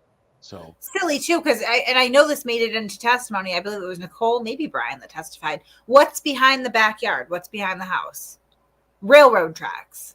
So right. You picked up this body, drug it through the backyard, and decided, let's not throw him on the railroad tracks. Let's throw him in the front yard. Yeah. Okay. Yeah. That's another part of Karen's testimony this summer, or I'm sorry, even prior to the summer, before she said she saw John go in the house. I think her older testimony was that she dropped him off in the driveway. So the question that a lot of people have had is, then if that's the case, how did John end up, like if they were going to take John out and hit the body off, why would they put him over at the other end of the property? Right. Which I guess the answer would presumably because they saw her parked there at some point. But again, it makes it a little bit of a stretch. And how did how did the phone get out there? Since obviously the phone didn't go inside the house based on the GPS. So unless John got out in the driveway and Ryan Nagel or nobody saw him get out, and then she drove to the edge of the property to wait, and then was so mad at him that she threw his phone out into the snow. And then later on, when they carried the body out, they knew that phone was there and dropped him on it. There's just a lot of very unlikely things that have to happen. And they have to be able to place him in the home. To argue that he was beat and killed or beat half to death in the home, they have to be able to place him in the home. And they simply cannot do that. There is absolutely no evidence or data that exists that places that man inside that home. There's not one eyewitness that places him in the home. There is no digital evidence, in the phone's GPS or geofence or anything. Nothing places him in that house whatsoever. The only tenuous piece of evidence, and I hate to even call it evidence, but the only piece of data that they can tenuously attempt to claim places John O'Keefe in the house is that Apple Health data, which I am getting so tired of hearing because there are no GPS points within that data. It is literally your phone. It's an iPhone, not an Android, but your phone interpreting not where you're going, but what you're doing. I have a fitness tracking app on my Android even. And if I do this enough, it's going to say that I'm taking steps that I'm not taking because that's how it works. Yeah, what I found is that what I found through research is that if you're driving in the car and you're talking with your hand going up and down like you're in an argument with somebody, the sensor on the phone might interpret that as going up and down stairs because it's the movement that it's taught. I believe what happened there, and we did replicate this with an iPhone taking the same path that Karen and John took that morning, what we know of it anyway, is that it was the elevation change that was, I would assume that they were driving very slow because they didn't know where they were going. She was drunk. It was snowing out and they were presumably arguing. If you drive slow up that road to turn onto Fairview, then the elevation change, the Apple Health interprets that as ascending and descending stairs. And the best way that I can describe it to someone who hasn't tested it is if you have, I use Google Maps. So if I use my Google Maps and I slow down enough while I'm driving, it'll want to flip me over and revert me to walking directions because I'm driving so slow that my phone interprets that I'm walking, even if I'm not.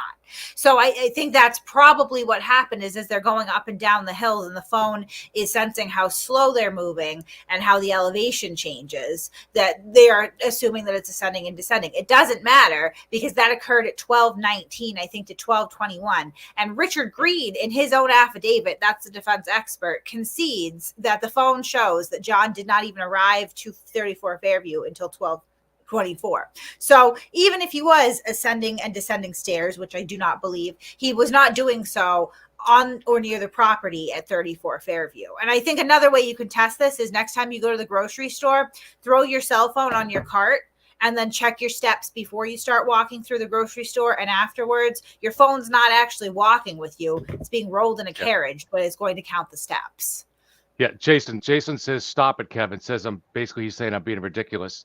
No, Jason, listen, the thing with you is I like that you're contrarian, but there's a difference between being contrarian and this is your faith. This Free Karen Reed is your religion. Okay. See, what I do is actual research. Okay. Because I, like Kate was saying, assumed that the way the Apple Health Watch collects, or your phone collects this data is based on elevation changes, but that actually is not quite what it does. It may factor that in a little bit, but when I researched it, no, it has sophisticated sensors in it that are designed to determine your movements. And I asked this question. I read documents and also asked the question to ChatGPT and things like that. And what I found, to my surprise, I'm not making this up. The actual fact is that the sensor can determine this movement like this is going up the stairs. I didn't invent that. All right. That's not me coming up with some crazy theory for you. You can, if you want to, in addition to being contrarian, do the actual research for yourself. Don't just sit there and criticize me as though I'm making stuff up. I've spent much of the last year, like Kate, doing research on things like this. I knew nothing about data like this a year before. The same thing with the idea that Jen McCabe connected those calls inside the house. You can do the goddamn research yourself if you want. You don't have to just sit here and depend on me to do it. You can do it. And what I found is that it's called the CDR. And when you get the CDR, which is an extraction from the phone on, now you're getting it, you can get it on the caller or you can get it on the receiver. And for the calling phone, it cannot distinguish between a connected call can't distinguish between someone picking up and going to voicemail. The only way they'd be able to determine that is to also get the information from the receiver. Now, you can research this if you want. You don't have to depend on me and then just sit there and be snarky. You can actually do this research. You can do it right now. Okay, we're on a break. Go to ChatGPT or something like that and plug it in, and it'll lead you to other documents that'll give you that answer. So instead of being snarky, do the actual goddamn research for once. Sorry, I didn't mean to get upset, but it drives me crazy. People, if you question it politely, that's fine. But if you're saying that I'm full of shit or something like that, it bothers me because I've done the research on this.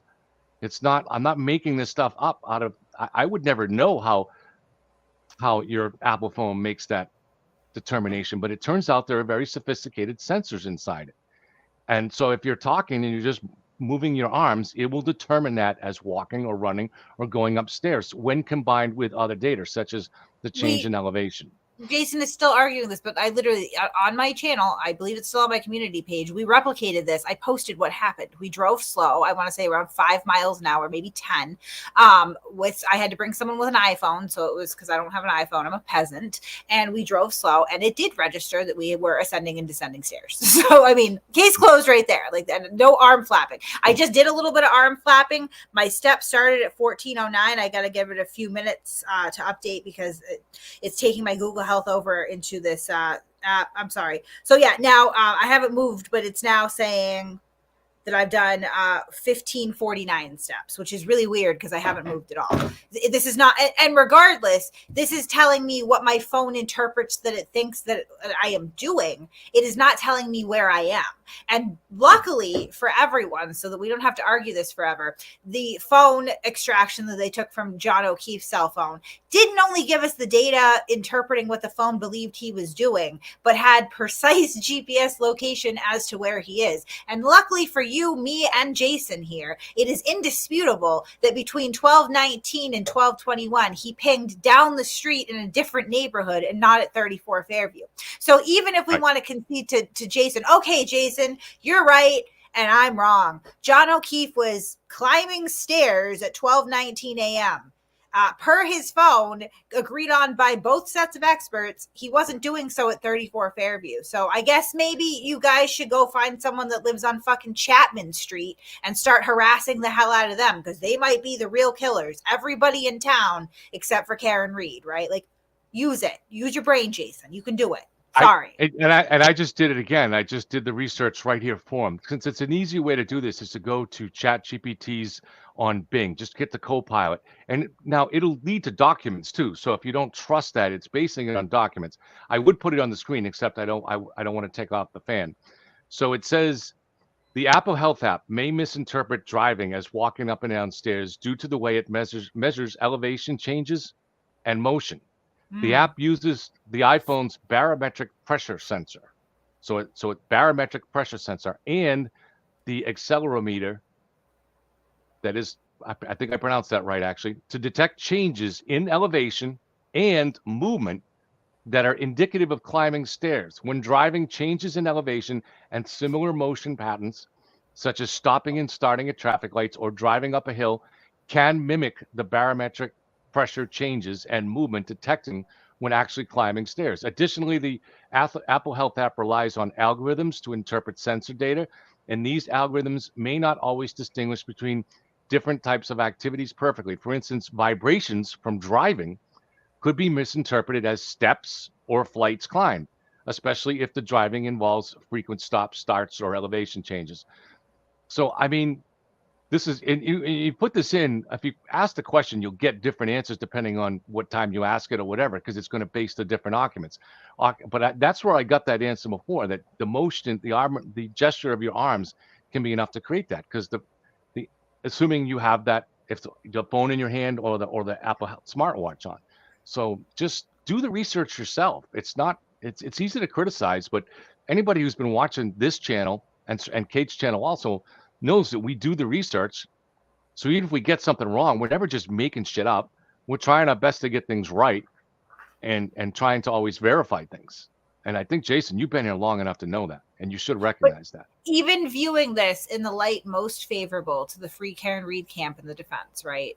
The conceding that, yes, John, and just, I'm not conceding this because it happened, because I'm fairly certain through my own research, replicating this, as well as the fact that I just screwed up my health metrics for the day, guys, and I'm now taking credit for steps that I haven't taken when I'm trying to, rein in my fat ass. But it didn't happen that way. But I, like, just for argument's sake, conceding that, yes, he did walk up and down 3 flights of stairs in 2 minutes, it still doesn't surmount the GPS data that, again, both sides agree on, that he did not arrive at that home until 3 minutes after he was supposedly climbing these stairs. So I guess Jason is offering to pick me up. I don't want a stranger to pick me up. I'll meet you out. I will do that. We can take a drive together. My car, not yours, because you're not kidnapping me. No, thank you. But I will absolutely do it. But I mean, maybe you could spend your time instead driving up and down Chapman to figure out who the real killer is, whoever he was climbing stairs with, because it wasn't 34 Fairview. Like, it's silly. It's absolutely silly. And Apple Health is not a location app. It's designed to detect your activity. And so, but GPS is the most accurate location app in the world. And when Rich Green, if I remember right, there is a tiny window of a few seconds. So I think what he said was his results were that John was going up and down stairs. He doesn't say whether he was going up 3 flights of stairs or up, down, or he just has this very vague thing, which tells you that's a clue too, as to it's just detecting a type of activity. But he has that, I think, from 12:21 to 12:24 and 17 seconds, if I remember right. And it just doesn't leave a window because they didn't arrive on that street until right around, they just turned up the street at it was 12:24. It was 12:19. 12:19 to 12:21 is when they claim that the ascending and descending stairs happens, right? The only reason I'm so specific on this is because I literally just pulled it up for the new Facebook group, because I was, making this. This is where the case falls apart. What was the exact time again? I'm gonna 12:21. 12:19 to 12:21 in the same affidavit. Richard Green later on. So this is how they put it out. They show the Apple Health data. Here he is ascending and descending steps, 12:19 to 12:21. Later on down in the report, a few paragraphs later, he says John O'Keefe's GPS pings at a neighborhood down the street at 12:19, and he does not arrive to 34 Fairview until 12:24. Right. So, again, I do not believe there is nothing that would indicate that is concrete that John O'Keefe spent any time between 12:19 and 12:24 climbing any stairs at all. No. But even if he did, everybody agrees that it wasn't at 34 Fairview. So try again. No. You can't put him in the house. And in addition to the GPS, you also have the Waze data. John had never been to the house before. So he put into Waze 34 Fairview. They know exactly where they were when they put that in. That's how Waze works. You guys all have it. And that was at 12:20. And they were a little over a mile away. And it's about a 4-minute drive. Karen missed the turnoff too, losing a little bit more time and had to turn around and come back. And that's why she arrives at the intersection at the same time as the car that Ryan Nagel was in. So there just wasn't time for any of this. It's just not the data. 2 different streams of data make Rich Green's data impossible.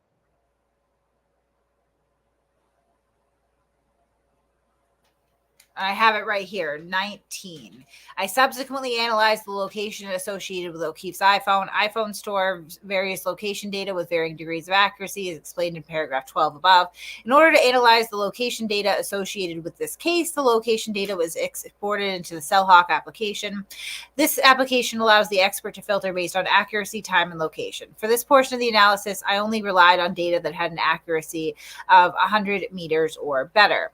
Based on my analysis of the location data obtained on O'Keefe's cell phone, it appears that the first location ping in the neighborhood near the Albert residence occurred at 12:19:33 seconds a.m.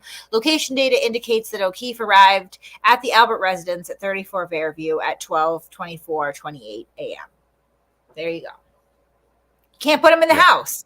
I mean, you can't claim the guy was beaten in a house that he never entered. That is just silly. So I think that all this extra stuff, whether they catch Brian up on how many times or whether or not he talked to Karen Reed, which a bizarre thing. I noticed that when they're saying you're talking to her, they may have been talking. It looks like he was more talking to the group, and his sister-in-law, Jennifer McCabe, maybe it was even his wife, one of the women, is right behind Karen. I think it was Jen because she turns around and hugs Karen afterwards. But who knows who he was talking to? Doesn't matter. Doesn't change a goddamn thing. It was 2 seconds of him just basically pointing. So whether it was at Jen or actually at Karen, who's going to remember that? If that's the only time, if that's the only interaction you had with her in your whole life. And his testimony when he's this is the part where I think, like I said, Jackson snatched defeat from the jaws of victory, because when I think he did have him a little bit rattled, which is that's what he's paid to did. do, is to Yeah, get even did. an ordinary witness to be rattled. He was kind of scoring there, but then when he kept hammering that thing where clearly Brian said in his statement, I never met or saw Karen before, well, maybe once. Right. And Jackson kept trying to chop that off the end of it. And I think that's something the jury's not going to forget. If you Right, have and I the think evidence on your side, you don't have to pull tricks like that, you know? it's a pattern too with them where they're constantly playing these semantic games and truncating that. I mean, they're pretty much Turtleboying the situation is what they're doing, which is really tragic, I guess, for Karen, that this is the, you know, I'm not sure whether the dog is wagging the tail or the tail is wagging the dog here as far as this defense strategy, but this is stuff that you'll see. It works in a blog. You cut off somebody's screenshots and don't show a response, or cut off somebody's words mid sentence and make it sound like they're saying something they're not. You know, the same stuff that Aiden accuses everybody of doing to him, right? Which they don't, but you can't do that in court. And I think after a while, like this is not a fluke. This is a pattern at this point where they are constantly trying to badger and twist these people's words around. And there's always a rational and reasonable explanation that comes on the heels of that I think the jury is going to take notice of. Because they, you know, put yourself in their shoes. I know I live in an apartment, and my apartment is not very big. I would say it's probably maybe 1,600 square feet. I have a bedroom in the back. That's my bedroom. My daughter's bedroom is right off my front porch. My son's bedroom across the hall from hers. I got a dining room that I'm in right now, and then I have a living room over there, right? It's not very big. And I live on a very small dead end street. Right. Very narrow. There's no sidewalks, even, at least not on my side of the street. So I've had incidents where the neighbors have the fire department out or ambulances or whatever else. And I don't know about it until I see it in my Ring camera. And that does not wake my daughter up, who's right on the edge of the street there, right off the porch. Her window is, because they usually don't use sirens in residential neighborhoods, especially early hour morning, where there's no traffic that they have to alert to get out of the way. So you're just left with the trucks and the lights. And I'll tell you, I have a large dog. I have a 70-pound pit bull, and he does bark when he's awake during the day if somebody approaches my door or if somebody comes in that he doesn't know. He barks for attention. He barks when he has to go to the bathroom. He's a barker. But we've had many instances where the emergency vehicles didn't wake him up either, because he sleeps like a log at night. A lot of dogs do, especially active dogs. They're up during the day. They sleep at night when everybody's sleeping. So I don't think it's unreasonable that the silent emergency vehicles that go up, and that's a big lawn too. You know, it's not the same thing as my neighborhood setup where you literally step off my porch and you're on the street. It's very, very small. You can't even park on both sides of the street without causing a problem trying to go down it. And even that doesn't wake us up. So I think it's very silly that they keep trying to hammer this home. Or, oh, you were a trained first responder. Why didn't you go outside? By the time that he was woken up, and, you know, there's some proof of this too, because the lights turn on. So it's reasonable that they're woken up. John's already gone. What do they think that he would provide to this situation? Nothing. I tell you too, I lived, I remember moving to not downtown Worcester, but Park Ave, Worcester, but it's a busy street, kind of like down both I was near the intersection. And one of the first things, like very early on, you have to get used to fire. There's fire trucks going to any accidents scene, I mean, day and night. And it was very, very hard to get any sleep because of that. And then, but eventually you get used to it to the point where it no longer even wakes you up. Now, I'm not saying that's the case, that happened here, but it's Fairview, you know, if there's enough traffic on it, your mind can start to tune it out eventually. And I also just I'm curious if your pit bull hangs around with Jen Altman at all. No, I'm sorry. No, I mean, yeah, I would love to train him to bite some people, but he just doesn't have it in him, unfortunately. But I guess, and that's the other thing too, this whole idea of like not great with strangers. I would say that my dog is not great with strangers, but not because he's aggressive. He's not aggressive at all. He's annoying. Like, he bothers strangers. He'll get in your face. He wants to jump on you and stuff. If I had a bunch of strangers at my house, I would monitor my dog with them, not because I thought that he was aggressive at all. He is legitimately not aggressive not even an ounce, but I would not want him to bother or annoy people as he is apt to do. So even stuff like that doesn't mean like my dog is a trained vicious killer. I noticed that they make a point too. I've heard a couple times, German Shepherd mix, right? And I hate that they're using breed stigma in their argument too. Not every German Shepherd is going to be an excellent guard dog that will bite the face off of anybody that comes in, much like not every pit bull, right? But they have a reputation. And I can say that my dog is probably one of the worst guard dogs that you could ever possibly endeavor to own, too friendly, right? So, I mean, I resent the fact that they're even trying to draw that inference just from the dog's breed, right? Not very many questions about the dog's temperament.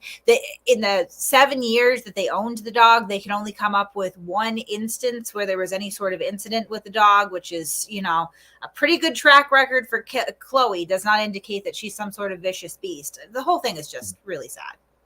I just wanted to say my joke was not, I in no way wanted to see Jen Altman attacked by a pit bull. It was a reference to the fact that Natalie and Karen used to refer to Jen Altman in the early days as pit bull or their pit bull in a friendly way. My comment still stands. I would love to train Jake to bite people, but he just would never. Yeah, I didn't want to imply that I want to see Jen attacked. They used to call her the pit bull, their pit bull. You're a better person than I am, Kevin. That's why I like you.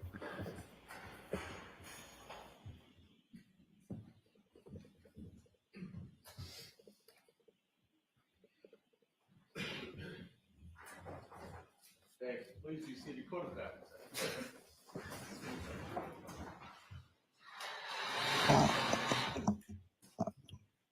All right, are we all squared away? Yeah. Okay. Thank you. Mr. Albert, did you speak with anybody at the break about your testimony? Just my attorney. May I approach? Yes.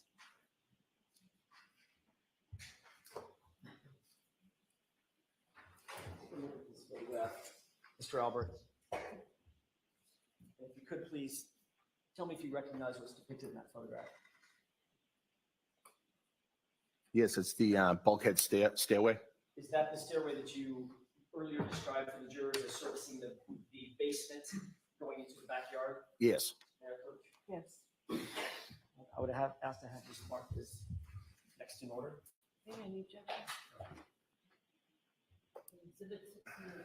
Thank you.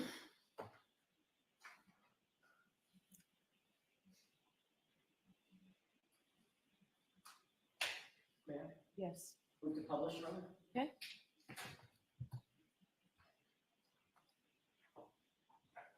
Do you see what's depicted on the television screen?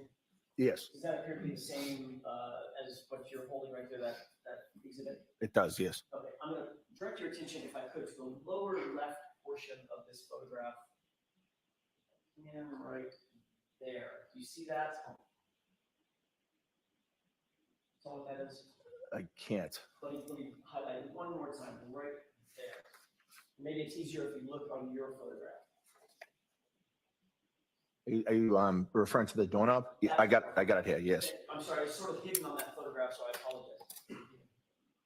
apologize.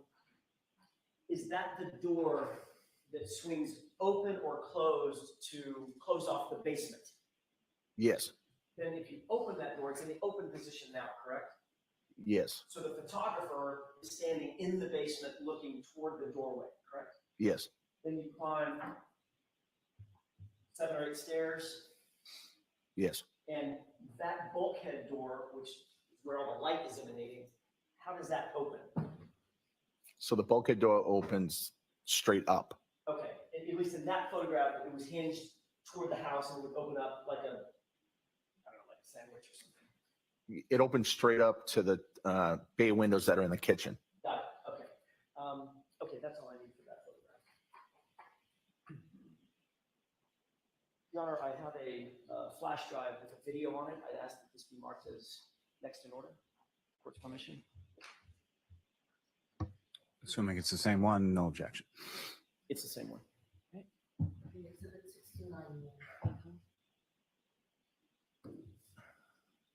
Mr. Albert, I want to ask you to take a look in just a second at a video and then describe if you recognize what's in that video. I'll probably play maybe 5 or 10 seconds of it and then pause it. If that's okay. Okay. Court's permission? Yes.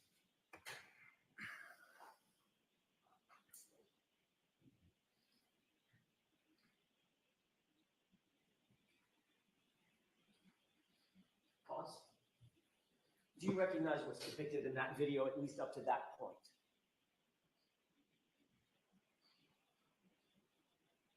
No. Does that look like your basement door, although the bulkhead doors have been replaced different? The whole thing looks different to me. Let's go and play the video.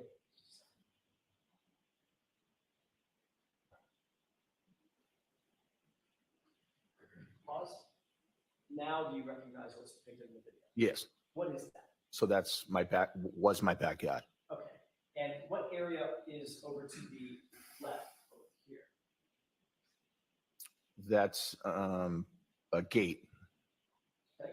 And what does that gate open up to? to the front yard. So the area that we're looking at right now, where the photographer is standing, is the backyard.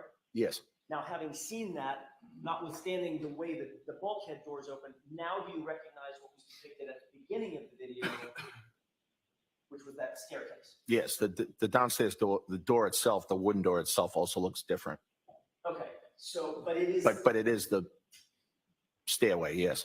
going into the basement. Yes. Or coming out of the basement. Yes. So in other words, another way to put that is that represented the ingress and egress through the bulkhead to the basement. Yes. Okay. Let's go ahead and play this.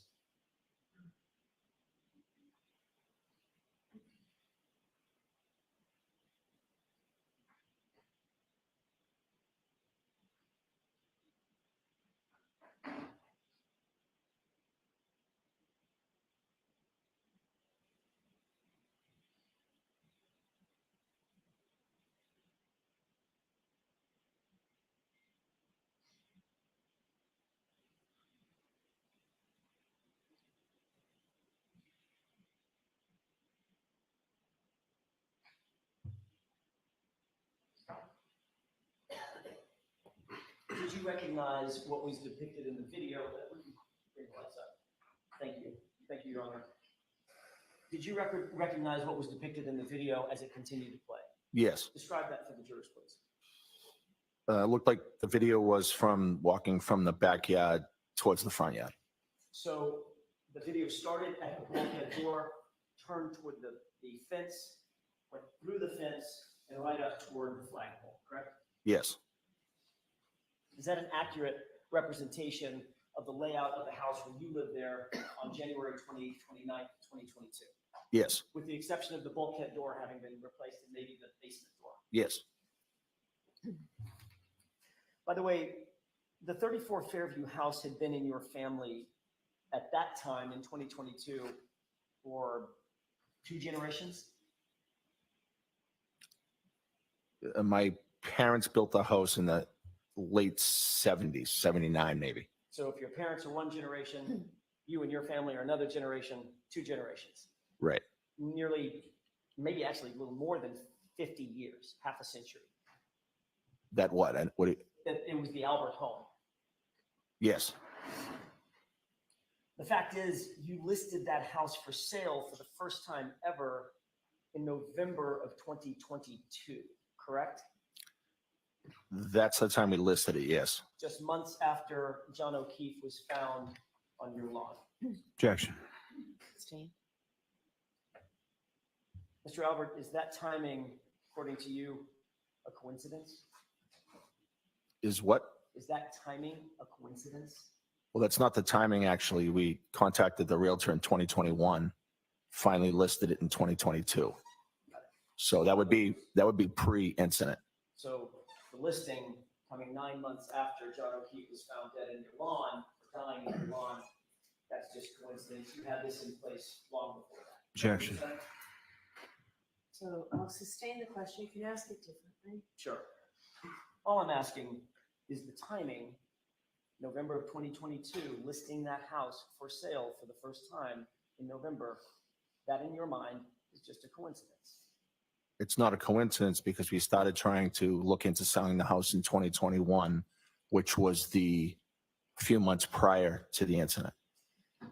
On January 28th, 2022, you were still an active Boston police officer, correct? Yes. What was your job title in January 2022? Sergeant detective. That means you not only respond to incidents, you actually conduct investigations as a detective, correct? Yes, primarily fugitive investigations. You have additional training in order to hold the title and hold a position as a detective. Is that right? Yes. Not just a regular patrol officer. You have to have special training to get to the rank of detective. Is that right? Yes. As a sergeant detective, that's above a regular detective, indeed, because you're a supervising detective. Is that right? Yes. You have experience and training in order to hold that position as a supervisor in the detective spot as well. Yes, there's civil service tests for the rank, but yes. And you've investigated crimes. I mean, I'm guessing just a ton of different types of crimes, including assaults, manslaughters, homicides, kidnappings, things of that nature. No. You've never investigated anything like that. No. So what's the parameters of your investigative skills as you held that title of sergeant detective? So my parameters were investigating fugitive investigations. That was my specialty, I guess you could say. So you've responded obviously to countless incidents and scenes as both a patrol officer Yes. as well as a detective. Yes. You've supervised the investigation of at least the fugitive type of crimes, correct? Yes. Fugitives trying to thwart investigators to try to find them, right? Yes. That's their whole, it's the cat and mouse thing, right? Right. You being the cat, correct? Sometimes. Yes. You're also trained in techniques, obviously any detective would be trained in techniques that culprits might use or suspects might use to sort of cover up investigations. I'm sorry, to cover up crimes, to thwart investigations, correct? Objection. Do you have that training, sir? No.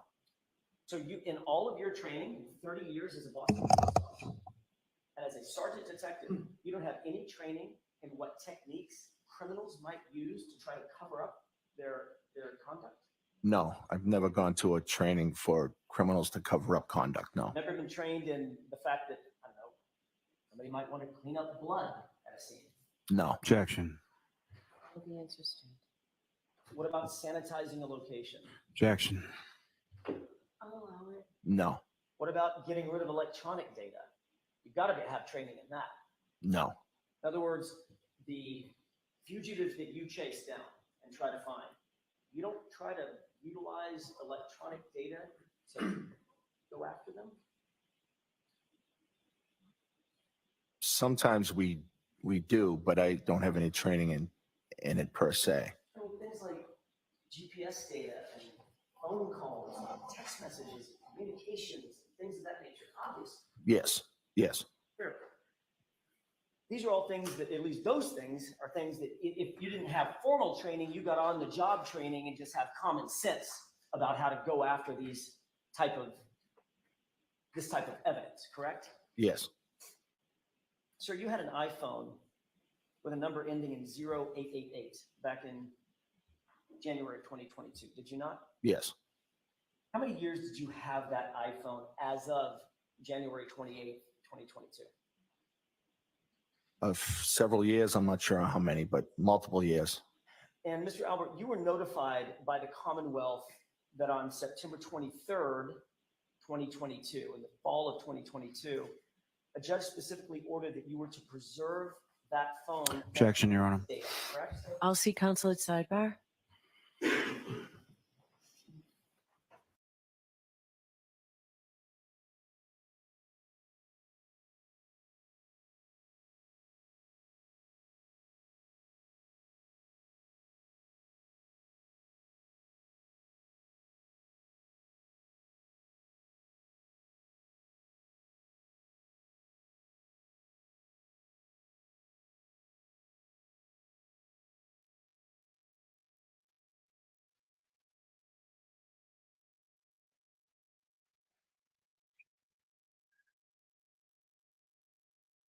So again, I apologize, guys, for about a half hour ago when I lost the feed. I was planning to switch over anyways because that feed we were on, which was Court TV, was about a full minute, maybe even a minute and a half behind the one on Fox 25. But this has been the game here since the beginning. You have to move around to try to find which feed has the best audio and which is, so we did. And I didn't realize we had frozen on that because I could still hear the audio. That was about a half hour ago, Kate. So And so I followed along, and the only thing I filled in people what maybe some people had missed with the freezing, which was just that Karen had taken a photo a week before of Brian, Chris Albert, John, and some guy named Steve Daly. There was a photo taken that purportedly Karen actually, it was at the Hillside Bar in Canton. But that's all we missed.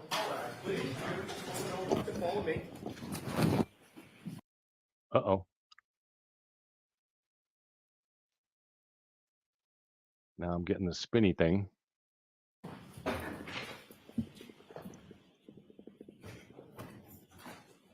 Is the jury being dismissed for the moment? Kate?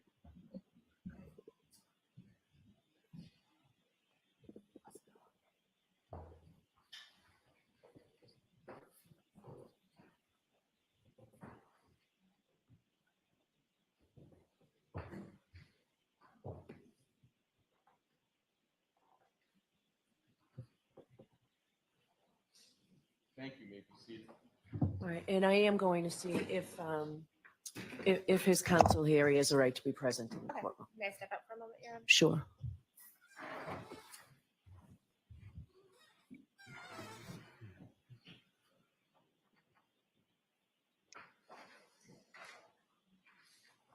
His counsel. This isn't another Turtleboy thing, is it? He's.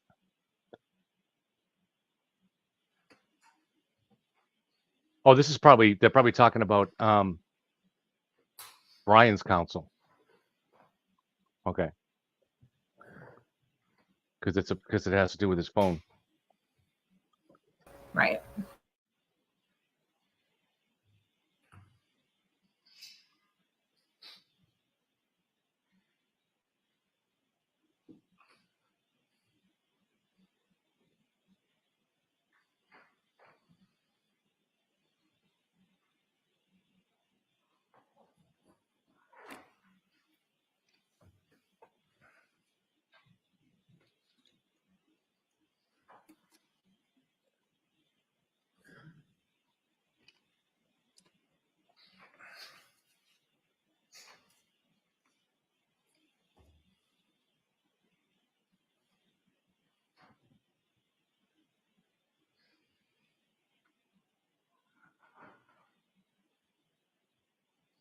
This is like a law school class now. It's got like everything but the kitchen sink in this Mm-hmm. trial.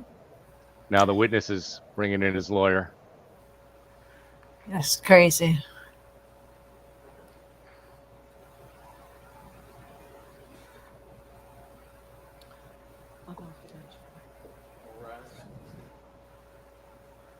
Okay, so now she's walking out.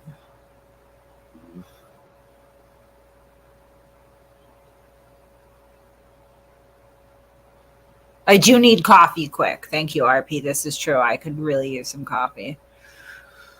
Yeah. I got mine locked and loaded. I just have to put it in the water.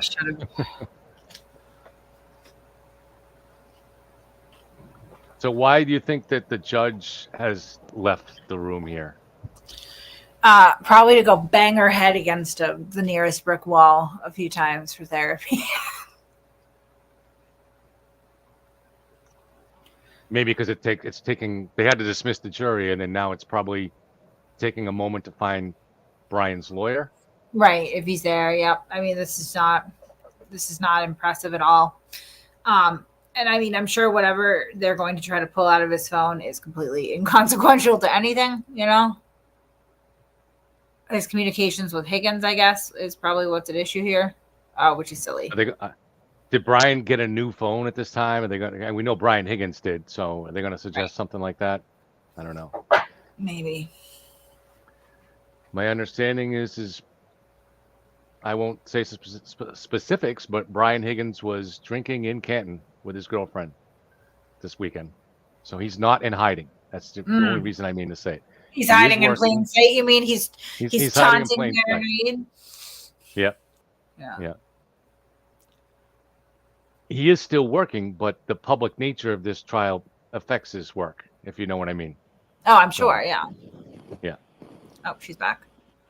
All right, so Mr. Jackson, you can have a voir dire.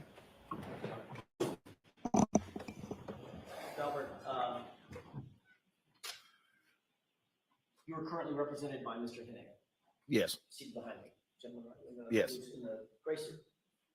Correct? Yes. Okay.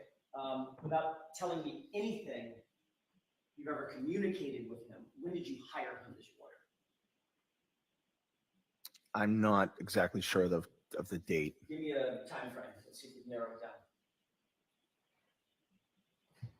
2022. I'm just not sure the exact date or even the month. For the end of 2022? I'm not sure. I believe prior to some of the other testimony that I gave.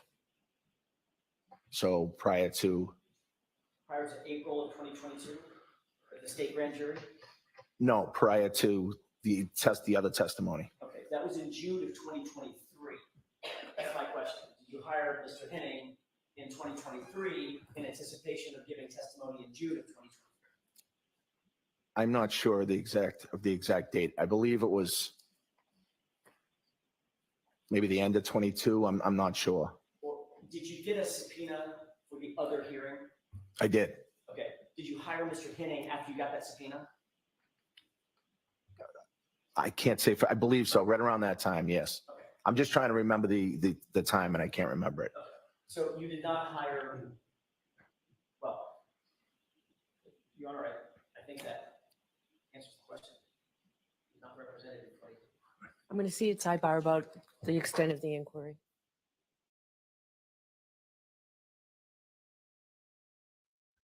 And here we are in Sidebar. No sooner do I bring the banner down and we're back in it. And so I guess there's some kind of implication that Brian lawyered up after he got the federal subpoena.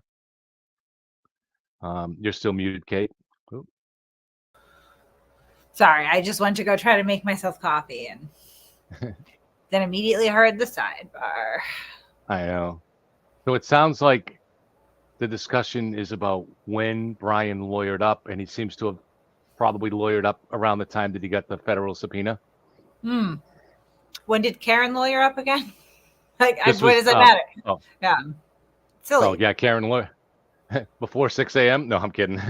No, she, but from everything I understand, everything that I've heard, she lawyered up almost immediately, right? Before the police had even interviewed her. So. Right. You can't hold that against her. You can't, though. You really can't. Everybody lawyers up when they get a subpoena for the federal grand jury. That's just normal. Or a regular grand jury, or some people lawyer up when they're just questioned by the police. Like, it is an inalienable, you have a right to counsel in this country. In fact, you're right. And that's the more interesting thing here is that he didn't lawyer up before the state grand jury. It was only once he got the subpoena so it really kind of, Alan Jackson once again kind of stuck his foot in it, I think. But well, he's sticking his foot in it anyway, especially because he's an attorney. He knows, Yeah. That there are people that literally will not speak to the police as witness, suspect, anything without an attorney present, and that's your right, and you should exercise that right, right? Yeah. Surely Yeah. Alan Jackson and David Unetti want people to exercise those rights, right? That's how they pay their bills. It's just silly. The fact that somebody retains a lawyer doesn't mean anything other than they retained a lawyer. That's how that's supposed to go.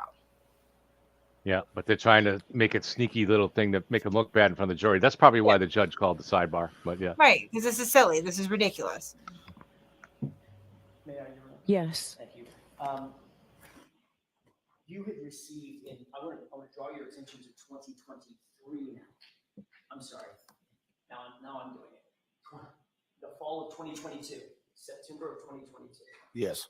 Did you receive a notice on Commonwealth letterhead indicating that you were not to destroy or in any way manipulate any data on your cell phone, destroy the phone itself, or to manipulate or destroy any data on that cell phone? I do not remember getting that letter. No. I'm going to read this for the record, Your Honor, if I may, with court's permission. Yes. Did you receive a letter that said, in essence, not even in essence, it should be quoted as the following? Quote, you, Mr. Allen, are hereby notified that the defense in the case of Commonwealth versus Kieran Reed, Norfolk Superior Court, criminal case number 22-117, has filed a motion pursuant to Mass R. Crim P. 17 for the production of any cell phones that you used between January 28, 2022 and February 28, 2022, and or any data associated with those cell phones, period.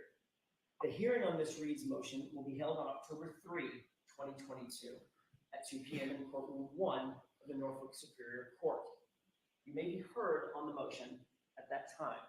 You are hereby placed on notice that these cell phones are the subject of pending litigation, and you must not alter, delete, destroy, or in any way manipulate any of these electronic data associated with the cell phones at issue.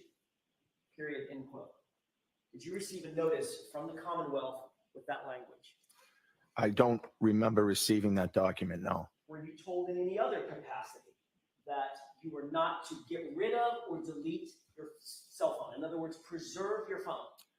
Subsequent to me upgrading my phone, I spoke with the DA's office. So after that, they told me via a phone call that that was the case. So your testimony is you never received the notice that I just read, but you did talk to the DA and he told you to preserve, you were on notice that you were to preserve your phone. After. I Right, know you want to say that, Mr. Albert. My question is, did you have the conversation with Mr. Lowry? Yes. Okay. When was that conversation, sir?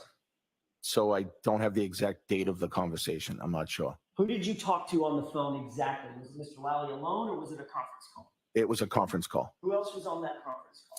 I believe Steve Nelson and other witnesses in the case were on the conference call. Can you name those witnesses for us? I believe it was Brian Higgins. I believe Jen McCabe, Matt McCabe, and maybe somebody else, but I can't recall. Who initiated that conference call? I believe it was somebody in the DA's office. So either Mr. Lally or Steve Nelson, somebody like that. Did everybody just call into a central number, a conference line? Yes. And what exactly did Mr. Lally say to you during the course of that conversation about preserving your phone? During the conversation, Mr. Lally said that the defense had filed a motion to ask for the phones to be preserved. And anything else? That's what I remember him saying. Did you volunteer that, oh my goodness, I just upgraded my phone last week, convenient. I don't have that phone anymore. No. You didn't say that to Mr. Lally? No. You just took the information that he gave you and hung up the phone and what about your business? Yes. Without notifying him that the very phone that he had just ordered you to preserve had just been destroyed days earlier. No, the phone wasn't destroyed. I upgraded the phone. The data was destroyed, sir. Correct? I did not destroy any data on any phone. Mr. Albert, I upgraded my phone. when you upgrade a phone, you know that the phone is set back to factory reset before your new phone is handed to you, correct? Happens every time. I don't know that. So if you have personal texts with your doctor, personal communications with Mr. Henning, your lawyer, you're just going to hand that to a pimply-faced kid at Best Buy and say, here's my phone? You know that data is destroyed when you upgrade your phone, right? I think some things are come over across contacts, things like that. So I don't know that for sure. You can back up your data, sir, but the phone data is destroyed for all purposes. It's factory reset, correct? I don't know that. How long do you have a phone? That's an iPhone. Years. How many times have you upgraded your iPhone? Multiple times. Every single time you upgrade it, you know that the phone prior, the data is destroyed on it, correct? Usually my contacts come over and my photos come over. So that's a backup. no, I don't think I have that on backup, but okay. Irrespective, you didn't tell Mr. Lally that you had gotten rid of that phone. I was not asked that and I didn't tell him that. I see. You felt like if you weren't asked that, you didn't need to volunteer it even though the conference call was specifically about preserving your phone pursuant to a judge's order. Correct? What was the question? You didn't offer to Mr. Lally that you had gotten rid of the very phone that he was telling you had to be preserved due to a judge's order. I did not. And you didn't seek any advice from, I'm not asking you for the communications. You did not seek any advice from counsel at that time for those purposes. I don't believe I did, no. They have just told you. Sure.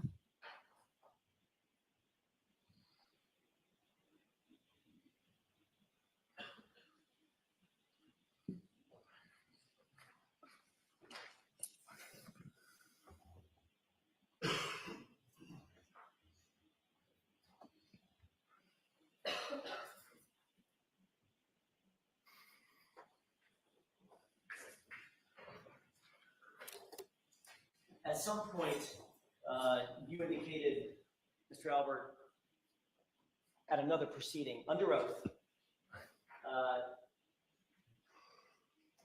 in relation to a conversation that you had with Brian Higgins about your phone. Quote, I don't recall saying I was going to get rid of my personal phone to Brian Higgins. I may have said that, you know, there's personal stuff on my phone. But I don't recall saying that to him, but I don't know. We had multiple conversations about things. You remember saying that under oath at another hearing? Yes. You literally admitted at that hearing there's personal private data on that phone. Hence, you got rid of it, right? No. You certainly wouldn't allow some kid at the AT&T store to have your personal private data. You're a cop. No, I assume he doesn't have it Why would you assume that? because he took the phone and has it. And what do you think happens to the data on the phone, sir? Let's just use common sense. What do you honestly think happens to the data on the phone when you turn it in and upgrade your phone? I'm sure that the data is not there anymore. I'm sure. It's destroyed, sir. Correct? I don't know that for a fact. I know that some things are transferred back to the new phone. You just said, you know, the data is not there. Some data, I guess, isn't. Yes. No, that's all I have. All right. Mr. Lally, any questions? No, Your Honor. Okay. All right. I'm going to take a short recess. I want to let this witness, if he chooses to have a few minutes.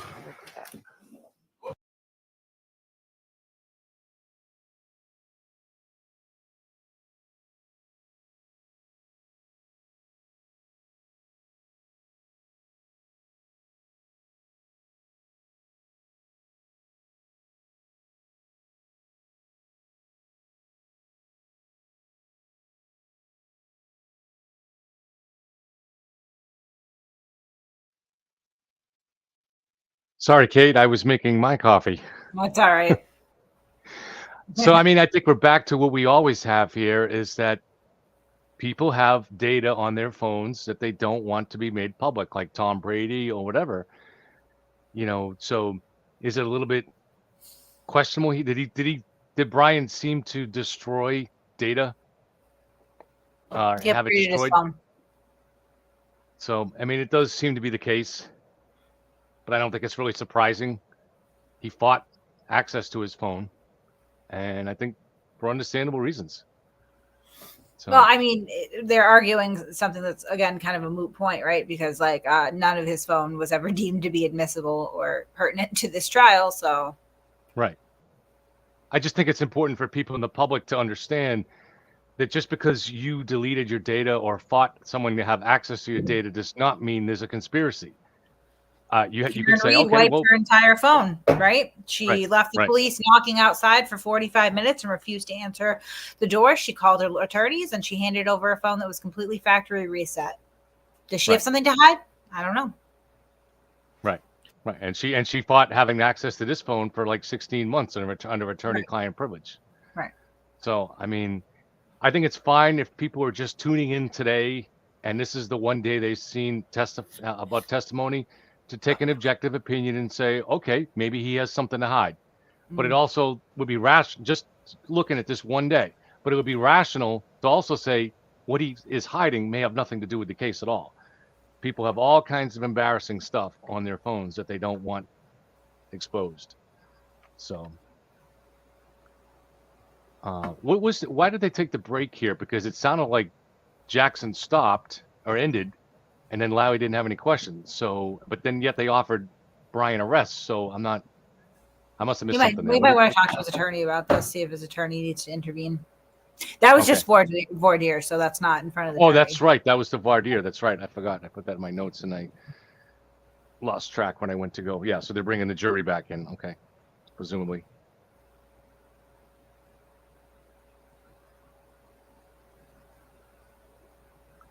So we may hear some of that questioning again.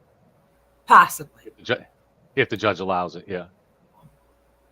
I think that Lally not even interjecting a little bit probably is an indication that a lot of this, it's a moot point. You're arguing over a preservation order for a phone that was never deemed to be admissible. They went all the way up to the SJC to try to get that phone in. Didn't happen.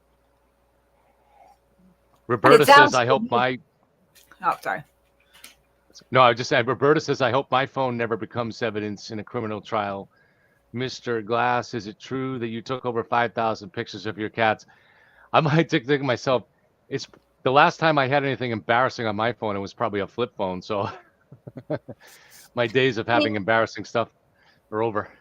I don't really, my phone, yeah, you got my phone today and wrapped it up in something, I wouldn't panic over it. And I wouldn't be embarrassed either, but there's some weird shit on there.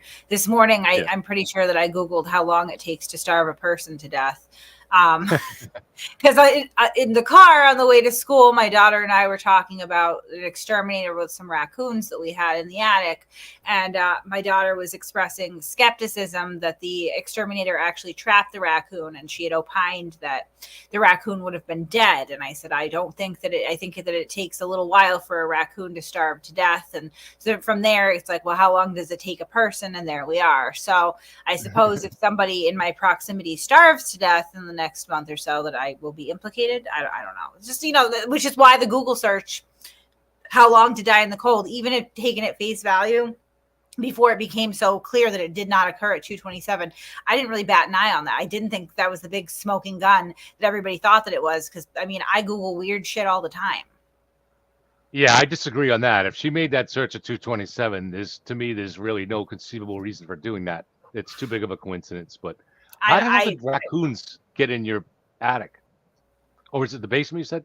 No, it's the attic. There's like a crawl space up there. I don't know, because my landlords are slumlords pretty much, and that. Because raccoons are pretty big. I've seen them a lot. We've had like a thing with the raccoons. It's like a whole side plot in my life, but yeah, they ended up going up there. There was one raccoon. She had babies. Last summer, she would sometimes drop the babies. There's I live in a 3-family. So at the top, there's porches. So they would kind of climb down the porches, and sometimes they would fall into the creek next to my house, and you'd hear them screaming and have to call animal control to get them out. But animal control will not remove them. So we had this thing for a while. Over Halloween, for instance, we got on the Ring camera. The raccoon actually climbed down, took a candy bar from the bowl, and then climbed back up. She was very respectful. She followed the only take one rule, so I appreciate that. We can't leave DoorDash on the front for very long, or the raccoons might sniff around. Sometimes they corner the cats on the porch. It's like a whole thing. Yeah. When I lived in Boston, I lived in Charlestown, and I lived right under the Bunker Hill Monument, and we were on the second floor, and they would come up to the trash up there too. But I had a really funny raccoon story that I can bore people with. This Tom Fleming, my moderator, was here for this. This was when I owned a bar, Leacham's Pub in Worcester. I was standing near the pool table. It was probably 7:00 on a warm summer night, so the front door was open, and I saw something run through. And I didn't quite see what it was, but I did have an instinct that it was a raccoon.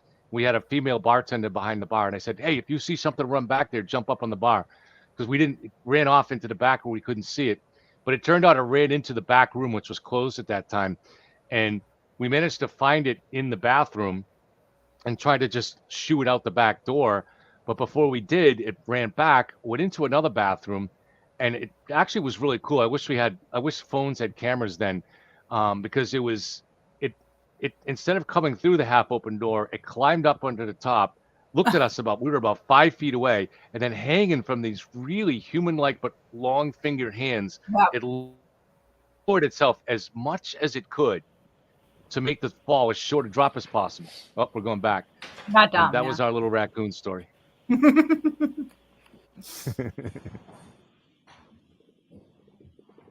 Turtleboy was hiding in the corner when that happened, but I'm kidding. But he used to come in the bar, I guess. All right.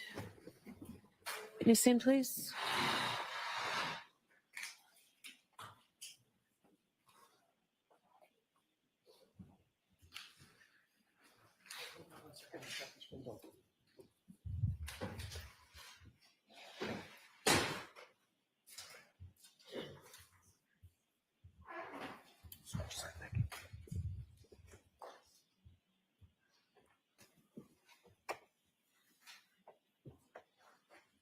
All right, Mr. Jackson, go right ahead. Thank you, Your Honor. Mr. Albert, you were notified by the Commonwealth that on September 23rd, 2022, a judge specifically ordered you to preserve that phone and all its data, the phone ending in 0888. Is that right? Yeah, at what time are you asking me that I was notified? That day or the next? On the 23rd? On the 23rd or the 24th of September? No. Isn't it true that you were provided a letter by the Commonwealth that stated the following? Your Honor, if I may read this. Yes, there's no objection. Thank you. Quote, you are hereby notified that the defense in the case of Commonwealth versus Karen Reed, Norfolk Superior Court criminal case number 22-117 has filed a motion pursuant to Mass R Crim P 17 for the production of any cell phones that you used between January 28, 2022 and February 28, 2022, and or any data associated with those cell phones. The hearing on Ms. Reed's motion will be held on October 3rd, 2022 at 2 p.m. in courtroom 1 of the Norfolk Superior Court. You may be heard on the motion at that time. You are hereby placed on notice that these cell phones are the subject of pending litigation, and you must not alter, delete, destroy, or in any way manipulate any of the electronic data associated with the cell phone at issue. You received, end quote, you received that notice on either the 23rd or the 24th. Is that right? I did not. Your Honor, I would pose a stipulation. I spoke with counsel off the record, if I may. You both have a stipulation that I haven't seen? We just determined I'm happy to approach it. Why don't we approach quickly?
May I? Yes. I would offer the following stipulation that on either September 23rd or September 24th, the Commonwealth sent a letter on Commonwealth letterhead to Mr. Albert's attention, stating exactly what was just read into the record pursuant to the court order dated September 23rd, 2022. Okay. All right, next question. Thank you, Your Honor. Isn't it true that you were in fact ordered to preserve your cell phone by the Commonwealth?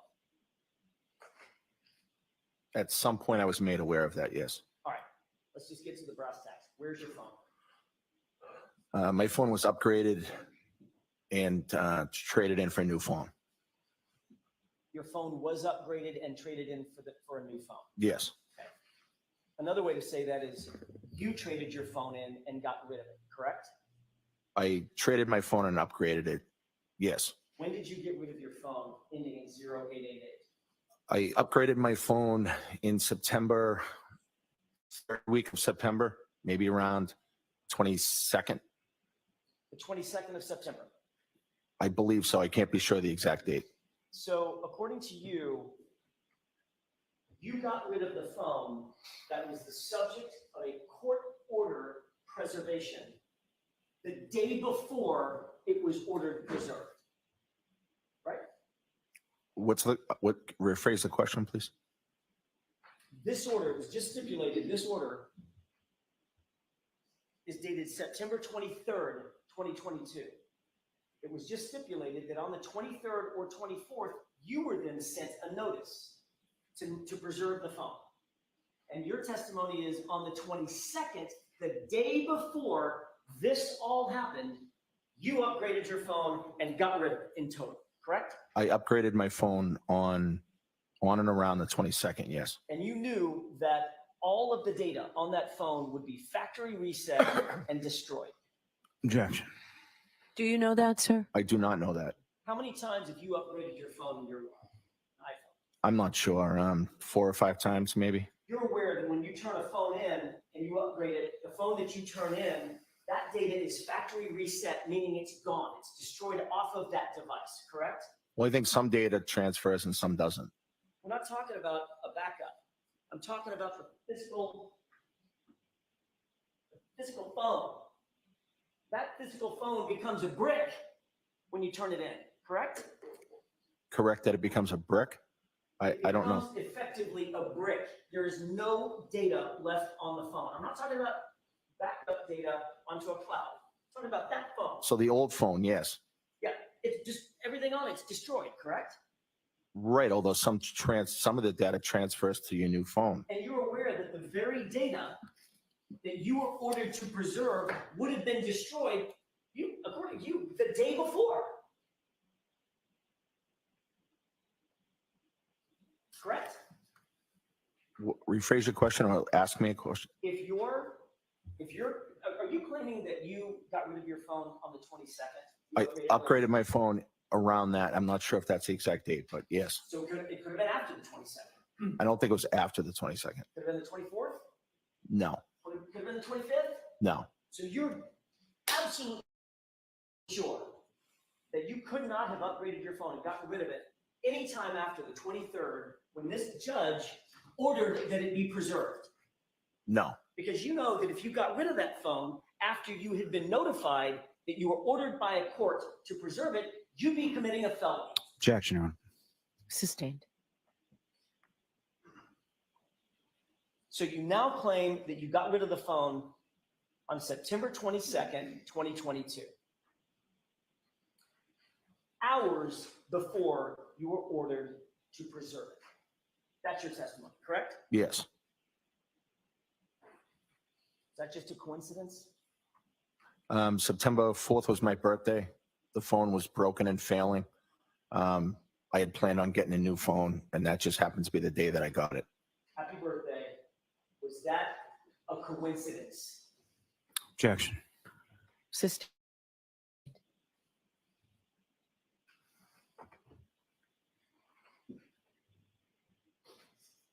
You were asked at another hearing in June of 2023 that exact question, correct?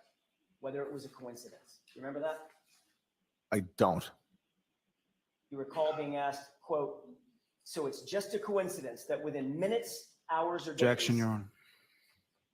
Let's hear the question first. Within minutes, hours, or days of you trading in your phone, that phone you had in January of 2022, that you were ordered to preserve it. Answer, yes. Question, that's a coincidence? Answer, yes. Objection. Move to strike. I'll let that stand. That was your testimony, wasn't it? Yes. And that's what you're saying today to these jurors. Just Yeah. a coincidence. Yes.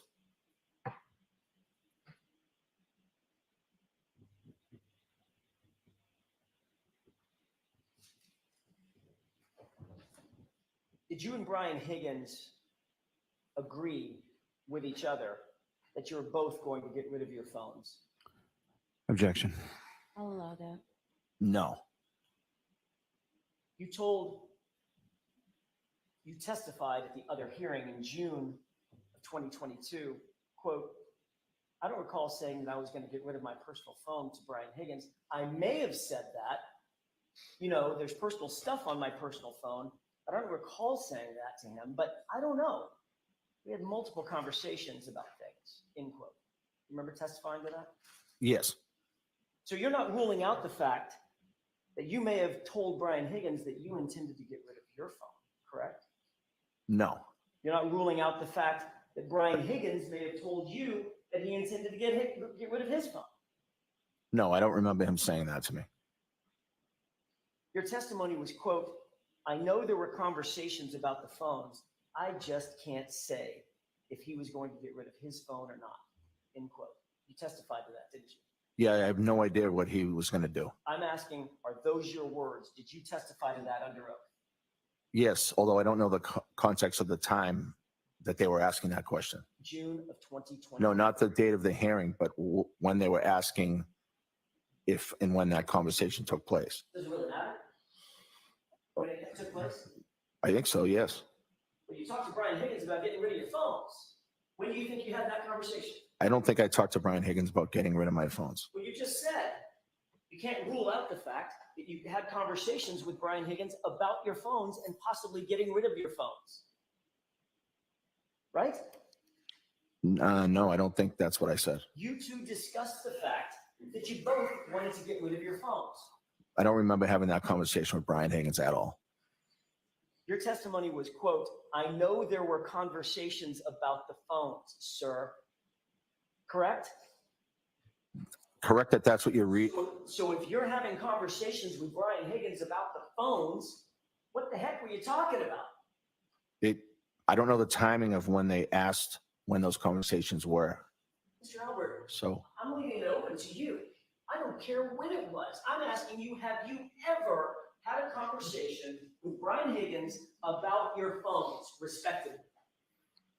we may have, I can't remember that conversation specifically. Then why in June of 2023 did you testify, I know there were conversations about the phones with Brian Higgins, end quote? I'm not sure of the context of that. So now you just can't remember. No, I don't think I could remember during that testimony either. I think if you read the whole thing, I think I said I'm not sure. I don't remember. Your quote was, I know there were conversations about the phones. I just can't say if he said he was going to get rid of his phone or not, end quote. Right. Does that help refresh your recollection? Yes. So now as you sit here and you answer my question, did you and Brian Higgins have a conversation about your phones? I don't remember having that conversation with Brian Higgins. All right, let's shift gears.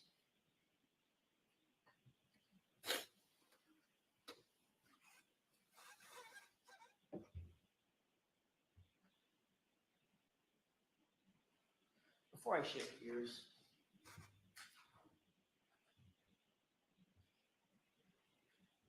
you're aware that Brian Higgins has also gotten rid of his phone, correct? I am not aware of that until after the time you're talking about. So without qualifying your answer my question. As you sit here, you're aware that Brian Higgins has also gotten rid of his phone. I know at some point Brian Higgins. Yes or no, Mr. Albert? Did he? Objection, Your Honor. Can you answer that, yes or no, sir? Yes. Now I'd like to shift gears and talk a little bit about Michael Proctor. Did Michael Proctor come into your home at 34 Fairview on January 29th? Yes. Michael Proctor? let me rephrase the question. I want to make sure I'm not talking about Officer Lang, Officer Good. Right. Michael Proctor from the Massachusetts State Police, did he come into your home on January 29th? He conducted an interview with my wife, and I don't remember if it was the 29th or the 30th. That's what you're asking. Wasn't that interview on February 3rd? I feel like it was earlier than that, but it could have been February 3rd. Okay. Presume for purposes of my question that it was February 3rd that Michael Proctor interviewed your wife. Then he would not have come into your home on the 29th, 30th, 31st, 1st, or the 2nd. Right. And you know from your training, obviously, as a first responder, the first 48 hours of an investigation are absolutely critical, correct? Objection. Do you know that, sir? In that context, I don't. Okay, next question. I mean, you're aware there's a TV show called The First 48. Objection, Your Honor. Do you think the first 48 hours of a criminal investigation are critical? Objection. You do know that the longer you wait to properly investigate anything, the better chance that evidence can be manipulated or destroyed, right? You would agree with that. Yes. Did an investigator or any forensics team ever come into your house, ever, to photograph your entire home? No, I wish they had. Did an investigator, yeah, me too. Objection, Your Honor. Did an investigator or a forensics team ever come into your house to search for physical evidence? No. Did an investigator or a forensics team ever come into your house to search for trace evidence? No. Did an investigator or forensics team ever come into your house to take carpet samples, flooring samples from the basement, for instance? No. And to this day, you're aware that that's never happened. Yes. Sir, you were in the Marines before you were a police officer, correct? Yes. You're a combat veteran? Yes. How long were you in the Marine Corps? 4 years. During the course of your Marine and military training, did you have any training in hand-to-hand combat? Objection. I'll allow it. Yes. In addition to your Marine training on the subject, did you also receive additional training from the police department through the academy or otherwise on basic hand-to-hand combat? No. So that's not part of the academy? Not hand-to-hand combat, no. Fighting techniques, use of batons, things of that nature? Defensive tactics. Defensive tactics. Okay, that's fighting, right? Well, it's not hand-to-hand combat, no. Okay, fair enough. I may be using the wrong word. It's physical, it's training on how to either defend yourself or control another person physically. Yes. I mean, they're not going to send you out there on the streets completely ill-equipped. They need to know that you know how to defend yourself and how to put somebody in custody that doesn't want to be in custody, correct? Yes. And that might include fighting. It could, yes. And beyond your Marine training and your police training, you're independently trained in techniques of fighting. Have I boxed before? Yes. Okay. And you've trained in boxing. It's not like you just walk up and smack a heavy bag, right? You'd have to rephrase. You've trained. You're a trained boxer. You're a trained fighter. I've boxed in the past, and I've trained to box. Yes. Yeah. I mean, I'd hit a heavy bag. Right. But I'm not a trained fighter. You're a trained fighter. All right, so there's an objection. You were standing, Mr. Lally. Yes, Your Honor. Jurors, disregard that. Mr. Jackson, no comments, just questions, please. Yes, Your Honor. In fact, your boxing skills were featured in a TV show that you were featured in as well, correct? Objection. I'll allow that. No. You were, in fact, no? That they were featured in a show? No. You were never shown on TV in a ring sparring with somebody? I may have been shown training, but I don't think I was having a boxing match. No. Okay, I wasn't suggesting that you were having like a paper. I was asking, is there a TV show that ever showed you in a ring boxing? Well, that's not what you asked me, but if you're asking me that now, yes. I'm asking you that now. I apologize. My questions are somewhat inartful. Yes. You understand the question now? Yes. And you have been shown, I use the word featured, you've been shown on television in a boxing ring. Yes. Sparring. haven't seen the video in a while. I'm not sure if I was sparring. If we can, Your Honor, with the court's permission, can we take a look at Exhibit 53? Okay. There's a clip starting at it's time of day 11:47 and 15 seconds to 11:48 and 35 seconds, maybe a minute and a half.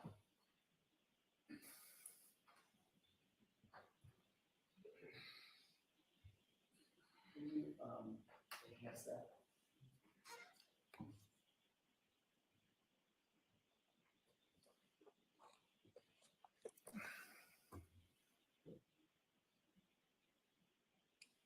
Pause. Do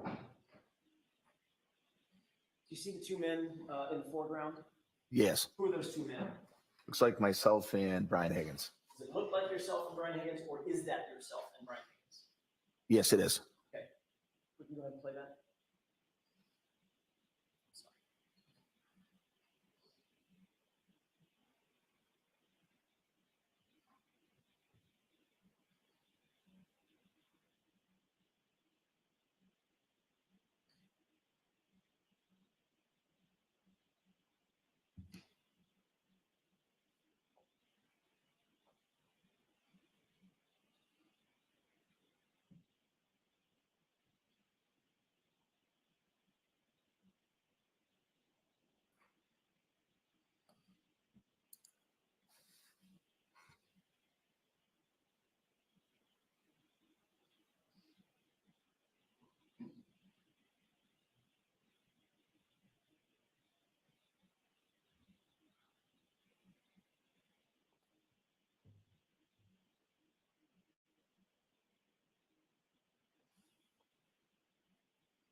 I've got one more clip to play, but I have a couple of questions, Your Honor. Would you, Let's take it down and you can put the other one up after the questions.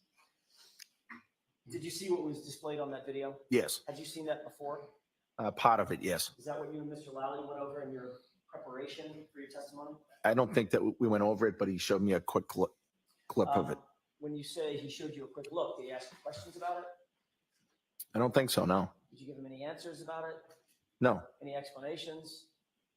no, just, He just showed you the clip and yeah, he just said, yeah, it looks like we were fooling around.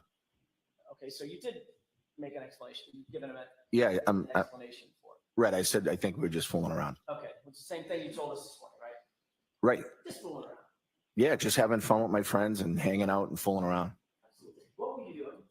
Describe what you were doing. Having fun with my friends, hanging out, just being silly. Okay. Describe physically what you were doing in the video. I was playing around, sort of getting in a boxing stance. Okay. Otherwise known as a fighting stance, correct? Yeah, for a second, yes. Okay. And what did Brian Higgins do when you got into a fighting stance? It looked like he was kind of doing the same thing. Got into a fighting stance as well, correct? Yeah. What were you two talking about? You can tell you were talking.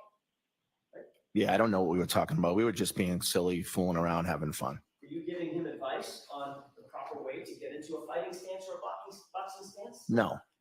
You giving him some advice or some indicators about how to best position himself if someone is taking an aggressive stance against him? No. No. Is he telling you what he thought was a good technique for fighting or boxing? I don't think it was that serious. We were just playing, fooling around. But both of you were in fighting stances facing off against each other, correct? Yeah, for a second or two. And Mr. Higgins, you saw him bob his head and then start walking up toward you like a boxer might, correct? Yeah, yes. And then you got down and pulled your the pant legs up and you squatted down to indicate getting low, having low center of gravity, correct? That would never, that's indicating being silly. Okay. That's and then not. at some point while you're being silly, you then faked a right punch toward him, correct? I didn't notice that, but I'm not sure. Can we take a look at the next part of this clip, which is at time of day 11:55 and 51 seconds. I'm sorry, 11:54 and 52 seconds.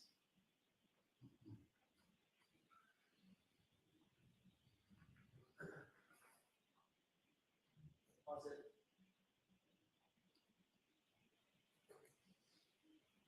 And highlight it.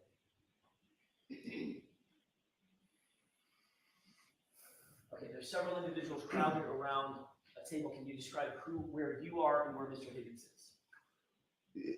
Brian Higgins is the guy on the right with the hooded sweatshirt and the emblem on the back. I have a pointer. Do you want me to use it?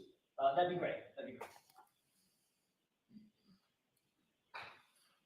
So that's Brian Higgins, and that's me. Okay, go ahead and play this.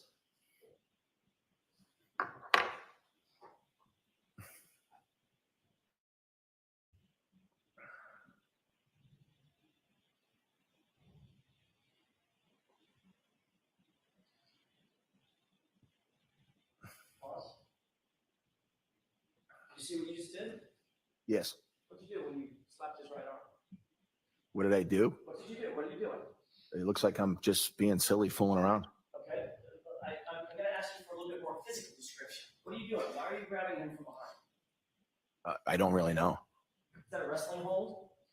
No, I don't think. Control hold? No, I don't think so. Is that some sort of control hold that you've used in the past? Bear hugging somebody? No. That's just a silly fooling around with my buddy. Let's go ahead and play this.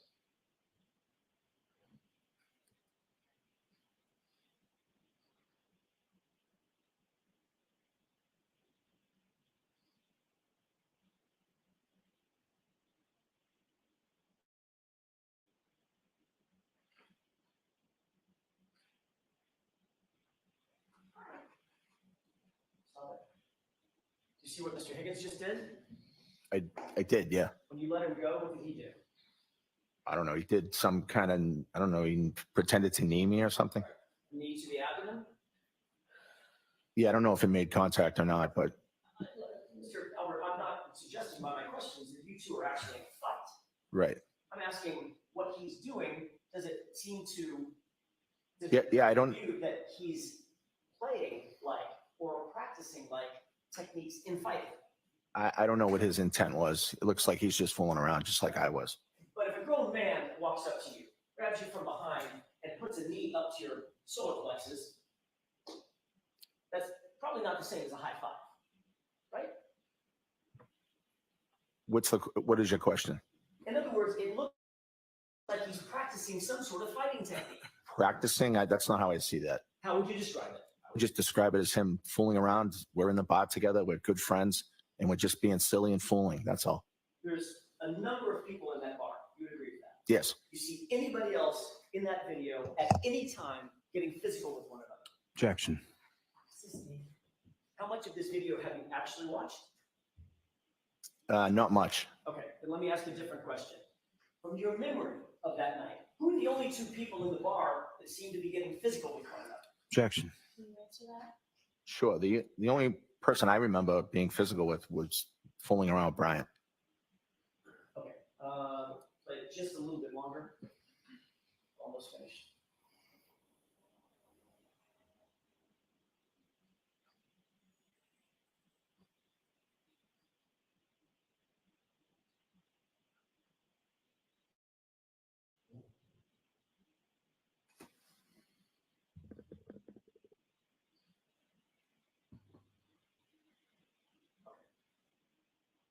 Let me take that down. Did you see the rest of that video? Yes. No question that you two are being friendly with one another, correct? Yes. You would agree with that? Yes. But there's also no question that of all the people in that bar, the only two people that appear to be imitating fighting are you and Mr. Higgins, correct? In that video, yes. And, is there another video? Well, no, I just don't know what everybody else was doing in the bar. Do you remember anybody else? You know, Julie Albert or I don't remember. Nicole getting into a scrap with someone? No. That's just you two, correct? Yes. Mr. Albert, this is minutes before everybody headed to your house at 34 Fairview, correct? Yes. Including John O'Keefe. Yes. Going back to the morning of January 29th, everyone had left your location. This is after you had already arrived, had a couple of beers, people started leaving. Everybody was gone from your location at about 1:45 a.m., maybe a little thereafter. That seems right. Caitlin being the last person to leave. I believe so, yes.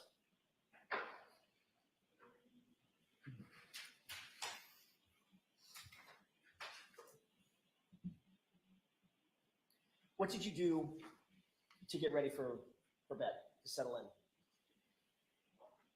in? I went upstairs and just lied in bed. The TV was on. I was just kind of watching TV. You have a nightstand? I do. Is it on your side of the bed or Nicole's, or you have one on each? We may have had one on each in that house.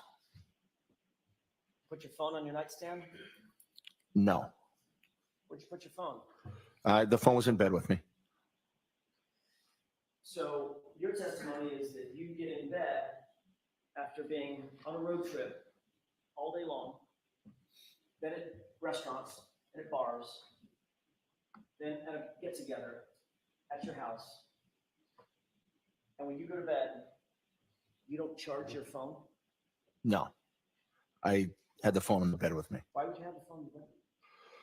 We have 5 kids, and if somebody was trying to call or if I needed to reach them, it's just kind of a habit I do. I put my reading glasses and my phone in bed with me.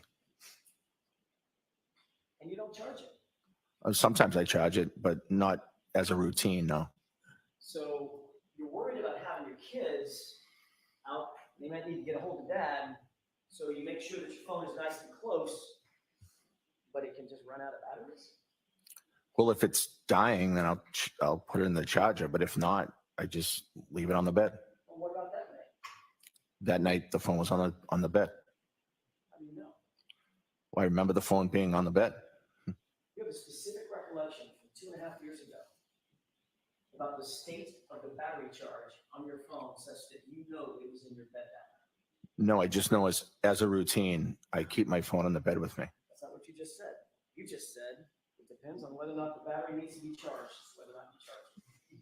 My answer is that sometimes I, of course, charge my battery, Of course you have. but I sleep with the phone in my bed. Every single night? Yes, mostly every night. I thought you just said 4 questions ago, it depends on whether or not the phone needs to be charged. Sometimes you keep it in bed, sometimes you put it on the charger. If the phone needs to be charged, I charge it, but I sleep in bed with my phone. Mr. Albert, did your phone need to be charged that night? I don't remember if it did, but I slept in bed with the phone. You've been on a road trip most of the day, correct? Yes. You've been out at bars that night, correct? Mm-hmm. Is that yes? Yes. You weren't charging your phone. We saw the video. You weren't charging your phone at the bar. Right. So when you got home, clearly put your phone on a charger, didn't you? But I did not. So if your kids needed to get a hold of you, why would the phone being in your bed be any assistance to you instead of just on the charger at the nightstand? That's just what I've always done. I just keep it in my bed. My wife does the same thing. Okay. So now you've got 2 phones in the bed. Yes. Okay. And your glasses. Yes. Right between the 2 of you. Yes. Got it. Your phone have a ringer on it? It does. Ever thought about maybe turning the ringer on just in case the kids need to get a hold of you? Sometimes it's on vibrate. Sometimes it's on ring. It depends. Yeah, depends on you. You just put it on ringer. Wouldn't that make more sense to go to bed, put it on ringer? Objection. Can you answer that?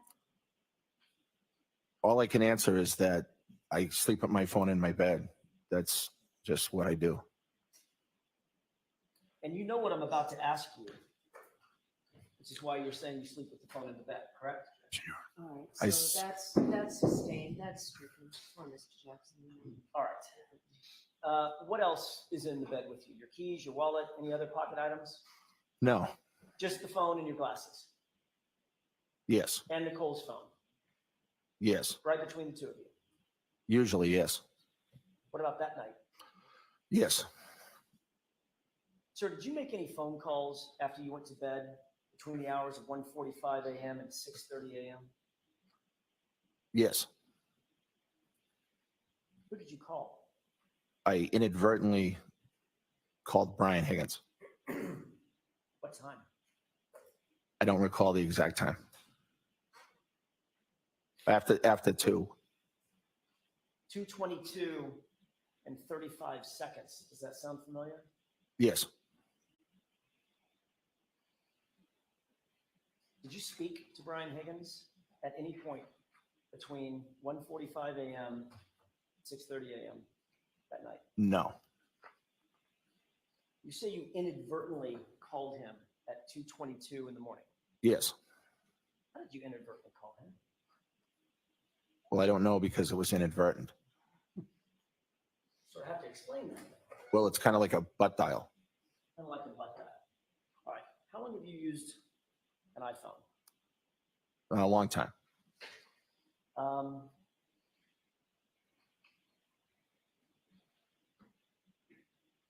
a matter of fact, you've been asked this question before, haven't you? Yes. Hence my question. You knew what I was going to ask you.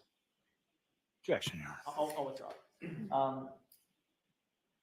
You indicated previously at a different hearing in June of 2023 that you were, quote, hanging out with your wife, and you must have butt dialed Mr. Higgins, correct? Yes. At 2:22 and 35 seconds on January 29th, 2022, correct? Yes. You were asked how that could have happened, much like I just asked how that could have happened, right? Yes. And in that hearing, you said, quote, I'm not totally sure. Similar to what you just said here. Yes. And here you added that it could have been a butt dial. Yes. You were then called back to that same hearing, but at a different date, an ongoing hearing, right? Yes. That was in July of 2023, correct? Yes. You then changed your testimony and said, and I don't mean to be indelicate, but your testimony was then that you were in an intimate situation, I'll put it that way, with Nicole at the time. And that's how you butt dialed Brian Higgins, correct? I don't believe I said that's how I butt dialed Brian Higgins. That's the time. I think I said there was a time frame that was close. Okay. So I didn't say that, no. All right. What you said was you were in an intimate situation with Nicole at the time that the butt dial occurred, correct? I'm not sure if you have something you can read me or show me. Is it your testimony? Let me just ask. Is it Sure. your testimony that you and your wife were in the middle of some sort of sexual or intimate situation, and that's what caused you to butt dial the phone at that time at 2:22 a.m.? Objection. I'd like to show you an exhibit briefly. Oh, sorry.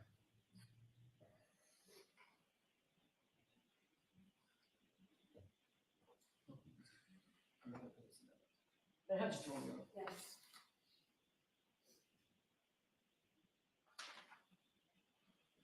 May I approach you? Yes. I'm not gonna mark this.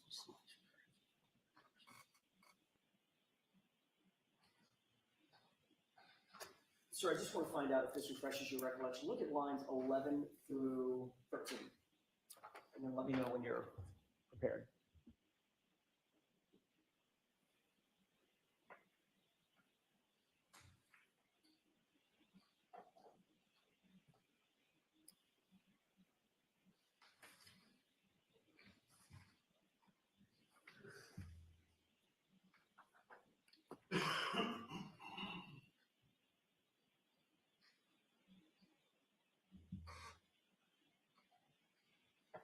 Yes. Thank you. May I approach? Yes.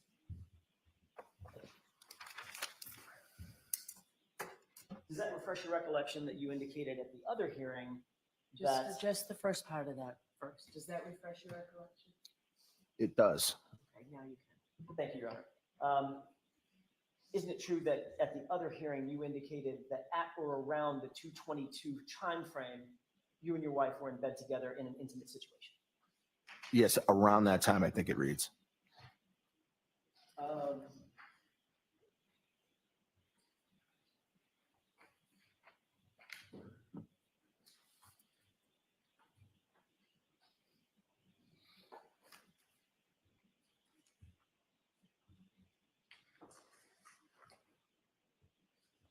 May I approach briefly, Your Honor? Yes.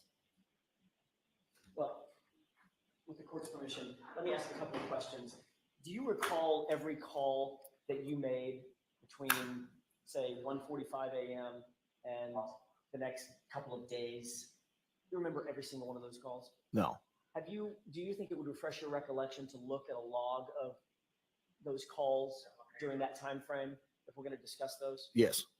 May I approach, Your Honor? Yes.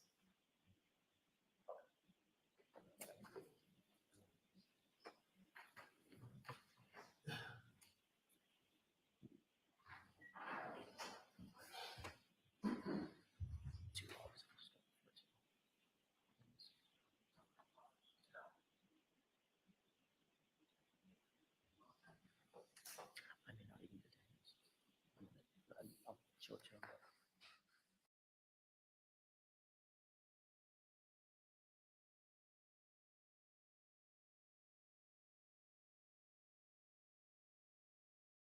May I, Your Honor? Yes. That's 2 pages worth of documents.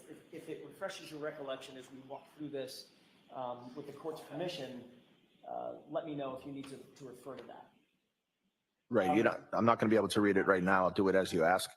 Correct. Yeah. No, you don't need to read it right now. Just wanted to have it in front of you. By the way, you've seen these records before, correct? At the other hearing proceeding? I've seen some records before, yes. I don't know if these exact records or not. All right, and you've acknowledged that at least the first page, these are your phone records for the number ending 0888, correct? Yes. Okay.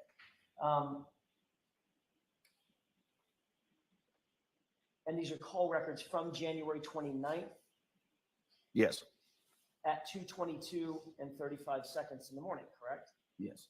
Whose number ends in 5421? According to this, it's Brian Higgins. The call at 2:22 and 35 seconds appears to be 1 second in length, and that's from you to him, correct? It says 1 second. I don't. That would be the call, the initial call from you to him, the one that you claim is a butt dial. Is that right? Yes. Did that call roll to voicemail, and then you immediately hung up? No, I don't recall if it. I don't know. So according to you, it was a butt dial that went to his phone that somehow lasted 1 second. Right. Okay. Then there's a second call. If you look at the second line down, there's a second call at 2:22 and 52 seconds, 17 seconds later, correct? Yes. That call is actually from Brian Higgins to you, isn't it? Yes. And that call doesn't last 1 second. That call lasts 22 seconds, correct? Yes. Obviously, you know how long 22 seconds is. What's that? You know how long 22 seconds lasts. Yes.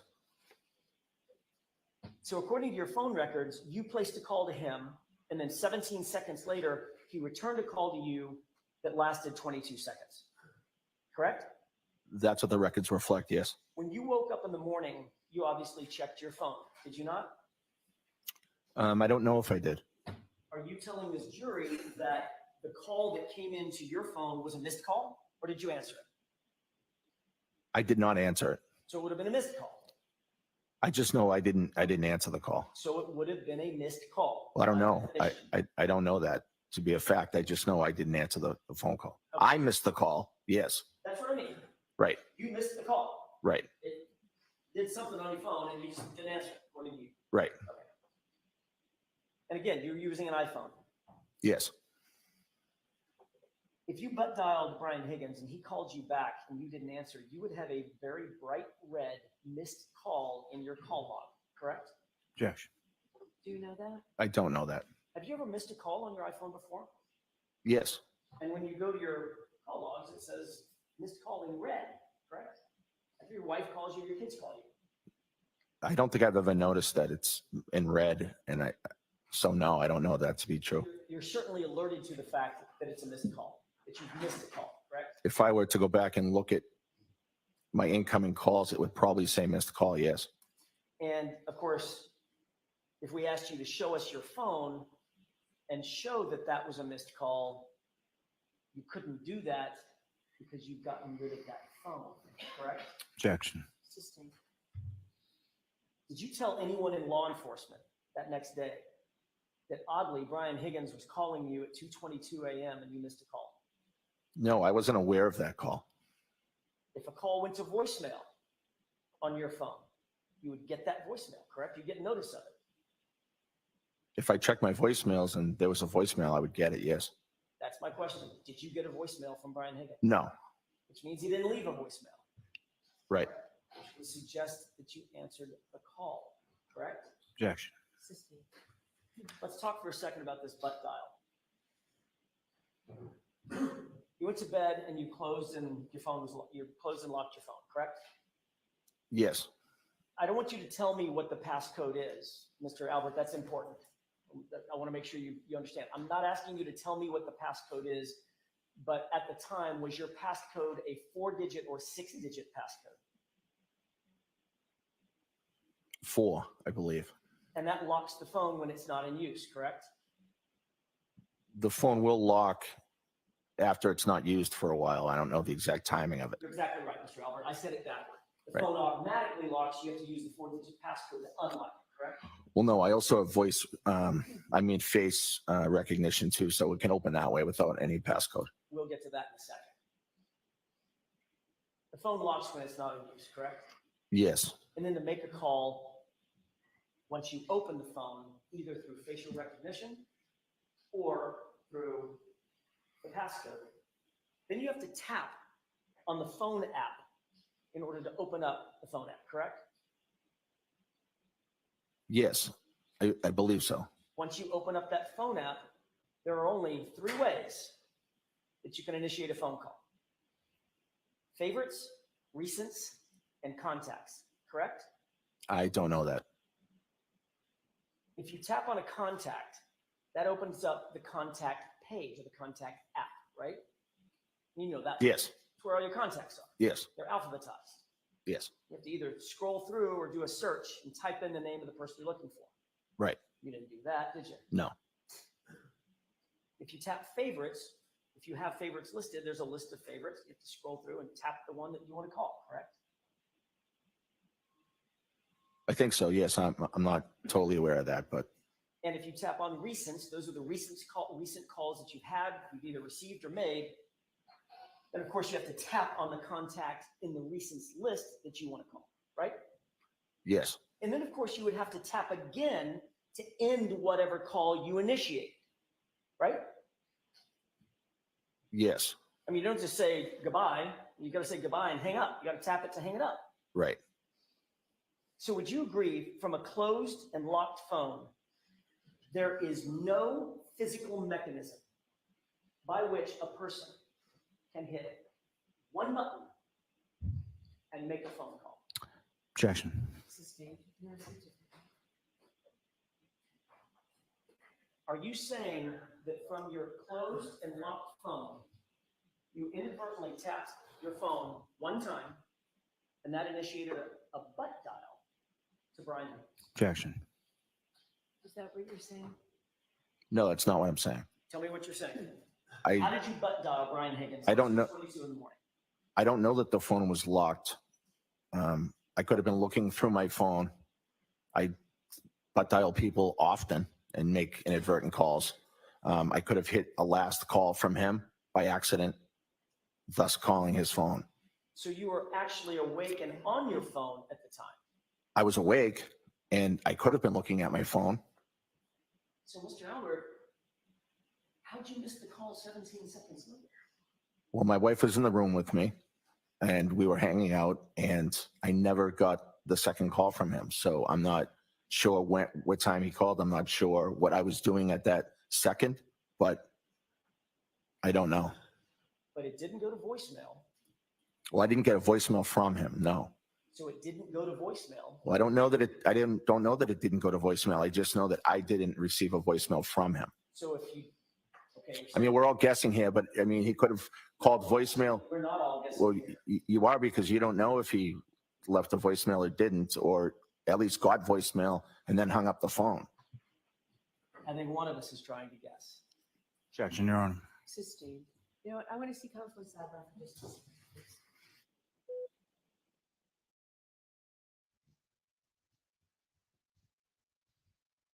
Okay, the ladies are back. Thank you, Cindy Sue. Wow. But this is funny. I just have to say this. My son is in here, college educated. He's listening to this. He's like, this is just total badgering. He's laughing at it. Are you now saying that your Anyway, phone was open had to and locked comment. at 2:22 a.m.? I'm saying it could have been. Are you saying that it was? I don't know. Mr. Albert, you were the only person that was there with your phone. Was the phone unlocked and did you make a call? Objection. Can you answer that? Sure, I don't know. And 17 seconds later, again, presuming you're the only person there with the phone, did you answer that call? I did not. You would agree that in order to answer a call, you can't just look at your phone to answer it. It has to be swiped physically, correct? I think you can hit, I think it comes up green or red for the phone call, whether it's locked or not, and you can hit green. Right, but you have to hit a button. Yes. Did you hit a button to answer a call from Brian Higgins? I don't mean to talk over you. Please let me finish my question. Did you hit a button to answer a phone call from Brian Higgins at 2:22 and 52 seconds in the morning? Not that I know of. You do know that that phone will not answer on its own, correct? Yes. And simply touching your butt will not answer that phone. It has to be swiped. No, I don't think it has to be swiped. You'd agree that a 22-second call from Brian Higgins had to have been answered by you. Isn't that right? Objection. Do you agree with that? No, Did Nicole, who else was in the room? just myself and my wife. And Chloe. Yes.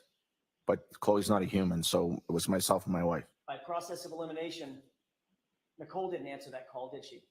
No, Chloe, the non-human, didn't answer that call, did she? no. So who had to have answered the call, sir? Objection. Can you answer that? I don't remember answering that call. Could have hit the phone by accident, causing it to answer. Okay. Let's move on from this. Mr. Chancellor. Your Honor, if I could have one or two more questions. One more question. Now your testimony is you could have answered the call, correct? No, my testimony is that I don't know. You're asking me how it could have answered, and I'm trying to answer your question. At a prior hearing in June of 2022, you were asked this exact question, and you answered, quote, yeah, it's only possible that it's me, end quote, correct? I don't recall answering that way, but I'm not sure. And you were also asked, after being confronted with these records, quote, I guess I could have talked to him, meaning Mr. Higgins, correct? I don't recall saying that, no. Let's move on.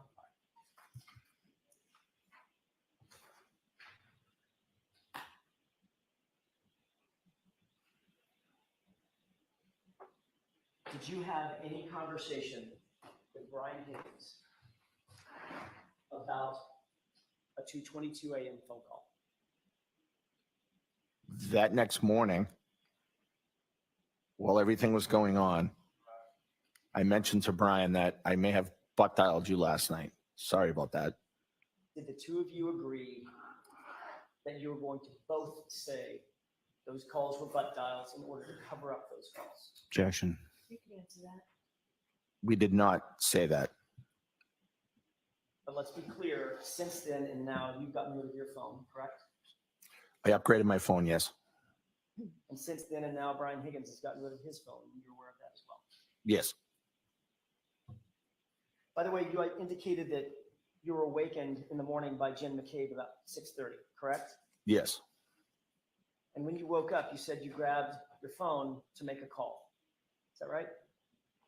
No. Isn't it true that you grabbed your phone and made a call at 7:20 in the morning? Yes. But that's not when I was awoken by my sister-in-law. Sorry, that wasn't my question. After you're awake and you're up, you Right. started making calls. Right. My question is, what was the first call you made at 7:20? Can I look at this? If that refreshes your recollection with the court's permission. Yes. At 7:20, I called Brian Higgins. Mr. Albert, you have 6 siblings and 5 kids, right? Yes. You have in-laws, cousins, huge family, correct? Yes. But on the morning you find out that John O'Keefe is laying dead or dying on your lawn, the first call you made at 7:20 was to Brian Higgins. Is that right? Yes. The same person you had a call with, or at least the logs indicate you had a call with at 2:22 in the morning, correct? Yes. During that 7:20 a.m. call, did you two discuss the 2:22 a.m. calls? No. Thought you just said that you told him, oh, I think I may have butt dialed. Yeah, that was later in the morning when he came to the house. Not on that 7:20 a.m. call. No. What did you talk about on that 7:20 a.m. call? I informed him of what was going on at my house. We were out the night before, and I thought it was important for him to know what had happened. Mr. Albert, I have a couple of more questions about the phones or the phone usage that morning and the day, throughout the day. You called Brian Higgins at 7:20 a.m. for 1 minute and 56 seconds, correct? Yes. Brian Higgins called you at 7:30 for 5 minutes and 47 seconds. Yes. You called Brian Higgins at 7:57 a.m. Spoke for 12 minutes and 33 seconds. Yes. You then called your brother, Kevin Albert, at 9:40 a.m. and spoke for 1 minute and 5 seconds. Yes. Chief Berkowitz called you at 9:50 a.m. and left a voicemail. Is that right? He didn't leave me a voicemail, but I think he called me. You called Chief Berkowitz back at 9:54, 4 minutes later, and spoke for 4 minutes and 40 seconds, right? Yes. You called Jim McCabe at 11:30 a.m. Is that right? Yes. And Jim McCabe called you back at 12:20 p.m. You spoke for 7 minutes and 52 seconds. Yes. You called Kevin Albert again at 2:01 in the afternoon and spoke for 8 minutes. Yes. You called Kevin Albert at 6:45. I'm sorry. You called Brian Higgins at 3:24 p.m. and spoke for 6 minutes and 5 seconds. Is that right? And if it refreshes your recollection, there's a second page, second log. You'll turn your attention to the 3:24 p.m. time frame. Trying to find it. Take your time.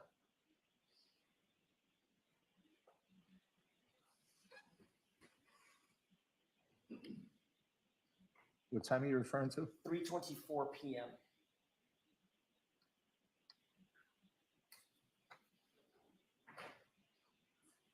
I see it. Yes. And there's a second call. You call Brian Higgins at 6:12 p.m. and speak for 1 minute and 7 seconds, right? Yes.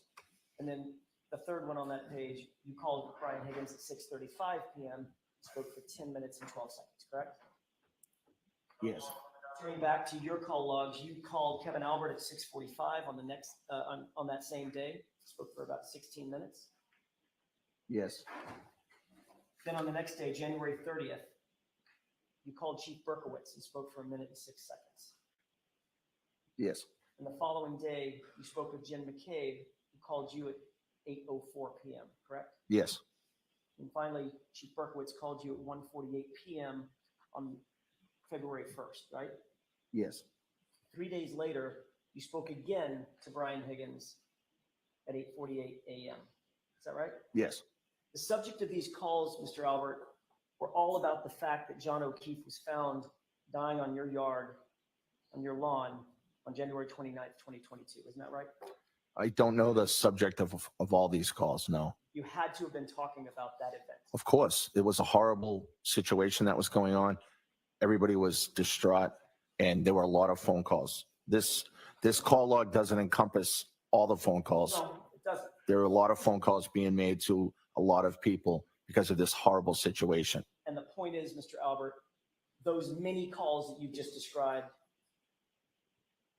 especially as they pertain to Brian Higgins, Jim McCabe, Kenny Berkowitz, your brother Kevin Albert, were those many calls an effort to get stories straight at the time? No, absolutely not. Were those many calls and effort? I'm going to interrupt you, Jared. We're going to send the jury out. Chris, actually, why don't we take the lunch? I'll see counsel at Sidebar. Court, all right, please.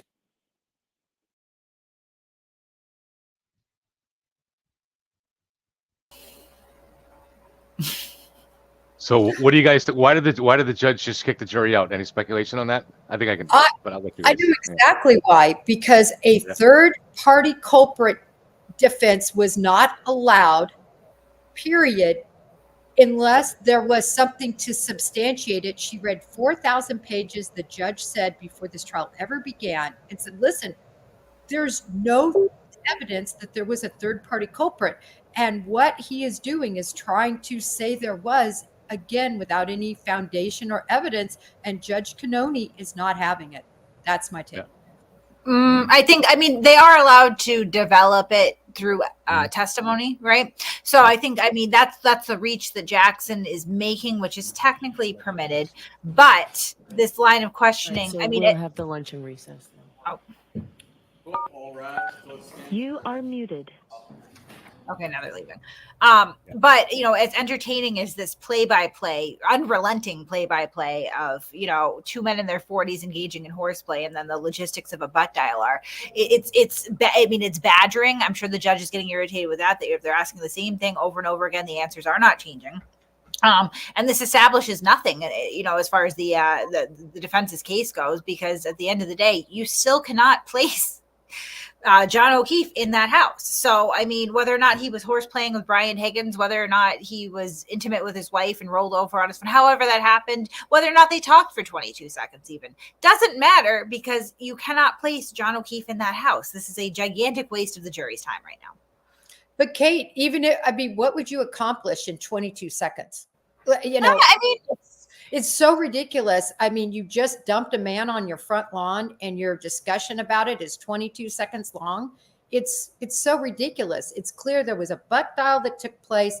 Higgins might have called him back to say, why did you call? Is everything okay? And no answer. And so the whole line of questioning, but this is to my point about a third party culprit. You could develop it, Kate, but it's not developing. Right. The door was slammed when he said the testimony, whether people like it or not, the testimony are the facts and evidence. Mm-hmm. And his testimony is O'Keefe never entered the house. So how could he be a part of killing him? Right. There are some things here that can be the basis of building reasonable doubt. So, for instance, there's no question. Well, I shouldn't say there's no question, but it seems pretty obvious that Brian got tipped off they were going to go after his phone, because it's not a coincidence that the day before or hours before that happened, he goes and upgrades his phone. So I think he had a reasonable explanation for that too, though. I mean, again, you can view this through a lens, but he said my birthday was on the 4th and I was going to eventually have a phone, or upgrade my phone. So I did. I mean, I think that, again, if you have to draw the jury can only deliberate based on direct evidence or a reasonable inference. I do not feel that simply the information that he upgraded his phone, on the 22nd, before an order was entered, before anything was sent to him, that he got rid of his phone. I don't think that's a reasonable inference to make. I just don't. Yeah, to me, it's too much of a coincidence. Just like had the 227 search happen the night before, there's no innocent explanation for it. It's a little bit more likely to be an innocent explanation for this because it is. People do upgrade their phones, but if it happens the day before and then Higgins also does the same thing, it starts to look like a pattern there. Now, to me, you're more like, so the question that a reasonable person asks is, are you hiding a conspiracy or are you hiding something else that's embarrassing or that could even threaten your job or something like that? You made a comment that you don't want to get out or something like that. So I think that's why, to me, it always will come back to looking at the foundational physical evidence and whether there was an opportunity to plant evidence. And so things like this, I have to look at it in the total picture. But look at it in isolation, there's a little bit of doubt there. Kevin, I see your point about the upgrading, but the call logs aren't affected by any upgrading. Right, clearly. No, but messages are gone. So I think I don't know. Will the text messages still be there? With the carrier. Absolutely. The log will So- be there. In other words, Right. have the text messages occurred? Again, they haven't brought up one text message. That's not going to be erased. And my point is, you just got done beating to death somebody, a cop, a fellow cop with an ATF agent, and you threw them on your front lawn, and the best you can come up with is one butt dial and a 22-second, missed call. No one conspires in that amount of time. And there's no text messages, and those aren't erased just because you get rid of your phone. Right. And this is why I've said that the federal investigation is actually inculpatory for Karen, because even though I disagreed with what the feds did, the fact is they clearly got all of the message of anybody even tangentially connected to the conspiracy theory, and they found basically nothing. They didn't find this pattern of messages and involving all these different people, and they would have found that, it seems. So Well, I mean, that's everyone involved in that probe was confronted with their text messages and phone logs. I know this for a fact. So obviously nothing was actually destroyed. And again, maybe the upgrade was because he was quote unquote tipped off. Maybe not. I don't see the reasonable inference being drawn there, particularly because when you look at it in the wider context of things, right here, like you can't place John in the house. I think he comes off as credible. He's not hiding anything per se. They spend all this time just really zooming in on a few seconds of horseplay within a bar. It doesn't mean it. None of these things draw to like, oh yeah, this guy's a murderer covering it up because he upgraded his phone. And I think, they tried to trap him on that. And he said, several times, nope, I upgraded my phone. Not only that, but like, I would not ever think upgrading my phone that I'm destroying evidence. I'm just going to that would not be something that personally crosses my mind. Mm-hmm.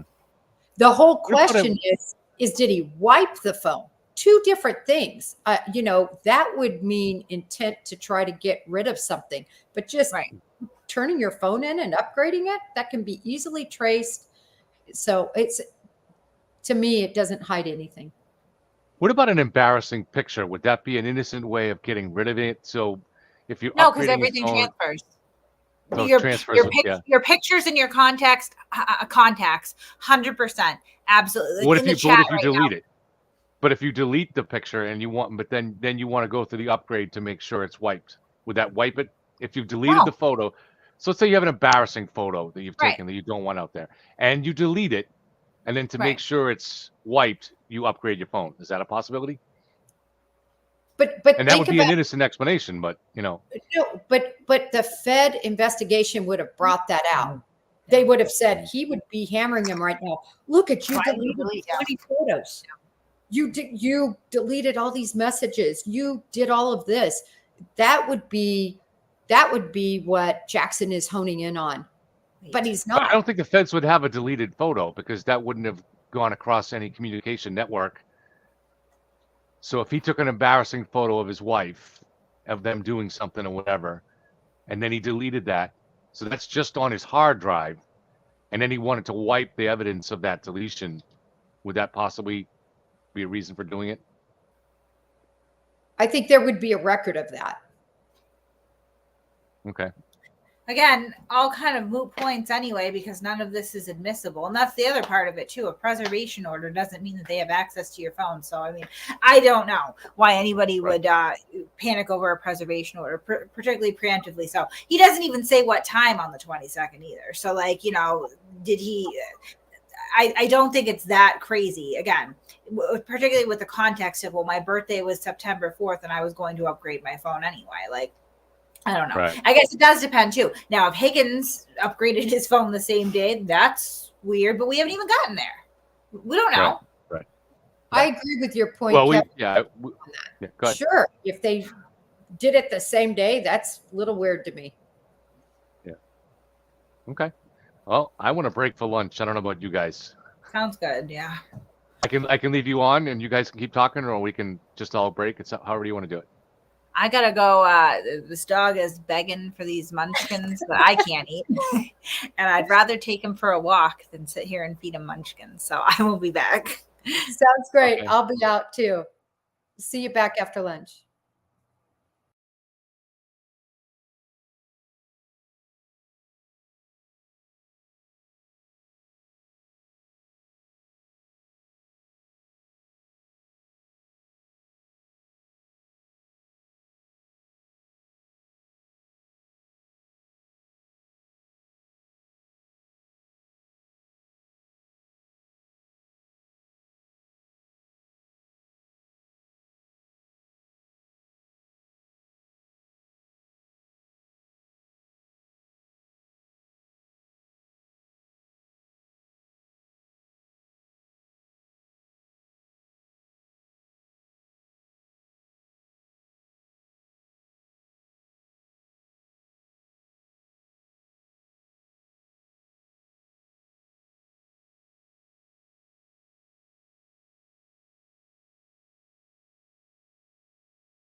Well, hey guys, I got some lunch. I hope Grant got some lunch. Everybody's feeling fortified. Um, Kate should be back soon, and I'm not sure about Jen. Um, they usually come back from this lunch at 2, but they broke 20 minutes early, so we got to be ready for them to come on at 20 of 2. Oh, Kate is back. Okay. Not Hey, Kate. really. So I am here, but I'm working. So Yeah. I'll be here. You can call me back and or whatever. But I'm working right now. Okay. So That's all right. Okay. So I'll remove you, and you give me a sign if you want to come back in. okay, cool. Okay, guys. So not everybody's going to like this, but I don't think Brian had a good morning. It doesn't mean that I think there's a conspiracy or was even moved in that direction at all. It was not. But I think there were areas where he was less than forthcoming. And some of that I think is due to you give a certain answer 2 years ago and now you're forced down that road. So if in reality, I think it's almost a certainty that Brian effectively butt dialed Brian Higgins. I mean, it was only a 1-second call, right? And then Higgins saw that call and said, "Oh, what's that all about?" and called back. And they had a 22-second call. Now, did that 22 seconds sounds too long for voicemail? We'll have to maybe we'll see expert testimony on that. Who the hell knows? And I'm not sure how much it matters. To me, it's that what probably happened is Brian Albert early on said it was just a butt dial, not really thinking it was going to be anything. But now he's forced to. He doesn't want to come out and say, "Well, I lied then. It wasn't a butt dial." And Brian called me back, and I said to Brian, "Sorry, it was a butt dial." The simple little things like that. But you don't want to be seen as changing any of your statements. And that's what legal grilling does. So I think it's it's very unlikely to be part of anything suspicious. There could be something embarrassing involved in it too. He's already said he was involved in intimate relations with his wife at that moment. Who knows? But this is why it does matter in that if the jury perceived it the way I think they did, his credibility is lessened a little bit. But to me, it's the same thing with Katie McLaughlin. Um, I don't, Katie minimized the degree that she knew that Caitlin, but the rest of her testimony seemed spot on and strong and credible. And I think most people would look at Katie and said she told the truth about what she saw at the accident scene that day. Unless you're looking for a reason to believe in a conspiracy, I think that's how most people would perceive it. Brian's a little bit different because people are not going to give him the same benefit of the doubt that most normal people would give Katie because Katie's just a firefighter. She's not had no reason to be a part of anything here. Whereas Brian's a cop and people don't trust cops and, he's a big dude. So there's a lot of stuff and it happened in his house. So people might be a little bit more suspicious there. But I think on the whole, it's going to be similar in that Brian, the jury's not going to think that based on this, that Brian Albert is participating in some kind of conspiracy. So this is why you have to look at the totality of the evidence and look at everything else, which we haven't seen yet, right? Those of us that have been following the case closely, like say me or Kate or Jen, we have an idea where the evidence is going, but the jury's not supposed to know that. So the jury at this point is probably asking questions. All right, maybe Brian Albert isn't, maybe there's something more going on here, right? But once they look at the totality of the evidence, I think they'll say that Brian was probably just hiding something that had nothing to do with the case or fudging things a little bit because he was put in a defensive position because of earlier testimony, something like that. And we'll see exactly what will happen if Lally is able to help Brian recover some of that with his when we come back after the break. And actually, I don't even think Alan Jackson was done, but he was pretty close to done. So, all right, it is 67 degrees here. It's a beautiful spring day. Please remember, if you're not on trial here and it's not your family, enjoy the weather, enjoy the day, enjoy life. There's good stuff going on. Not with the Bruins. They blew it last night, but the Celtics are in pretty good shape. And I guess tomorrow is supposed to be 80 degrees, right? Brian is golfing today. Good for you, my man. Good for you. I don't golf anymore, but I always got the most out of it because I always had the most strokes. I never once broke 100. Yes, Steph, they already went to lunch. They went 20 minutes early because there was a natural break in what was going on. And Judge Canoni looked kind of exhausted. I think she had an intense morning trying to follow that questioning. And, once again, they were sneaking in the stuff about the feds. And, this is a really challenging trial. There was the possibility of Brian Albert's lawyer coming in. I think they had to dismiss the jury, bring him back in.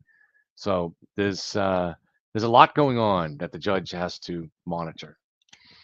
And I don't know what the judge's situation is at home. Does she have young children or teenage children or something like that?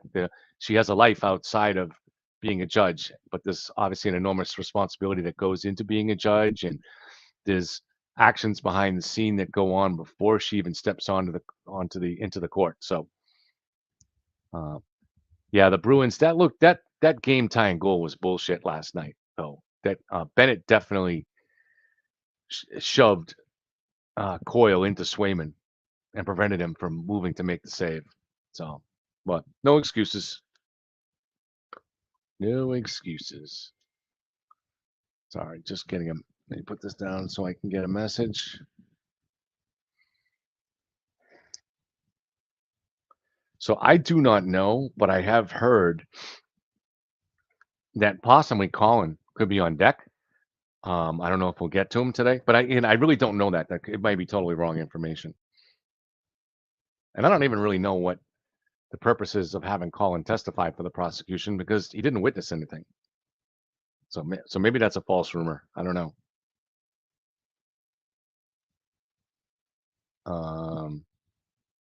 I do think to some degree Jackson really overplayed his hand today in trying to continuously make a big deal about Brian saying in the past before the grand jury that he had never met or seen Karen before, but then he corrected himself right after that to say, well, maybe I met her once.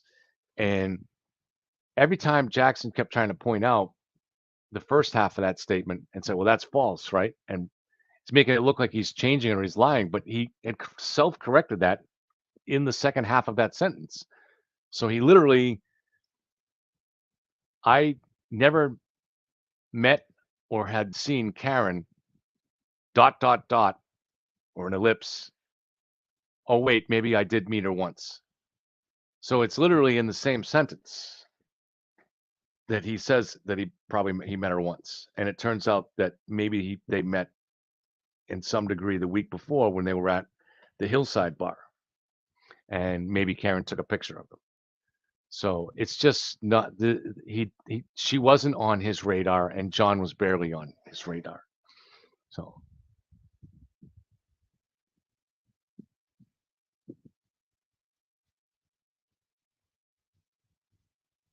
discerning the truth. Jen Coffindaffer, break the case with Jen Coffindaffer. Is that a show? I'll check it out. I don't know. Where is that on her channel? Is that the name of her channel? I don't even know the name of her channel, actually. Let me see the name of her channel. I don't know. What's the name of Jen's YouTube channel?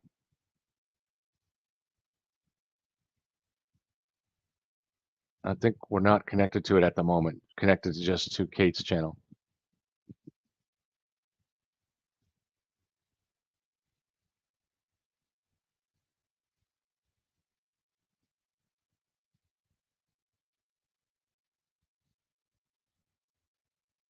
Yes, Kevin, that's the name of our channel. Okay, cool. Cool. Thank you. Appreciate that. Is she on live right now?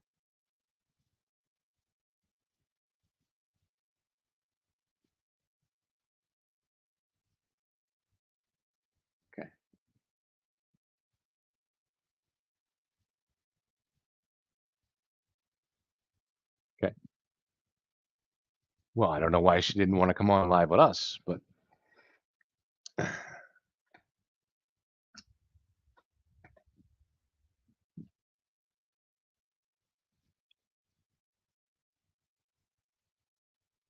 was Karen told not to smile today or make any facial expressions?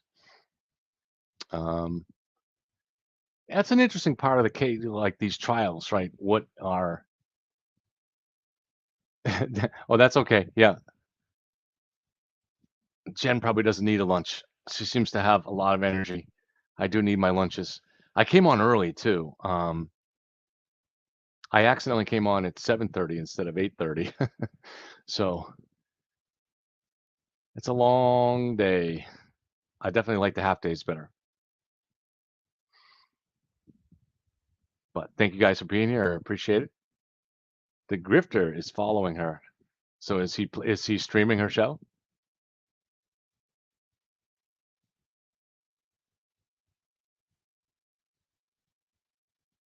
Thank you, Jam. It was fun being here, but that does make it a very long day. Um, so yeah, what should her demeanor be in court? I mean, she's on trial for murder of someone that she presumably loved. So you don't want to look nervous, you don't want to look confident, but you don't want to look cocky. And I think it also should not be stone faced for the entire trial. If you're showing certain parts of this trial that she should show emotion, such as when they were doing those 911 calls, I think she should have had some emotion, at least dropped her head or something like that. But you don't want to coach. I don't know if you want to overly coach your client, because then they could do something that's a little bit phony, and that'll be quickly perceived by the jury. So I don't know, but I do think the jury, I'm sure they pay very close attention to the defendant more than anything else, but they're also watching the lawyers and the witnesses. I myself really try to look at the evidence. I've been on two juries, but just generally, because it's so hard to read into somebody's reactions. But you do watch certain things. Obviously, when someone's testifying, you get a sense of where they're maybe being truthful. I thought there were times where Brian looked really rattled and his eyes were kind of rolling around and moving up and down. And I thought Brian looked rattled at different times today. So I think there are things that he isn't comfortable with. Um, no, that doesn't mean there's a conspiracy. Uh, in fact, to me, looking at all of the overall evidence, no, there's not even really the possibility of a conspiracy. But are there things that he may not want to be made public? Yeah, probably. Or is there testimony that he made in the past that maybe should be slightly adjusted, but you're backed into a corner now? You don't want to seem like you're changing your testimony. So it's tricky.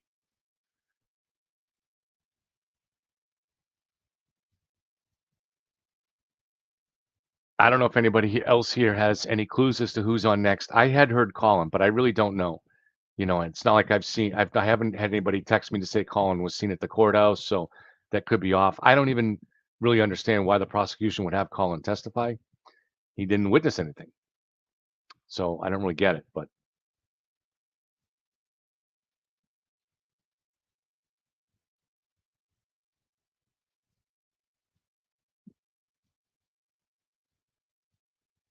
I mean, I don't know that Jen didn't like what I said. To me, I mean, we're not going to agree on everything, and I don't think it would be interesting if we all did agree on everything all the time.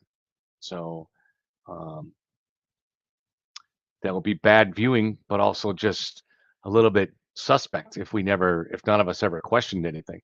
You know, the grifter is the glare, and he is a straight up grifter who has no interest in the truth.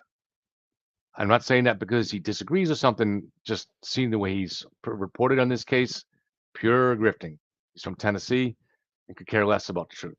And unfortunately, that's how it's been with so many people on this case is they just don't care about the truth.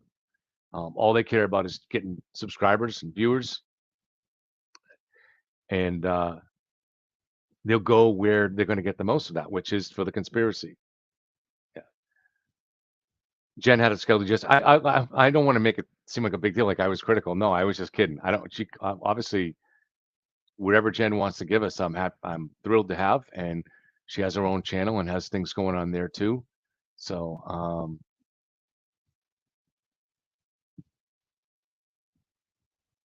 Unreal channels following this. Yeah, like channels following this case. You mean, Lisa? I think right. Yeah.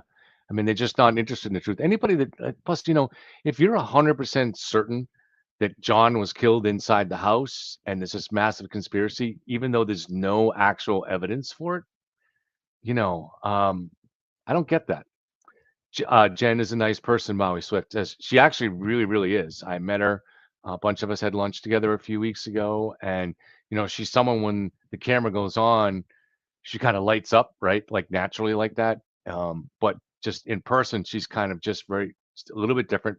Not totally different, but just in the sense she's really sweet and genuine and nice, and but then kind of comes on a little bit too when the camera's on.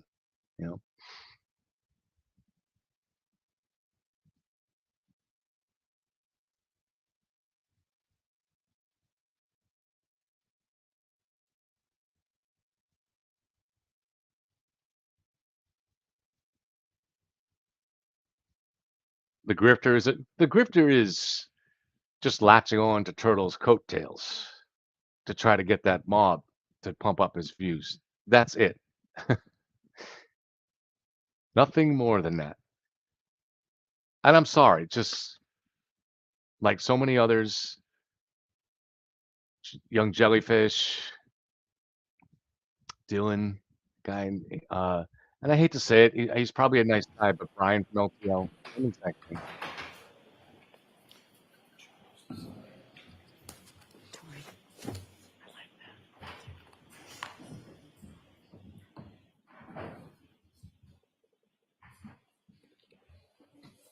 Thank you. Please be seated. Court is back in session. You are muted. So, Mr. Jackson, if I had realized that you only had a couple of questions left, unmuted. we would not have taken the break when we did. So, May I proceed? please. Thank you. Mr. Albert, I want to address a couple of quick things that we talked about a little bit earlier. The September 22nd, 2022 date, recall that date? Yes. That's the date that you indicate that you believe you got rid of your phone or turned your phone in for an upgrade. Yes. Did you watch the proceedings that on this case, the Commonwealth versus Karen Reed, on September 22nd, 2022? No. You were not aware that that was the first date that I appeared on this case? It was nationally televised? Objection. Sustained. Were you aware that that hearing date of September 22nd, 2022 was a televised hearing? Objection. Sustained. What did you know about the hearing date of September 22nd, 2022? I didn't know anything about it. Knew nothing about it? No. Okay. Let me ask a different question. This is going to dovetail into an earlier conversation you and I had concerning statement that you gave to in June of 2023 to the other hearing. You understand what I'm saying? Yes. I'm fumbling the language a little bit, but you understand the hearing that I'm talking about. Yes. You had indicated a little bit earlier in my questioning that you did not recall saying something to the effect of, yeah, it's only possible that it was me who answered the phone. You remember saying that? That you didn't recall that? Yes. Okay. May I approach your Honor? Yes.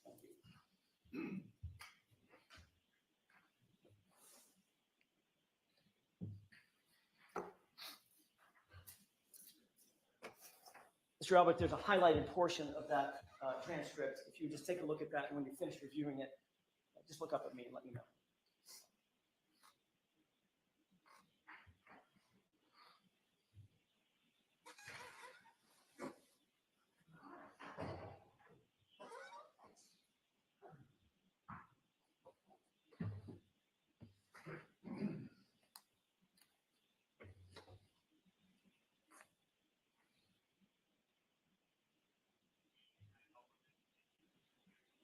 Yes, I got it. May I approach your Honor? Yes. Thank you. Mr. Albert, did that refresh your recollection as to the colloquy that you had with someone questioning you about this issue in June of 2023?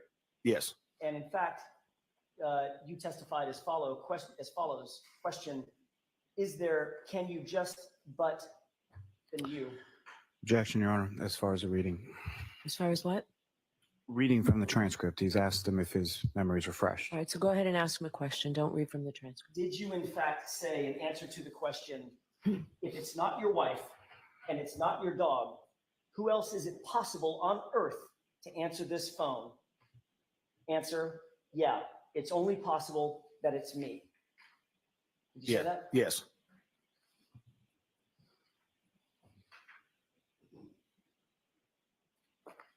Just before the break, I was asking you about those, as you indicated, many phone calls that you traded between and among your family members and friends, including Brian Higgins. You recall that? Yes. Were those many calls an effort to get your stories straight about how you were going to, what statements you were going to give to law enforcement, and how are you going to testify if this case ever went to trial? No, absolutely not. Were those calls, or those many calls, an effort to coordinate narratives between you and your friends and your family? No. Were those many calls in any way discussing the fact of creating a story of mysterious butt dials? Objection. Sustained. Everyone vote, Your Honor? Yes.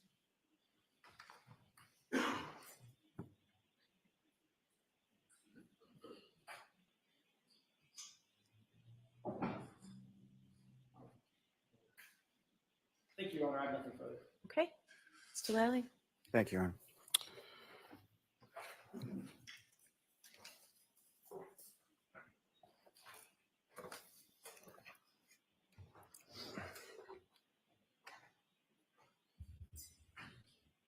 Good afternoon, sir. Good afternoon.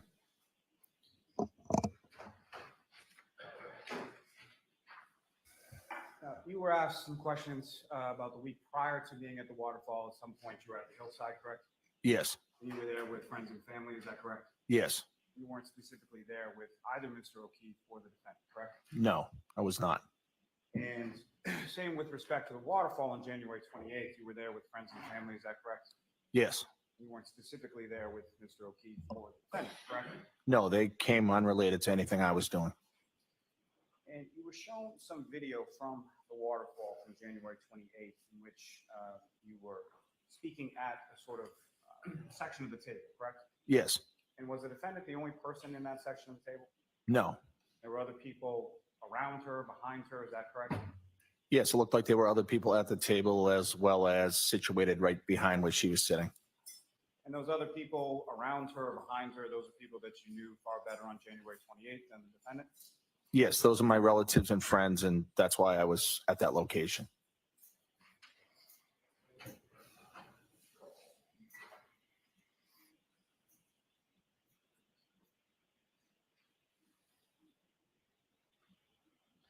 You were asked some questions about going over to Ms. McCabe's house later on in the afternoon of the 29th, correct? Yes. Why did you go over there?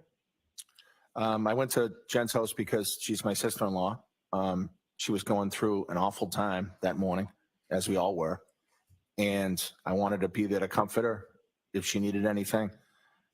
Because we're so close, I didn't want her to feel like this was too much for her to handle. Again, how long have you known Ms. McCabe? I've known Jen since she was probably 6 or 7 years old. She's like a sister to me.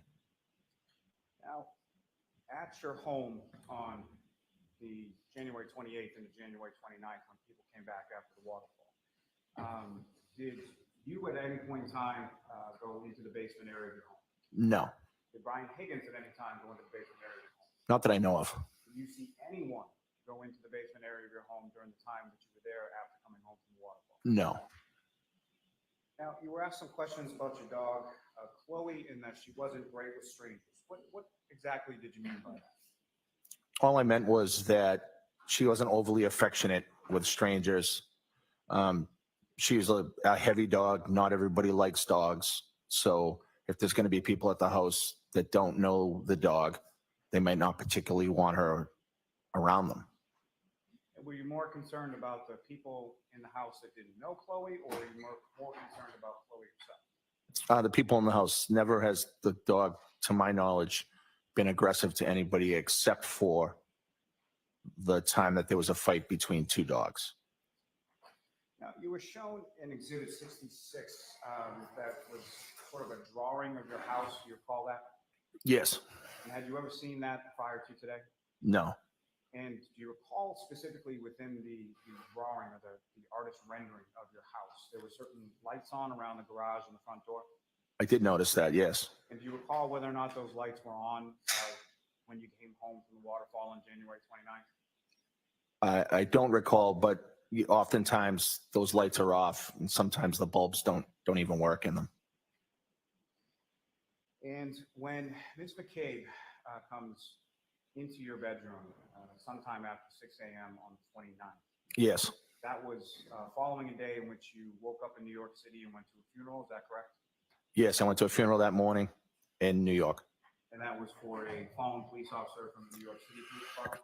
Yes, a police officer in New York that had been murdered while on duty, and that was his funeral. And did you know that police officer whose funeral you attended? Objection. The objection sustained. Next question. Now, with reference to you then drive all the way home from New York to Massachusetts, correct? Yes. And you went out to a couple of different places, had a couple drinks, correct? Yes. And then went back to your home and went to bed sometime around 2 a.m. or so? Yes, after 2. And so about how long had you been asleep from the time that you dozed off to the time that Ms. McCabe comes into your bedroom that morning? Only a few hours, probably 3-4 hours, 3.5, 4 hours. Now, in relation to waking up that morning, you testified that you did not go outside, correct? Yes. And why not? Initially, when I woke up and I was told what was going on out front, I looked out my window and I saw some emergency vehicles. I did not see John at that time. I came downstairs with my wife and she asked, where was John? And Jen said that he was. Sustained. Next question. What was your understanding of where Mr. O'Keefe was when he came downstairs? Objection. Ask it differently, Mr. Lally. In reference to when you came downstairs, what was your understanding of medically what was going on outside? Objection. The objection sustained. Was there any reason for you to go outside of your house at that time? No, there was not. At that time, there was no victim out in front of my house. So there was no first aid for me to give. There was nothing I could do. You were asking questions about the sort of bulkhead in the back of your house, correct? Yes. Where is that bulkhead in relation to the bay windows of the kitchen that you were testifying about? So the bulkhead door is directly under the bay windows in the kitchen. The bulkhead door opens up almost directly into the windows, obviously without hitting them, but it opens up into the front of the bay windows. What you saw as far as that video that was shown to you, that's not what the bulkhead looked like. That's not what the door looked like at that time on January 28th or 29th, 2022. No, those are not the doors we had. And as far as the bulkhead was concerned, when that bulkhead was opened around that time, what, if any, kind of noise would that bulkhead make? A loud creaking, old rusty metal sound when you opened it. Is that something that if it was open and you were in the kitchen area, you could hear? Yes. Now, in reference to that bulkhead, what, if any, security or what, was it open? Was it locked? How was that left? So the bulkhead door was shut and it was broken. So sometimes you could turn the metal thing to lock it, and sometimes it would be hard to do. But the wooden door that goes into the basement has a lock on the doorknob. That is a door that we keep locked because we don't use it.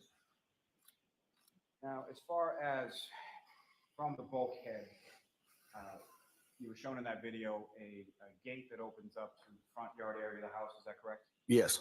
And what, if any, other gates are located on the fence in your backyard?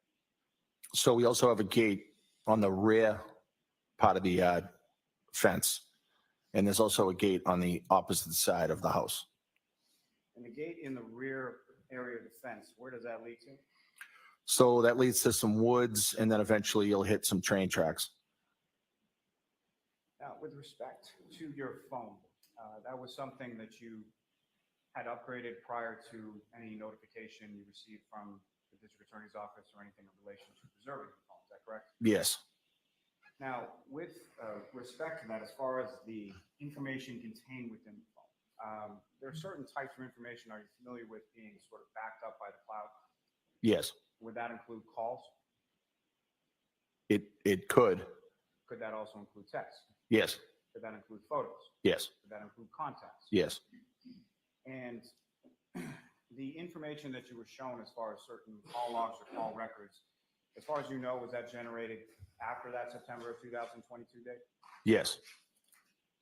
Now, with respect to the preservation, that was in regard to a motion the council had filed for your physical phone, correct? Yes. Are you also aware of a judge's order denying that repeatedly as far as them gaining access to your physical phone? Objection. I'll allow it. Yes, it was denied on multiple occasions. I'll strike the multiple occasions.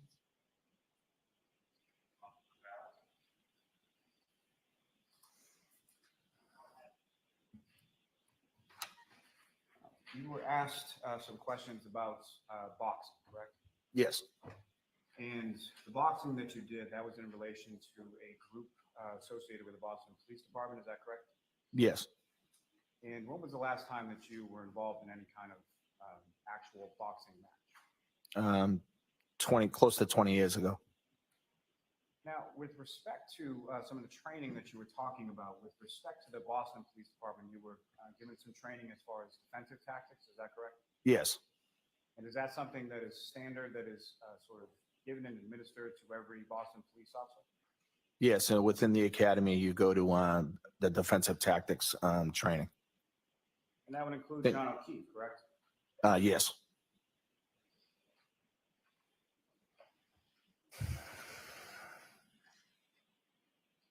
Now, as far as your house, where you used to live, 34 Fairview Road, what, if anything, did you observe or notice with reference to cell phone reception in that area of your home?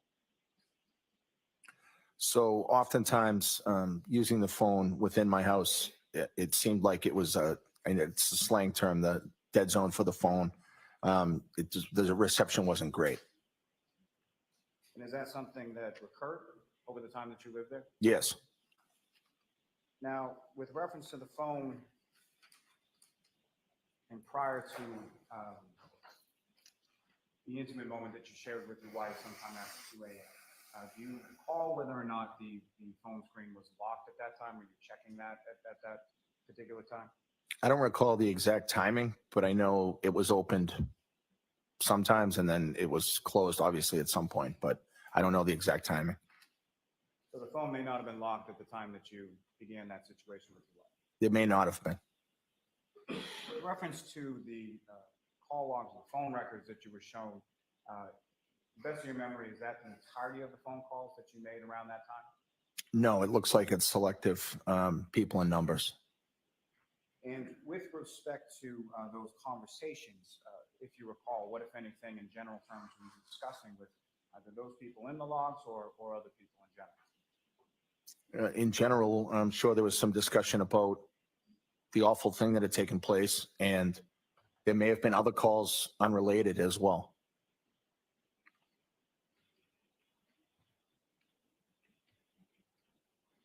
Can I have one moment here? Yes.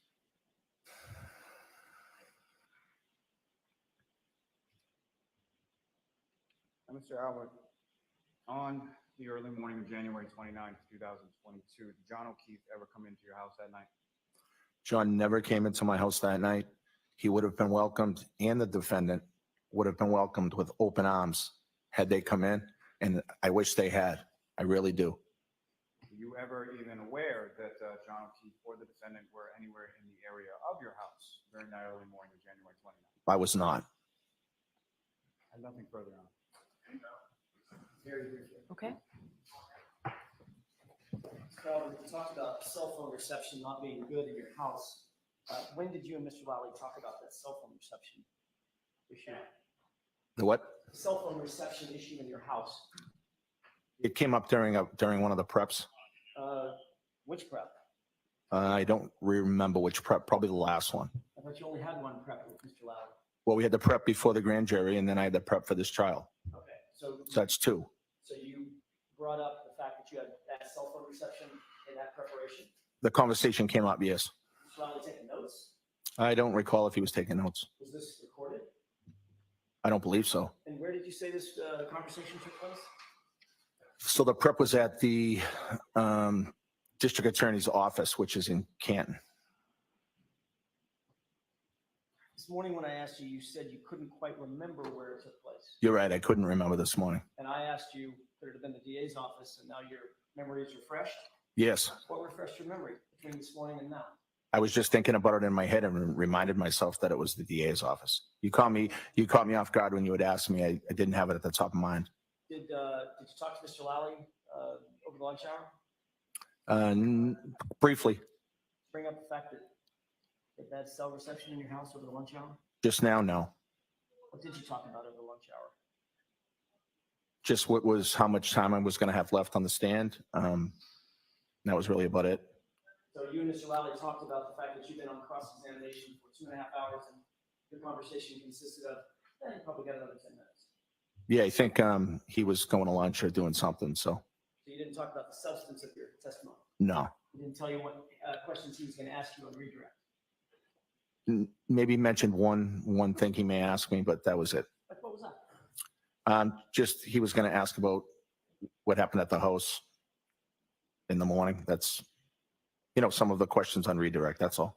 Meaning he was going to ask you the question about whether or not John came in the house? No, not necessarily. He was Just going to ask you about whether or not you had that cell reception in the house? no. What was he going to ask you?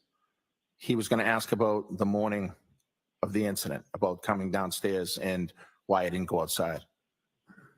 Did he tell you what he thought would be helpful for the Commonwealth? Nope. Did he tell you how he thought you should answer that question? No. He did ask you about a situation concerning motion to preserve, correct? No. I'm sorry. He asked you on redirect about the motion. Oh, to yes. preserve. Yes. And he mentioned that there was a motion that had been denied for the defense to get access to your physical phone, right? Yes. You're aware that that motion was denied in October of 2022, correct? Yes. You had already gotten rid of your phone a month earlier, hadn't you? Yes. And the preservation order from the judge was still in place when you got rid of that phone, wasn't it? No, I believe the phone was upgraded prior to the preservation order. Oh, right. The day before. Yes. Got it. That's all I have. All right, Mr. Albert, you are all set, sir. Okay. Thank you. Thank you, Jerry. Your next witness, Mr. Lally. Yes, Your Honor, the Commonwealth call Brian Albert Jr. to the stand. Okay.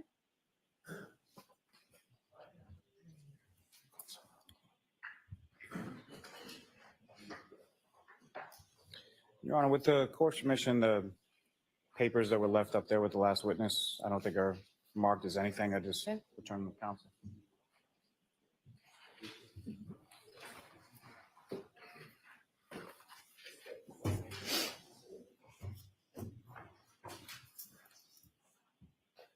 Step right up here. Just watch your step. You may stand and face the clerk. Do you solemnly swear the evidence of the court and jury in the case now here is the truth, the whole truth, and nothing but the truth, so help you God? I do. Thank you.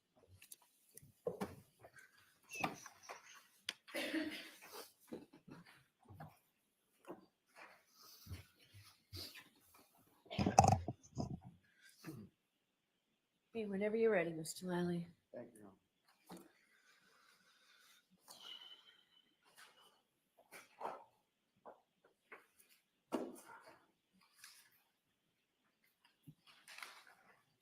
Good afternoon, sir. Good afternoon. Could you please state your name and spell your last name?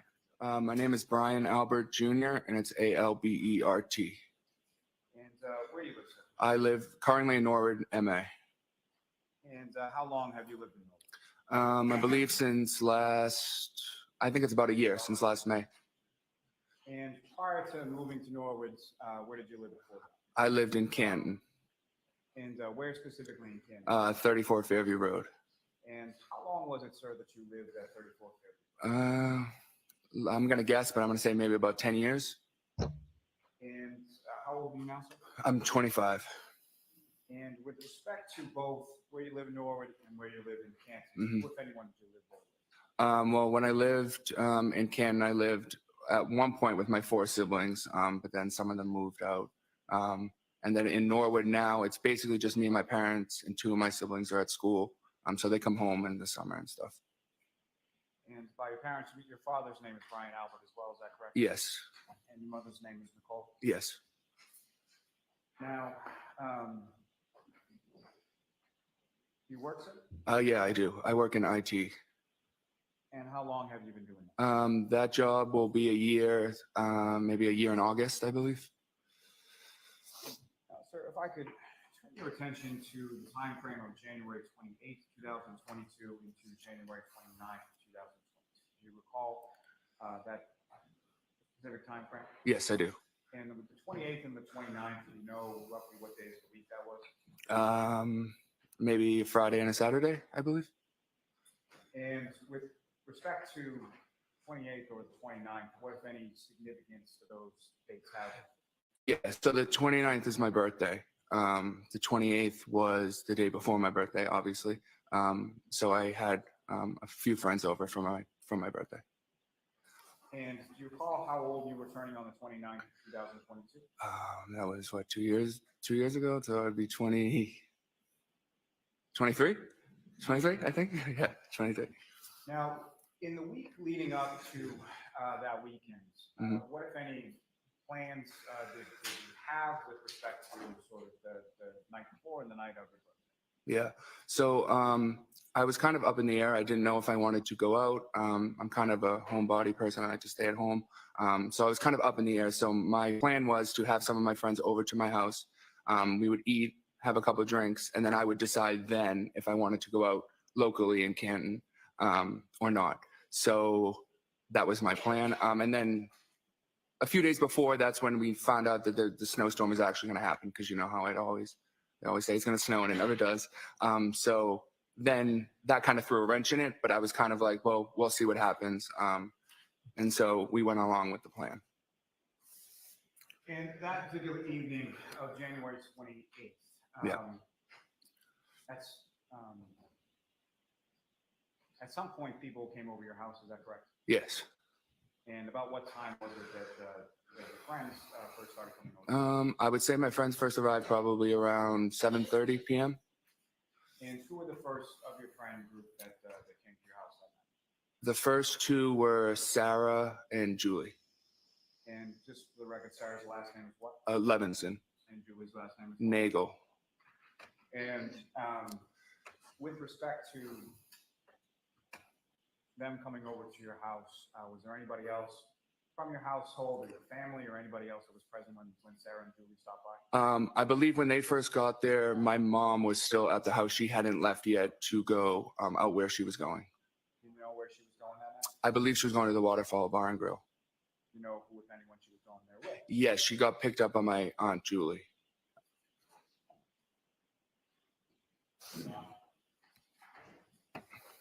Now, Ms. Levinson and Ms. Nagel, how long have you known them? I've known them, I would say, since high school. I think I was a sophomore and they're a year older than me. They were a junior. So probably a good 7, 8 years, 9 years, 10 years in between there. And when they came over your house, what was it that you did? Well, we were just hanging out. I had a few more friends who were on their way, so they came after.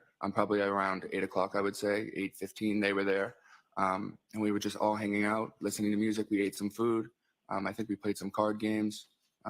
Just normal hangout stuff. And over the course of this evening, did you yourself and your guests, did you also have some alcohol? No, yeah, people were drinking. Yeah. Recall, generally speaking, what people were drinking? Mostly like seltzers, like White Claws or Trulies and stuff like that.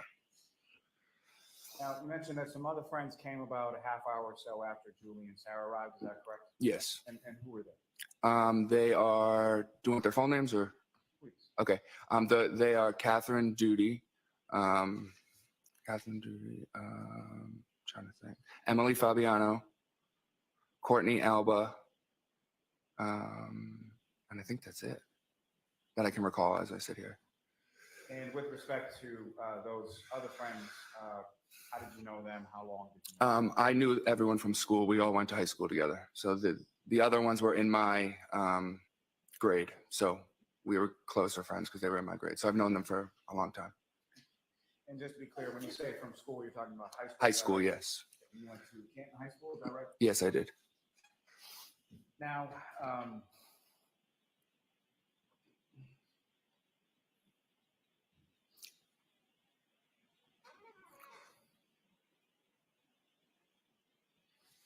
with respect to having your friends over your house, was where sort of within the house were you all sort of hanging out? We would all just kind of hang out probably, I would say, and mostly in the dining room. The dining room and the kitchen were kind of like one big open space.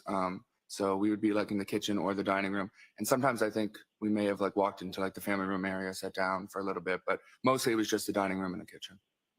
And the family room area, is that visible from the kitchen and dining room area? There's a wall, but there is a doorway, door frame. So you can't see all of the family room, but you can see a good amount of it, yeah. And as far as each of your prospective friends that you were testifying from over your house that night, do you have any idea how they got there? No, I don't know. None of them drove. I know that. So I would assume that they got dropped off by someone, but I don't know who. So there wasn't like a pile of cars like out in front of your house at any point during the evening? No, there wasn't. Now, later on that evening, who, if anyone else, came by the house? Well, my cousin Colin arrived at the house at some point. And then my mom and my dad and them came back from the waterfall back to the house at some point as well. Now, with respect to your cousin Colin, his last name is Albert as well? Yes. How is he related to you? He is my first cousin. He's my dad's brother's son. And his father would be Christopher Albert, is that correct? Yes. He's older, younger? Is Colin younger than me? Yes. Yes, he is. About how old was Colin around this time? Maybe 17, I think. So was he in high school around this time? I would assume so, yes. And if you recall, how was it sort of that Colin came over to your house that night? Did he reach out to you at any point? Did you reach out to him? Yeah, I don't exactly recall how he knew. I don't know how he knew that I was at my house.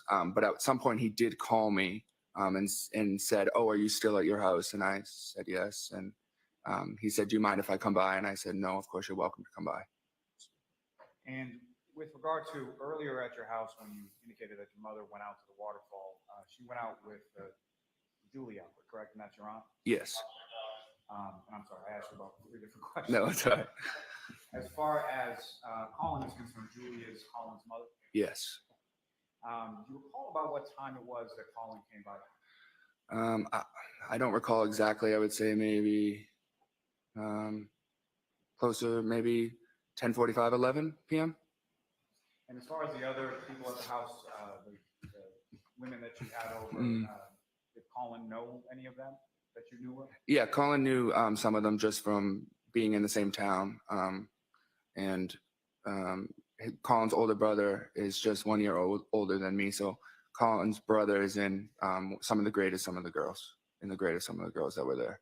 So that's how we knew them. And just to be clear, Colin's older brother is also named Christopher Albert? Yes. And now when Colin came over to the house, as far as the things that you were describing before, as far as hanging out, is that essentially what continued after Colin's arrival? Yeah, he was just another addition. We just were continuing to do the same stuff, hanging out. Now, with respect to within the home, you've mentioned sort of the kitchen, the dining area, and the family room. Were there any other areas of the house that anybody went to during the course of the evening? Not to my knowledge. I mean, there's a bathroom, but it's just off the kitchen. So I assume the bathroom. But that's really it. We didn't go anywhere else than that first floor area.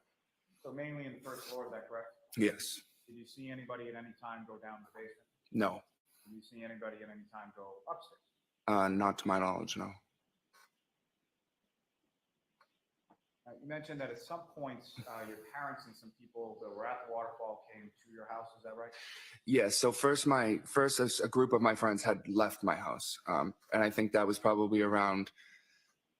They were only there for a few minutes while Colin was there, so I would say probably around 11:10. A few select people left the house to go home. So at that point, it was just me, Colin, Julie Nagel, and Sarah Levinson at the house until my parents arrived. And so Courtney, Catherine, and Emily would have left at some point shortly after Colin arrived. Yes. And when your parents came home, if you recall, what was sort of the order of, do you recall about what time that was? I would say that would be right around midnight, I would say, maybe 12:05, 12:10-ish in that area. And just turning back to Colin for a second, do you recall, you know how Colin came to be at your house? Like how he was dropped, like if he was dropped off? Yeah, yes.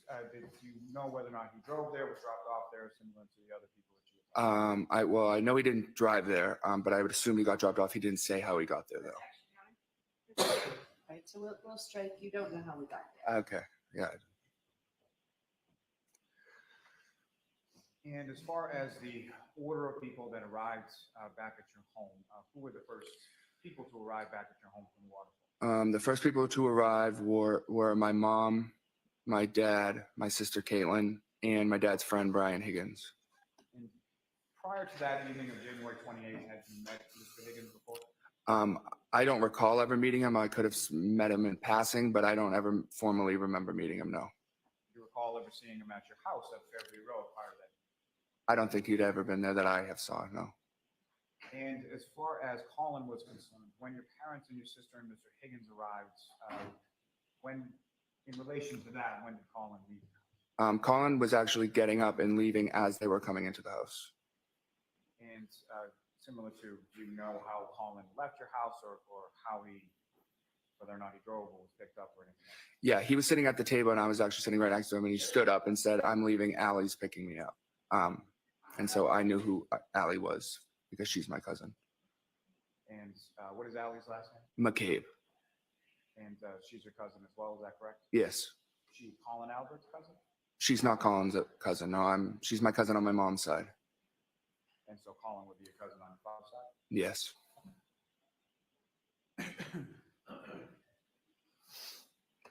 And following your father, your mother, your sister, and Mr. Higgins' arrival at the home, where did they congregate within the home? In the same area that we were, in the dining room, in the kitchen area. My mom got home and I know she went right to cleaning because she likes to clean. So she was in the kitchen picking up. And yeah, we were all just in that one area. And following their arrival back at the home, who, if anyone else, showed up at your home that particular evening? And then I would say maybe 10 minutes later, my auntie JJ, well, her name is Auntie Jen, but I call her JJ, and Uncle Matt arrived at the house. Your Auntie JJ and your Uncle Matt, what is their last name? McCabe. And was that, their arrival, was that before or after Colin had left? Colin had already left at that point, yes. And so the alley that Colin was picked up by, what, if any, relationship does she have to your Auntie JJ and your Uncle Matt? That's their daughter. Now, throughout the course of the evening, well, let me ask you this, as far as when was it that the last person didn't live at your house on Fairview Road? When was it that the last person The last, I wouldn't know I couldn't tell you the time. Well, the last people to leave were Auntie JJ, Uncle Matt, Sarah, and Julie. I don't know exactly what time that would be. I can't even guess. I don't know. And you mentioned your sister, Caitlin, is that correct? Oh yes, I'm sorry. I was just thinking of her as my sister, like the sibling. So she didn't live in the house, so she was the last person to leave. And prior to her leaving is when your Auntie JJ and Uncle Matt. Yes, yeah. So with respect to after your Aunt JJ and your Uncle Matt McCabe arrived at the house, who, if anyone else, came by the house that you were aware of? No one. Well, let me ask it this way. As far as Anybody else following them actually physically come into the house? No one else came into the house after them, no. And at some point, were you made aware of someone out in front of you? I saw someone outside of the house, yes, a car. And what was it that sort of drew your attention to the front area of the house? Yeah, so at some point, my friend Julie stood up and said, "Oh, my brother's outside." Her brother was there to pick her up. And someone made a comment saying, "Oh, no." Not what they said. What happened as a result? Okay. She went outside to talk to her brother. And so I looked out the window at that point, and she was outside talking to her brother. So his truck was there, and I saw another car there as well. And with respect to your friend Julie Nagel, her brother, what is his name? His name's Ryan Nagel. And if you recall the time that Julie gets up and goes outside to talk to her brother, where were you within the house? I was still sitting at the dining room table. And with regard to that area of the dining room table, how is it that you were able to see out in front of the house? There's two windows there. So I just turned around and looked through the blinds. And when you look through the blinds, what is it that you saw out in front of your house at that time? Yeah, so I saw a truck, which was Julie Nagel's brother's truck, I believe. And that was a little ways, almost like in front of the driveway of the house. And then a little ways in front of it, there was another car that I hadn't recognized before. It was a dark SUV-ish. And that's all I knew about it and could see about it. Now, similar to yourself, who, if anyone else from sort of the group of people, either in the kitchen or in the house, did you observe near a window or a door that was looking out that? I believe my uncle Matt McCabe noticed the car outside as well. And with respect to the dark SUV that you didn't recognize and what you thought was Julie Nagel's brother Ryan's truck, was there anything in between the truck and the dark SUV that you saw outside? Not to my knowledge, I didn't see anything, no. And as far as the weather, when you looked outside, what, if anything, did you know about the weather? It was definitely snowing. I wouldn't know how many inches, but I would say an inch or two of snow at that point. Now, with regard to being out in front of your house, those two vehicles, do you recall which direction they were facing? Yeah, they were both facing, going up Fairview towards Cedar Crest. So whatever this is, I don't know.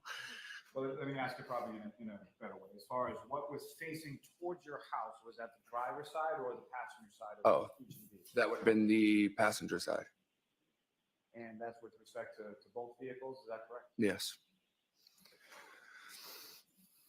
Now, at any point in time during the time that these vehicles were out in front of your house, do you recall hearing anything or any sort of noises coming from the front of your house that drew your attention? No, I didn't hear anything, no.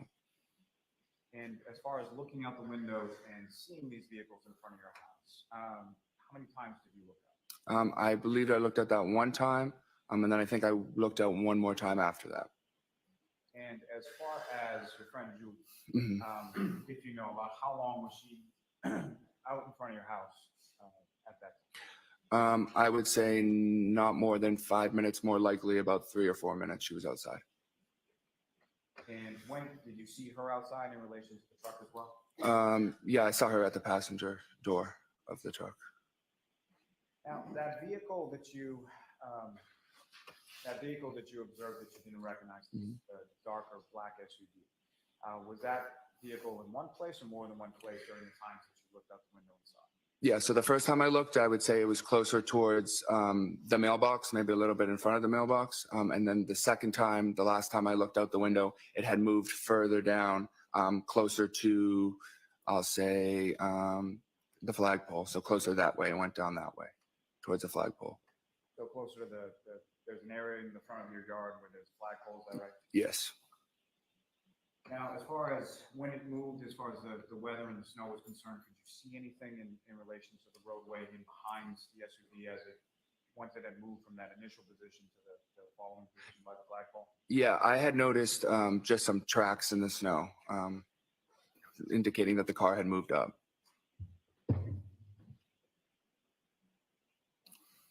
Now, your friend Julie, did she take that ride home with her brother Ryan at that time? No, she came back in the house. And as far as your friends, Julie and Sarah, that were still at the house when people from the waterfall came home, do you know how they happened to go home on that particular evening? Yes, my aunt JJ McCabe and Matt McCabe drove them home. And do you have any idea about what time that was? No, I'm not really. I'd be guessing. I would say maybe one something, maybe. Now, with respect to your sister, Caitlin, who you indicated was the last person to leave the home that evening, is that correct? Yes. And were you awake or downstairs at the time your sister left? I don't know if I was downstairs when she actually left, but I was down there for a minute when she was the last one present at the house with my mom. And do you know how she was leaving the house that night or how she was getting home? Yeah, I believe her boyfriend was picking her up. What's her boyfriend's name? Tristan Morris.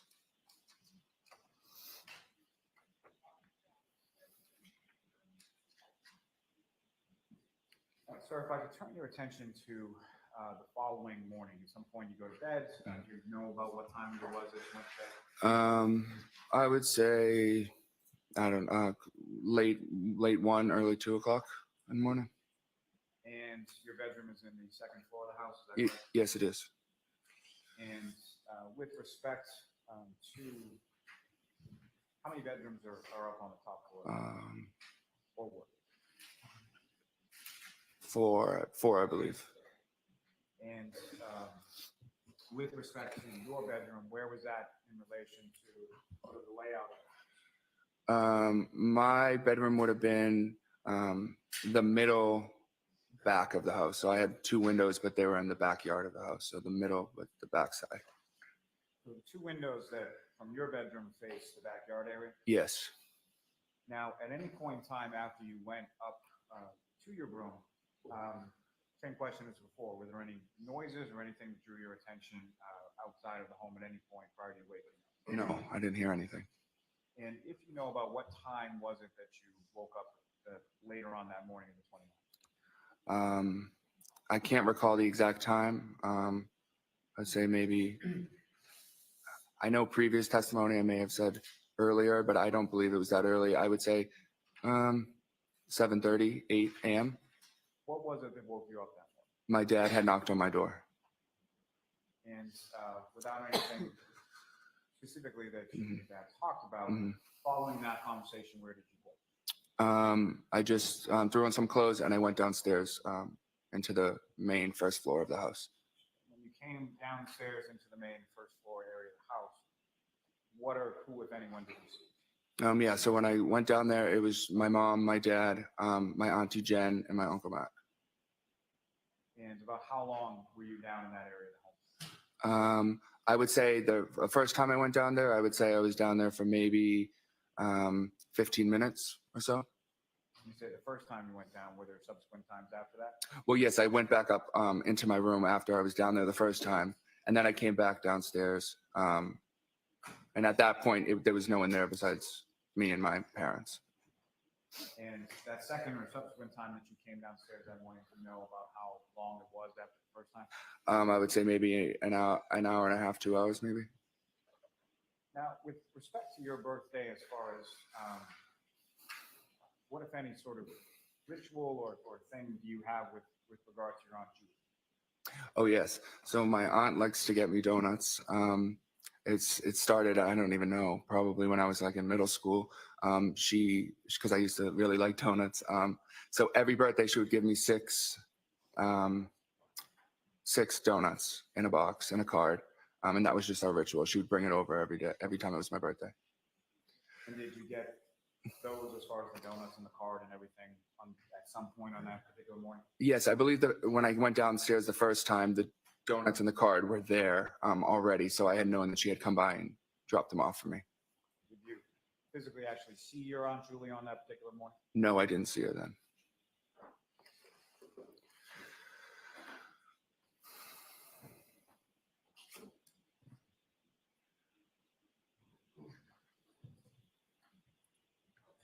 May I approach? Yes.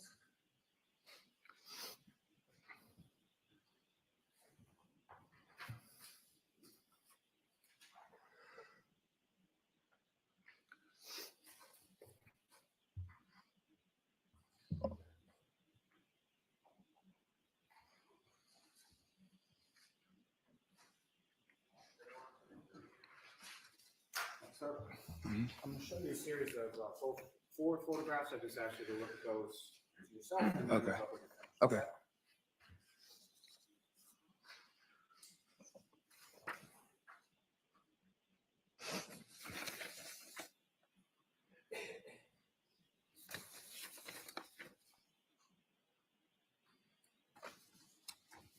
And just generally speaking, do you recognize what's depicted in those photographs?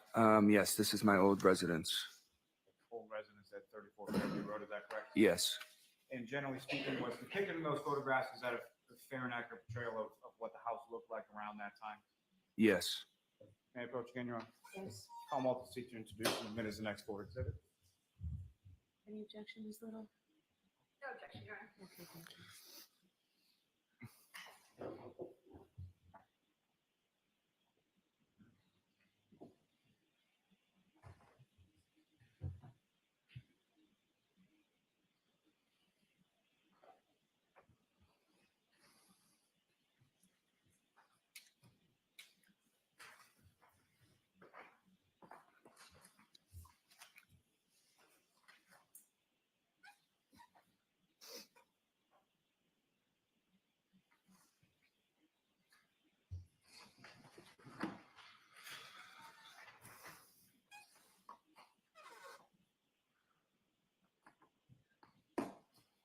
Exhibit 70 through 73. Thank you.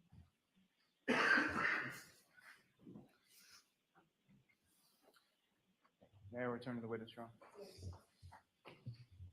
Just going to place before you what's now been marked as exhibit 71, 72. Okay. Hold on a moment for a second.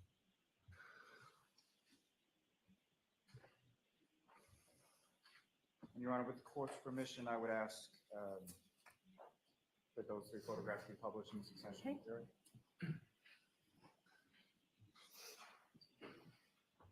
And Ms. Gilman, if I could first have, I believe it's 2592. So what's up on the screen, is that what you have before you, as I believe it should be exhibit 71 probably? Yes, that's the same.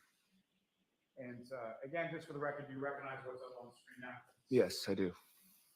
Now, before I get into the photograph, there is one other question that I need to ask as far as with respect to the sort of tenor and demeanor of that evening. Mhm. How would you describe sort of from when your friends were there to the time that the folks came back from the waterfall? How was sort of the mood within that?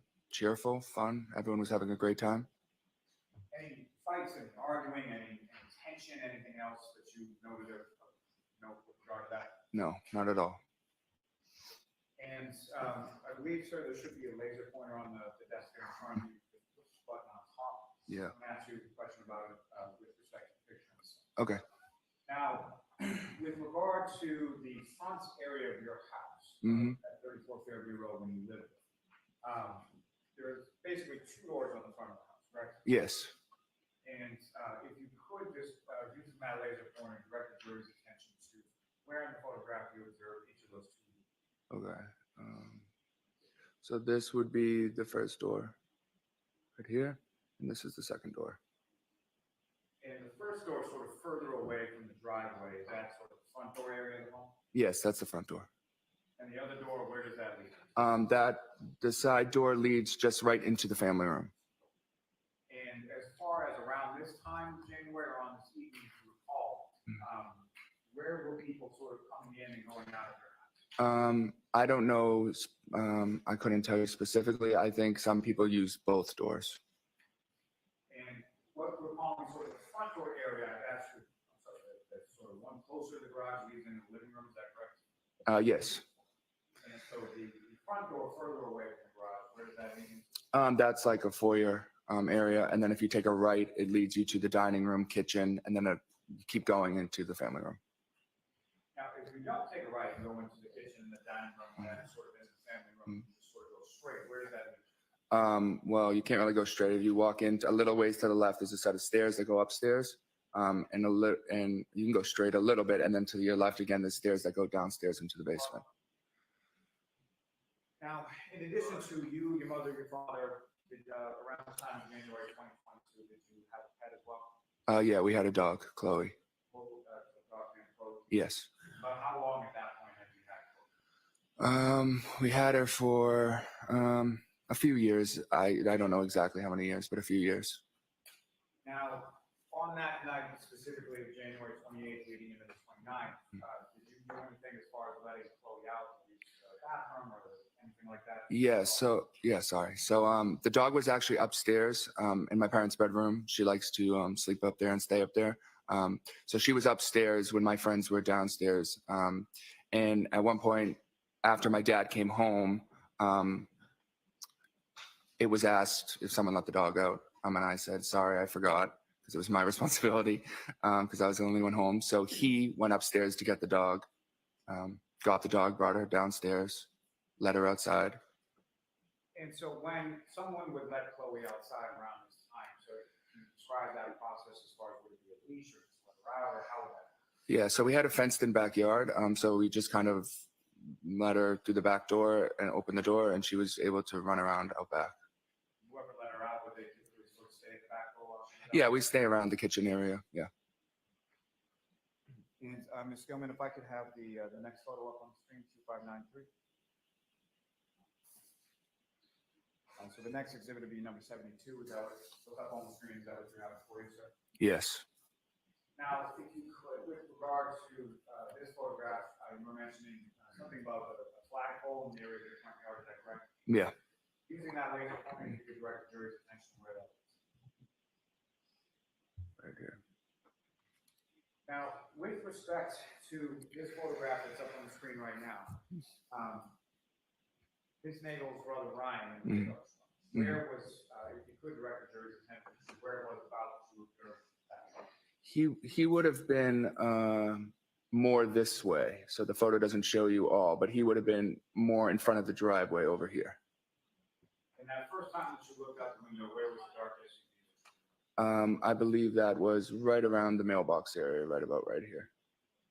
And then again, if you could direct the jury's attention to the second time that you looked out and the SUV had moved, where had it moved to? It was more down this way on the side of the road.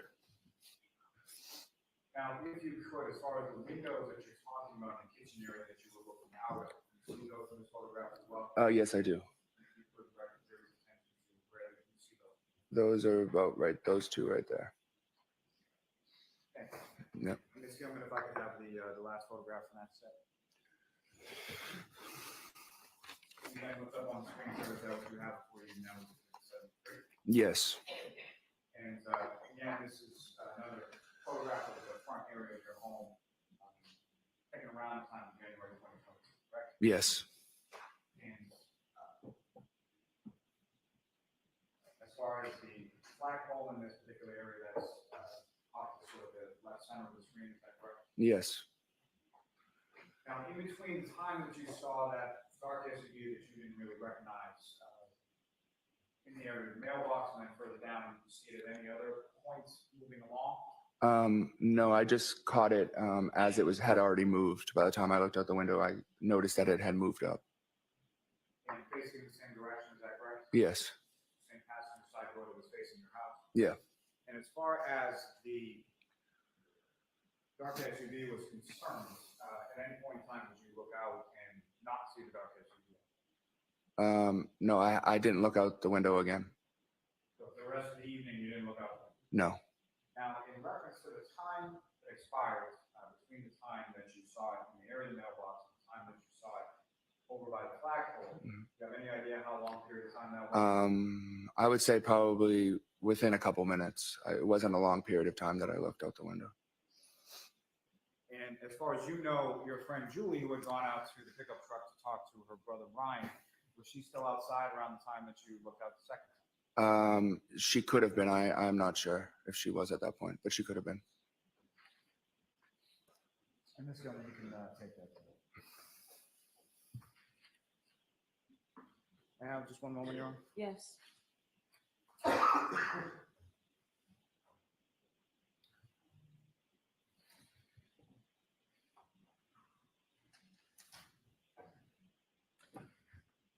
Let me just ask just a couple of questions, sir. Okay. With regard to that morning when you woke up, Mhm. your father was at your door. Yes. As far as from what you could see of his person, what if any injuries or anything did you observe on his person at that time? On my father? Yes. Nothing. Now, at that time, January 28th and January 29th, 2022, did you know anybody by the name John O'Keefe? I knew of the name, but I didn't know him personally, no. And when you say you knew of the name or you knew of him, how did you know? I knew he was friendly with my auntie JJ, Jan McCabe, and his niece was friendly with my cousin Jen's daughter. And as far as your cousins, as far as Miss McCabe's daughters, what if any sort of relationship did you have with them, specific to them, beyond sort of your other cousins? Oh yeah. So for a while, I think when I was in college or maybe the end of high school, I would help out because there was 4 girls, so they always had like multiple sports going on and stuff. So I would drive them to and from practices or be there after school if JJ had to be somewhere. So I spent a good amount of time with them and basically babysitting, but more just driving around and stuff like that. And through them, is that how you came to know Mr. O'Keefe's niece, Kaylee? Yes. And you gave her rides to places as well? Yeah, occasionally when she would come back to the house after school, I'd drive her to CCD or whatever. And had you ever met, to your recollection, John O'Keefe or anybody by the name of Karen Reed prior to January 28th? John O'Keefe, no. I mean, he could have came into the house once when I was there at my aunt JJ's house. And we could have said hi, but I don't remember formally meeting him, and I never met Karen Reed either. And on that evening, again, January 28th or the early morning of January 29th, beyond the people that you've already talked about, and specifically John O'Keefe or Karen Reed, did either of them at any point in time come inside your house while you were there that evening? No, never. Nothing further.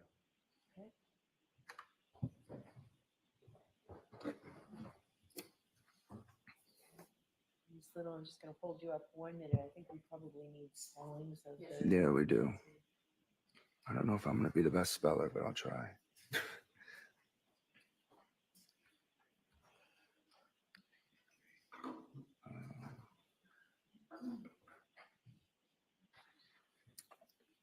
All right. I think that's good. The first one is correct. You're welcome. All right, thank you, Ms. Little. Thank you. Mr. Albert, the first time you ever spoke with anyone from the Massachusetts State Police, the Canton Police Department, or the Norfolk County District Attorney's Office was on July 6th, 2023, correct? Yes, I believe so. That's a full 18 months after Mr. O'Keefe's death, correct? Yes. Who was present for that interview? I spoke with 2 troopers, I believe, and my lawyer. Trooper Proctor was there? Yes. And this interview actually took place at your family's defense attorney's office, correct? Objection, Your Honor. The objection system. This interview took place at your attorney's office, correct? Yes. Your sister Caitlin Albert was also present, correct? She was there for some time, but she wasn't when I was interviewing. She wasn't in the room with me. No. And that was also the first time they had spoken with your sister as well about these events, correct? Objection.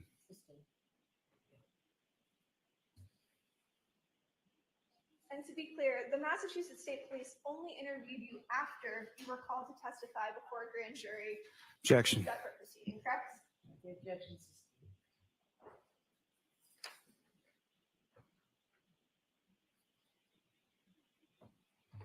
I want to direct your attention to your testimony regarding your cousin, Colin Albert. You testified today that Colin Albert called you to come to the house, correct? I believe so. He did. Yeah.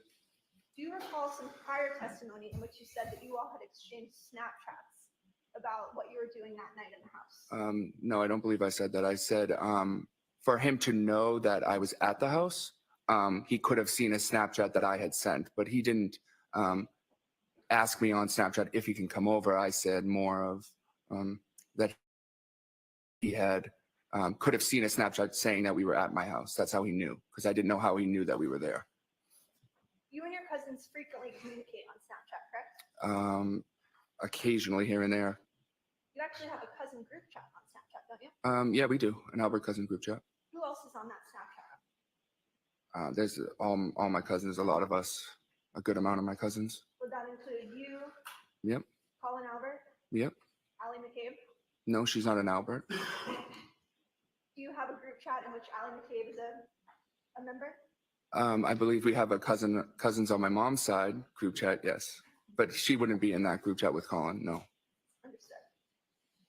And do you still have any of the messages you exchanged with your cousin on January 28th? I don't know. Can you rephrase the question?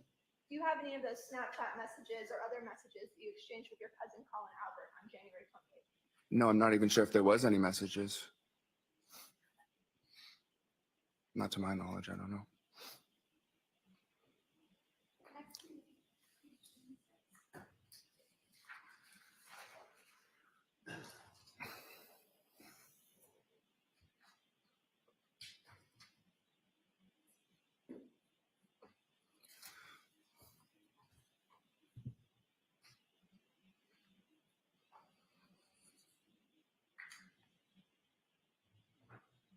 Mr. Albert, you testified that Colin arrived around 10:45 or 11 p.m., correct? Today? I said that? Yes? Yes. Yes. Who else was at the house when the clock struck sort of midnight as it became your birthday? When it hit my birthday, it was just Colin, Julie, Nagel, and Sarah Levinson. Was there any sort of celebration for your birthday when the clock struck midnight? No. What were you guys doing? We were just sitting there. Probably happy birthdays were exchanged, but it was nothing crazy. I'm not a big birthday person like that. And where in the house were you guys at that point? In the dining room area. You testified that your parents and Brian Higgins arrived shortly after midnight with your sister, correct? Yeah, I believe I said around 12:05, 12:10 in that area. Describe what happened when they came into the house that night. They all just walked in the door, and at that point, my cousin Colin was standing up to leave. They passed each other, said hi, and that was it. Mr. Albert, you never actually observed Colin leave in a vehicle from 34 Fairview, correct? No, I didn't see with my eyes, no. In fact, you said you only looked out the window 2 times that night, correct? Yes, that's true.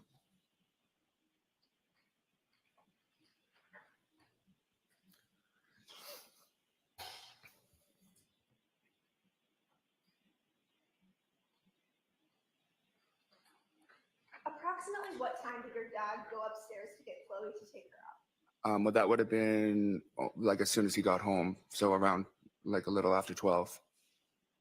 So would that have been before or after Colin sort of walked towards the door? Colin had already already left at that point.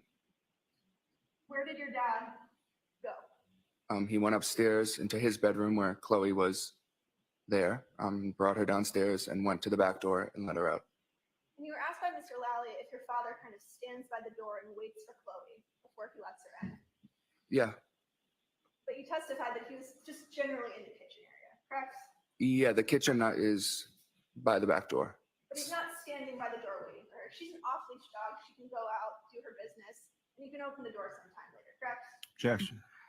Can you answer that? Is that correct? Could you say it again, please? Your father wasn't standing by the door staring at Chloe the entire time that she was outside, correct? No, I wouldn't. Not the whole time, no.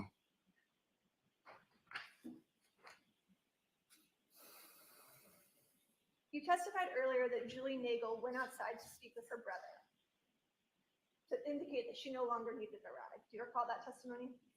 I'm not sure if I said that exactly, but yeah. Can you describe sort of what you saw the first time you looked out the window? I just saw a little in front of the driveway a little bit. I saw a truck. I saw my friend Julie at the passenger door. I suppose talking to the people in the truck. And a little ways up, I saw another dark SUV that I wasn't aware of. And so you agree that there was nothing obstructing the view between the truck and the dark SUV, correct? Well, not from my vantage point, no. And the second time you looked out the window, the only difference you saw was that Ms. Reed's vehicle had pulled up, correct? Well, I didn't know it was Miss Reed's vehicle, but the car that was there had moved up, yes. And the truck was no longer there, correct? The second time I looked out the window? That I'm not sure of. Would it refresh your recollection to take a look at your testimony Sure. from July 6, 2020, or sorry, May 18, 2023?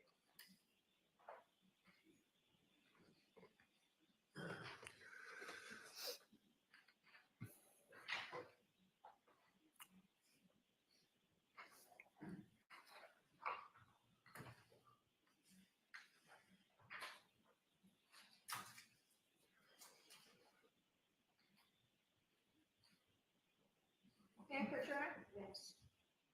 So show Mr. Lally.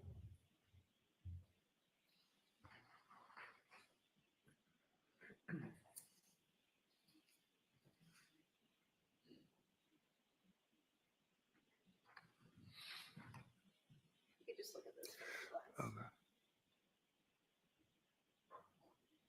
And you can look up when your recollection is refreshed. Okay. Yep. Does that refresh your recollection as to what you testified to Sure. Yes. on May 18th, 2023? Yes.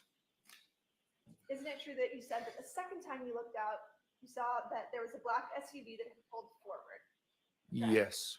but the truck was no longer there? Sure. It seems like I said that then. Yes. You also testified earlier that you saw tire tracks in the snow, correct? Yep. Where were those tracks? Just along the side towards the driveway along this way, going up towards the flagpole. And you viewed those tracks kind of leading up towards the flagpole, correct? Yes. So you'd agree that the visibility and lighting in front of the house was good enough that you were able to see tire tracks in the snow, correct? Sure. But you did not see a 220-pound man lying in the snow in your front yard, did you? Objection. Is that something that you saw, sir? No, I didn't see that. Who was in the house the second time that you looked out the window? It would have been my mom, my dad, Brian Higgins, my sister, Julie, Sarah, Uncle Matt. Mr. Albert, you testified on May 18th, 2023 in another grand jury, and you said, quote, "I'm not sure if Brian Higgins was still there. I know he left at some point." Do you recall that testimony? I know he left my house at some point. I just don't know exactly when it was. You were asked specifically at the time that you looked out the window who was there, and you said, "I'm not sure if Brian Higgins was there." Yeah. Isn't that correct? Okay, if I said that, yes, because I was not sure. I'm still not sure that if he was there or not. So you're not sure whether Brian Higgins was there when you looked out the window, correct? No, I'm not sure. You have no independent recollection as you sit here today where Mr. Higgins was when you looked out the window, correct? No. You also didn't recall Mr. Higgins ever saying goodbye to you or your group, correct? I believe that's true. Yeah. In fact, you actually testified before another grand jury on May 18th, 2023, that at some point Mr. Higgins just wasn't there anymore. I must have gone to the bathroom or something. I came back and I said, "Where did Higgins go?" And they said he left, correct? Sure. Yes. You also testified before that grand Objection, Your Honor. So, yeah, I'm going to see it, Sidebar, if you could bring that, please.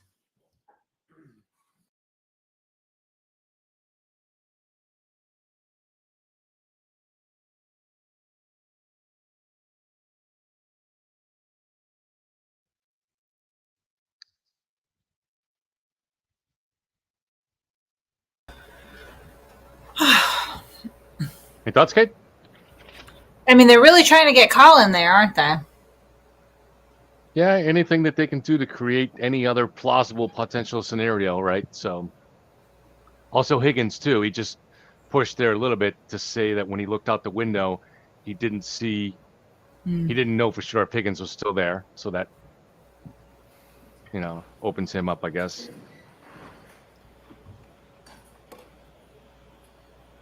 I feel bad for Brian. You could tell he's just so nervous. He just wants to tell the truth. That's how he comes across to me. Sorry. He's a sweet boy. Yeah. Leave? You mean like go upstairs, go to bed, or? Leave your view. He would have left after Brian Higgins had gone. Mr. Albert, isn't it true that you weren't quite so sure about that when you testified on May 18th, 2023? I don't know. You would have to show me. Do you have a specific recollection of your father leaving after Mr. Higgins was gone? Yep, I'm pretty sure he went upstairs after Brian Higgins left.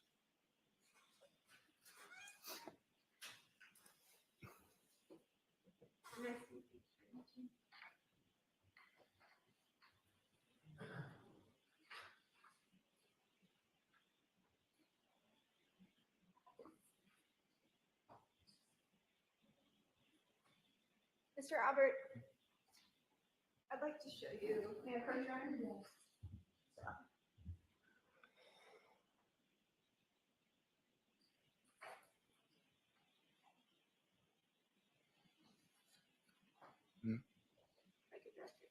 Right here?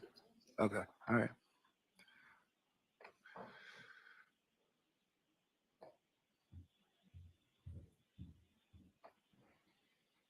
Mhm.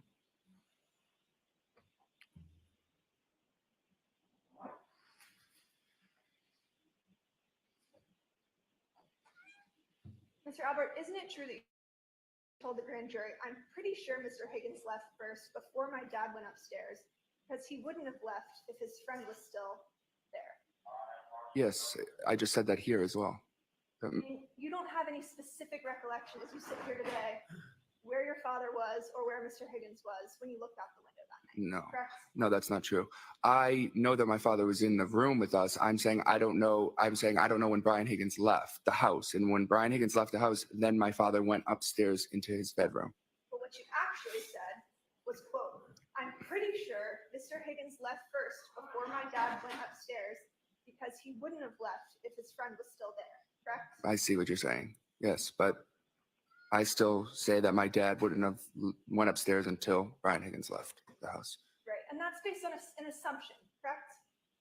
Sure, yeah. Because you weren't interviewed about this case until 18 months later, correct? Yeah. You did not personally observe your father go upstairs, correct? No, I did. I watched him go up the stairs. I was in the kitchen. You can see the stairs right there. Your testimony is you can see individuals walk upstairs in your house? Depending on, Kitchen? yes, the dining room, from the dining room I meant.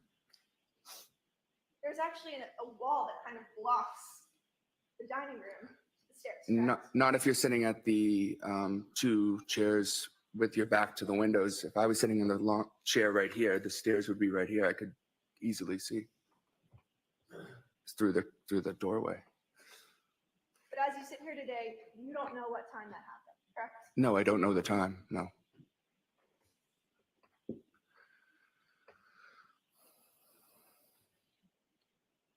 Mr. Albert, I'd like to direct your attention to the morning of January 29th. Sure. Can you describe sort of how you woke up that morning? My dad just knocked on my door, and I woke up and opened the door. You didn't hear any dog barking? No, You didn't see any emergency vehicles? no, Didn't hear any ambulances? no, Didn't hear any screaming outside? no. What did you do once you woke up? I went downstairs. Did you ever look out the window? I don't recall if I did or not. Would it refresh your recollection to take a look at your grand jury testimony? from Sure, May 18th, sure. 2023? Thank you.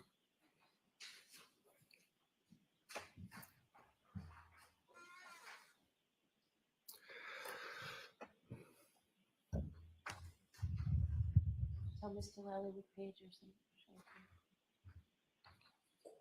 It's lines 8 through 12.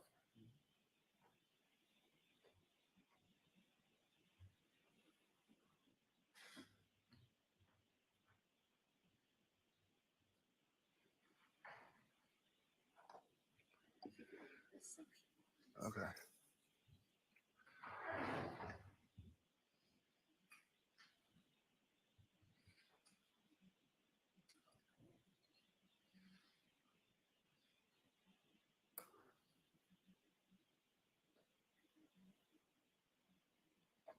Yep. Is your recollection refreshed? Sure, yeah.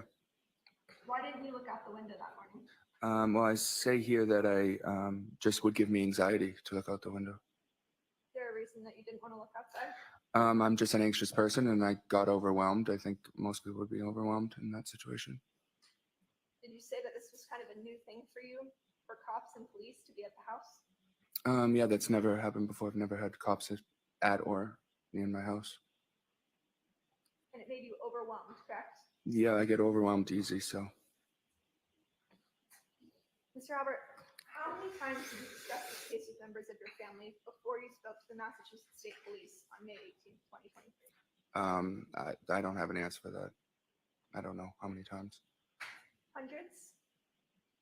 We talk about it pretty decent. I mean, considering, yeah. What members of your family have you discussed this case with? My parents, my sister, occasionally my aunt, JJ, and Uncle Matt. Would you say it's been hundreds of conversations? Well, I guess you can, you'd have to split it up and quantify what conversations were about the actual case and what conversations have been the harassment we faced since then. And all of these discussions took place with you and members of your family prior to your interview with the Massachusetts State Police, correct? And no, we've talked since then. Continued to speak with them about this case Not, since your interview. I don't know what you mean by this case. This case meaning the actual case at hand, or just the case about the harassment we faced? I'm talking about what happened on January 28th and January 29th. But there's really nothing to talk about those specifics. No, because we have nothing to say about that. We weren't part of it. Mr. Albert, you looked out the window multiple times on January 29th, correct? Twice, I think I said. You never heard any sort of commotion outside. No, You never heard screaming, yelling, or the screech of brakes in the front yard. no, You never saw a 220-pound man in dark clothes in the white snow on your front lawn. no, But you did see those tire tracks. I did. No further questions. Okay, Mr. Lally? No redirect, Your Honor. Sorry? No redirect. You all set? All right, Mr. Albert, All you're right. all set. sir. Thank you.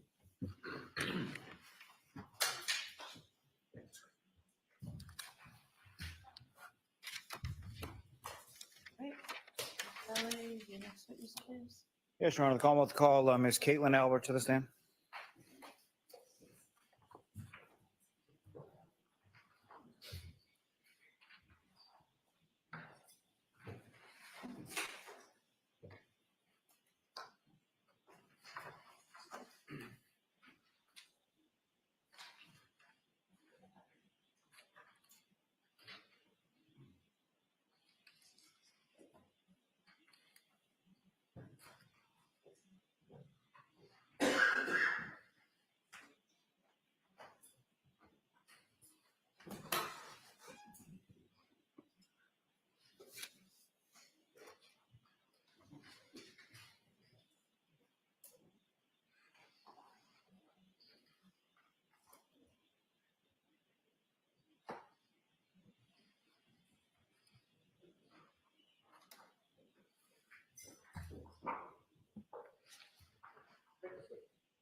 Step right up here and just watch your step for me.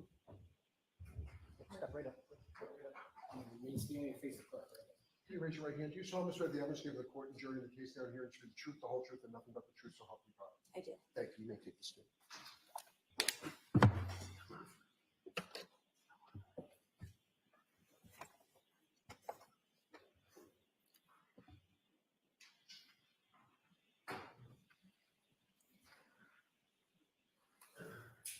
Go ahead, Mr. Lally. Thank you. Good afternoon, ma'am. Good afternoon. Could you please state your name and spell your last name? Sure. Caitlin Albert, CAITLINALBERT. And where do you live, ma'am? I live in Easton, And how long have you lived about 3 years. there? Who, if anyone, do you live there? I live with Tristan Morris, my boyfriend. And you and Ms. Morris, about how long have the two of you been dating? Almost 8 years. Now, prior to living in Easton, where was it that you lived before that? I lived in Canton, And specifically, where in Canton did you live? 34 Fairview Road. And how long was it that you lived at 34 Fairview Road? Geez, I lived there from about 2011 to 2021. And that was a family home, is that right? Yes. And who did you live at 34 Fairview Road with? My mom, my dad, and my 4 siblings. And your mom's name is Nicole, is that right? Yes. And your dad or your father's name is Brian Albert? Yes. And How many siblings did you have? I'm sorry. I have 4. Are you the oldest? I am. And do you work? I do. What do you do for? I work for the Massachusetts Attorney General's office in the Medicaid Fraud Division. And how long have you been doing that? Almost 3 years, I think. In September, it'll be 3 years. Now, ma'am, if I could, excuse me, turn your attention to January 28th, 2022 to January 29th, 2022. Do you recall that time frame? I do. And do you recall what days of the week they were? I actually am not sure that I recall the exact days of the week. Maybe Friday or Saturday. Fair to say around the weekend time? Yeah, weekend, definitely. And as far as your family is concerned, the 29th, what, if any, significance does that take? That would be my brother's birthday. And which of your brothers is it whose birthday that was? Brian Albert Jr. And is beyond Brian Albert Jr., just for the sake of my own lack of confusion, is there some other name that you would call him as far as differentiating him between your father? Little Brian, sometimes, even though he's not so little. Okay. And so during the course of that week, sort of leading up to the weekend, what, if any, discussion did you have with your mother or anybody else in your family in regard to little Brian's? So leading up to that weekend, I was aware that my brother might have like a friend or two over the house for his birthday. And then I had spoken with my mom and my aunt, Julie Albert, about maybe going to a local Canton bar, grabbing some food and some drinks, and just kind of seeing where the night takes us. And then maybe ultimately going back and seeing my brother for just to say happy birthday, kind of end the night that way. As the week went along, what, if anything, sort of affected or changed plans in reference to that? Nothing that I can really think of. Nothing really changed. I mean, that was sort of, I don't remember exactly how the plan came about, that we were going to, go get food and that my brother was going to have friends over. But I believe that was always sort of our plan. And so specifically on the 28th, at some point you came to Canton, correct? Yes. And do you recall how you came to Canton and where was it that you went first? So I can't say for sure. From what I remember, I believe that my boyfriend Tristan and I went straight from Easton to the waterfall and actually got there before my mom and my aunt Julie, from what I can remember. And then my mom and Julie ended up meeting us there. And that's when we sort of started just kind of like hanging out, ordering food, some drinks. And we were there for a little bit, just the 4 of us. And do you recall about what time it was that you got to the waterfall? Unfortunately, I can't remember an exact time, but it would have been around like dinner time. So if I had to guess, maybe like 6. And as far as drinking was concerned with that night, you were at a bar and you weren't driving, correct? Oh, yeah, no, I was not driving. And do you recall specifically what kind of drinks you had or what you had to drink that night? I believe that night I was drinking White Claw, I think. And your boyfriend, Mr. Morris, as far as what, if anything, was going on with him that night, as far as how long was he at the bar? Yeah, so we were aware that it was likely going to snow that night. So my boyfriend Tristan had gotten offered to do some like plowing or shoveling. So he knew that he was going to have to probably be up for the majority of the night into the morning doing some shoveling. So he didn't stick around at the waterfall for too long. I think he had some food, maybe like 1 or 2 drinks, and then he actually ended up going home. And you stayed at the waterfall after he went home? I stayed there, yeah, with my mom and my aunt Julie. And if you recall, as far as that evening at the waterfall, what, if anything, was going on as far as like live entertainment? I want to say that there might have been a band. I just don't want to say for sure, but I think I do recall a band coming in and setting up and yeah, I think that there might have been one. Now, as far as the evening progressed and went on, who, if anyone else, came into the waterfall and sort of joined your group when you were there? Sure. So I can't say for sure like times of people arriving or order of people arriving, but I know at one point my uncle Chris Albert, he ended up joining us. He owns a pizza shop across the street, so when he was done working, he came and joined us. And then my aunt Jen McCabe and her husband Matt McCabe joined us. And then at some point, my father, Brian Albert, and his friend, Brian Higgins, also joined us. So at one point in time, I'm not sure the order of which, everybody came in or the time that they came in, but at some point we were all kind of there hanging out. Now, in your father and Mr. Higgins, do you know where they had come from or where they were coming from? Yes, I believe we're coming from New York from a funeral. And I remember I had asked my mom, like, is Dad going to stop by? And she was like, I don't know. He's tired. He's coming back from New York. And I was like, oh, I want to see him. So I think I convinced him to come. And then Brian Higgins just kind of tagged along from what I can remember. Now, as far as Mr. Higgins was concerned, is that someone that you were familiar with prior to this evening on the 28th? I knew of him and I had met him a couple times, but nothing more than that. As far as you're aware, the house that you, for lack of a better term, grew up in or spent some formative years in, had Mr. Higgins ever been over to that house at 34 Fairview when you were there? Not that I know of. Now, at some point later in the evening, who, if anyone else, came and sort of came up to your group or joined you while you were at the wall? So from what I can remember, I remember sitting at like a high top table and it was me and my mom sitting next to each other and we were facing like the front door of the waterfall. And I recall a man and a woman walking in. And at first I didn't know who either of them were. But I noticed that the man started talking to like some of my aunts and uncles that I was with, and he seemed friendly with the people that were in our group. So I had said to my mom, like, oh, who is that? And she said, oh, that's John O'Keefe. And I had known of him because I knew his story about his niece and his nephew and his family. So I had known of him, but had never met him before. And so then I just assumed that the woman that was with him was his significant other, girlfriend, wife. I didn't know. So then, I didn't really speak to either of them. I think at one point, John came up to me and my mom and asked, like, do you guys need anything? Do you need a drink? And we said no, and that was pretty much it.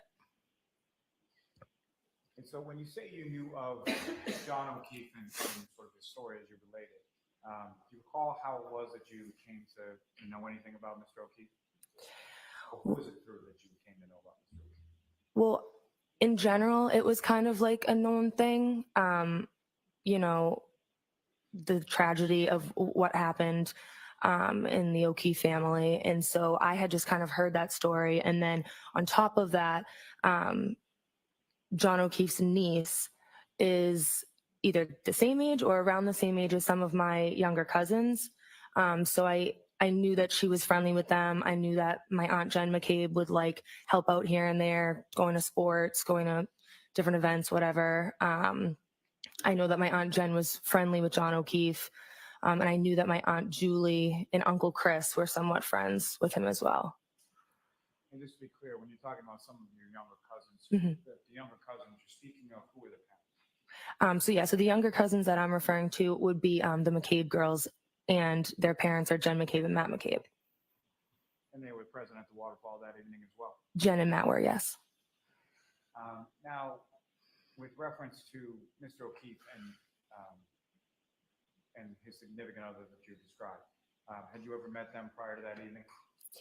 I had not to my knowledge. I wouldn't be surprised if there was maybe like a sporting event or something where we, met each other in passing, but I had never formally met John or the woman that he was with.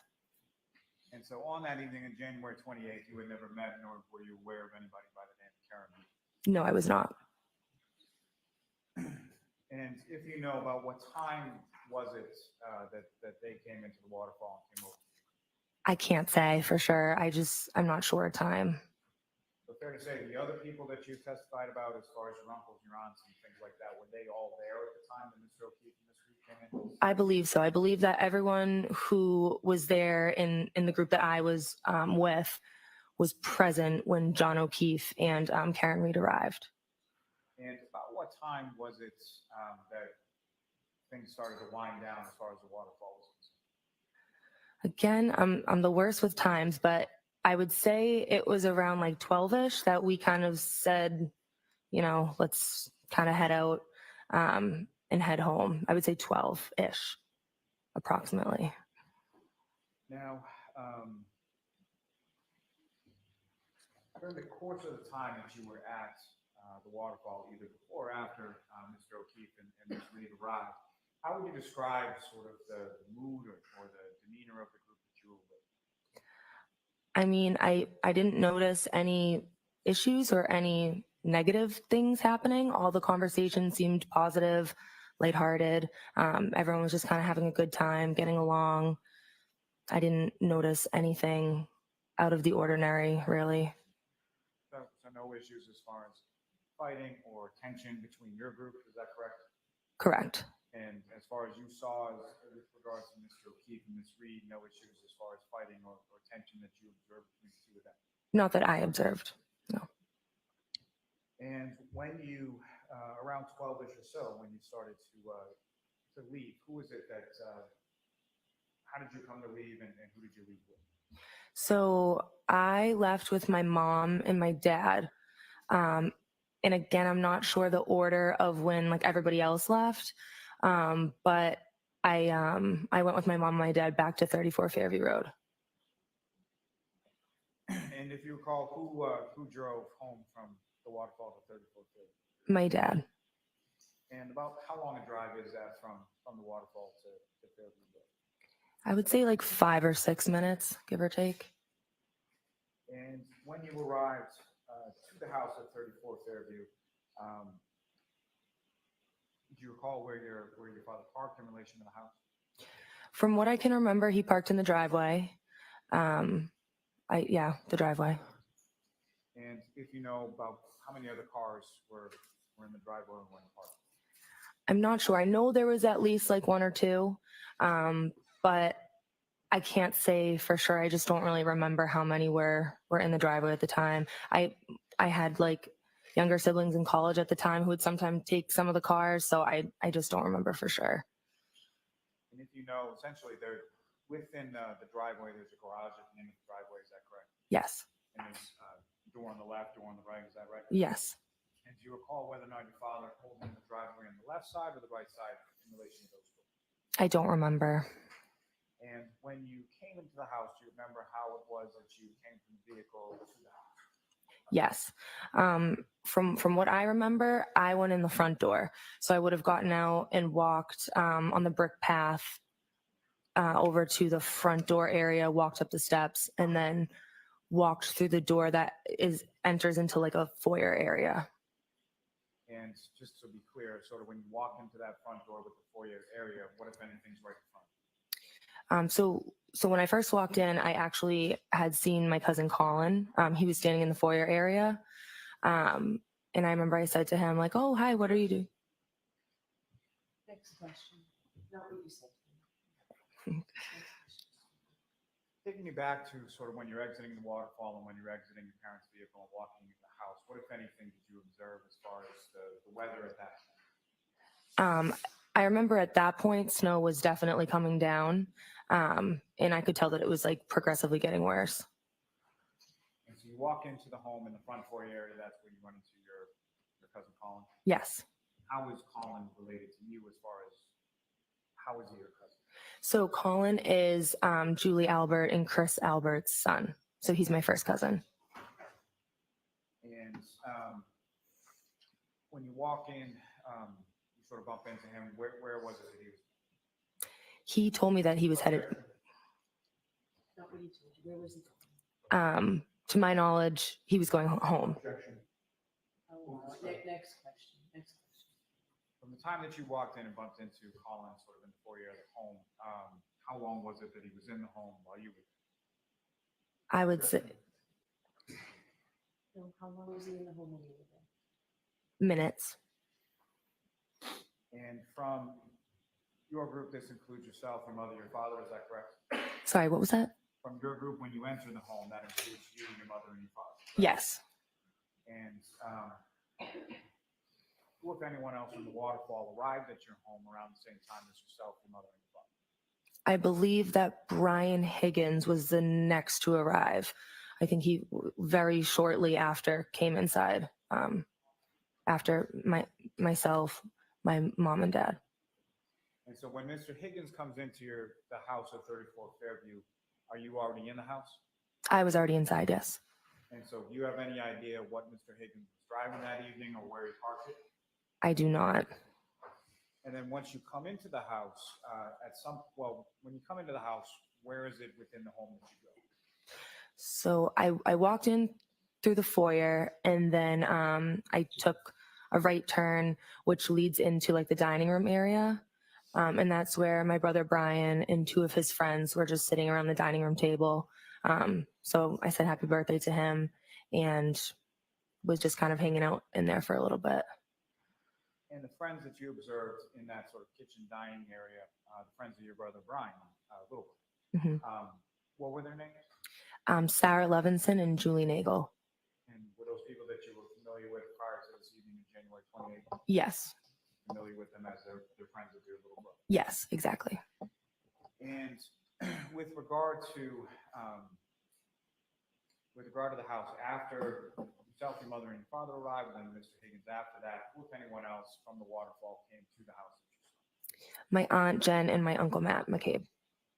And when your aunt Jen and your uncle Matt McCabe arrived, where was Colin? Colin had left by then. Objection. I'm going to allow it. And when Mr. and Mrs. or your uncle and your aunt McCabe come in, where is it that they go with them? I believe they did a similar thing. They either entered through the dining room or through the kitchen area, but the dining room and the kitchen are like open floor, kind of all the same room. So we were just all kind of hanging out in that area. And if you know about how long a period of time were you at your parents' house on Fairview Road that evening? I would say hour 45, latest 2 hours, but around like an hour and a half, an hour 45. But yeah, I can't say for sure. It's an estimate. And for the balance of the time that you were there, were you in that same sort of kitchen dining room area? Yes. And what is it that you were doing as far as you and the group doing in that area of the house? We were just kind of hanging out. I remember that my mom had grabbed like a small speaker and put some music on. We had a couple drinks and everyone was just kind of like having a good time, hanging out. We said happy birthday to Brian, and that was kind of it. And so at any point in time when you were let me ask you this first. As far as the sort of demeanor or mood within the house, similar to how I asked you at the waterfall, did any of that change once you returned back to your parents' house at Fairview Road? No. So everyone getting along, no arguments, no tension, anything you observed? Correct, yeah. Now, beyond the people that you just described, did anyone else come into your house, into your parents' house that evening while you were there? No. And specifically, Mr. O'Keefe and or his significant other, Ms. Reed, at any point in time while you were there, did they come into the house? No, neither of them ever came into the home. Now, with regard to the people that you were describing before, at any point in time, did the people in the kitchen dining room area, any of them leave that area of the house? I think when my mom, my dad, and I first got there, I believe my dad went upstairs to grab the dog to let her out. So he did that. And then I think there was another period of time where my dad might have been showing, or maybe my mom or my dad were showing Brian Higgins, like family photos of one of my brothers, who's in the Marines. So that would have been in like the family room area, which still is like, there's an open doorway. So it's not like the door was shut or anything. But other than that, we all kind of stayed within that dining room kitchen vicinity.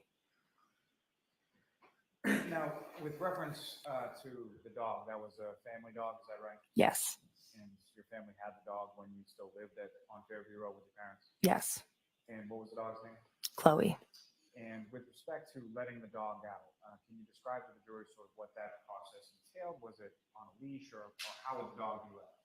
Sure. So we had like a fenced in backyard and we had a back door. So we would just kind of open the back door, let her out. She would kind of do her thing, and then she would come back in when she was done.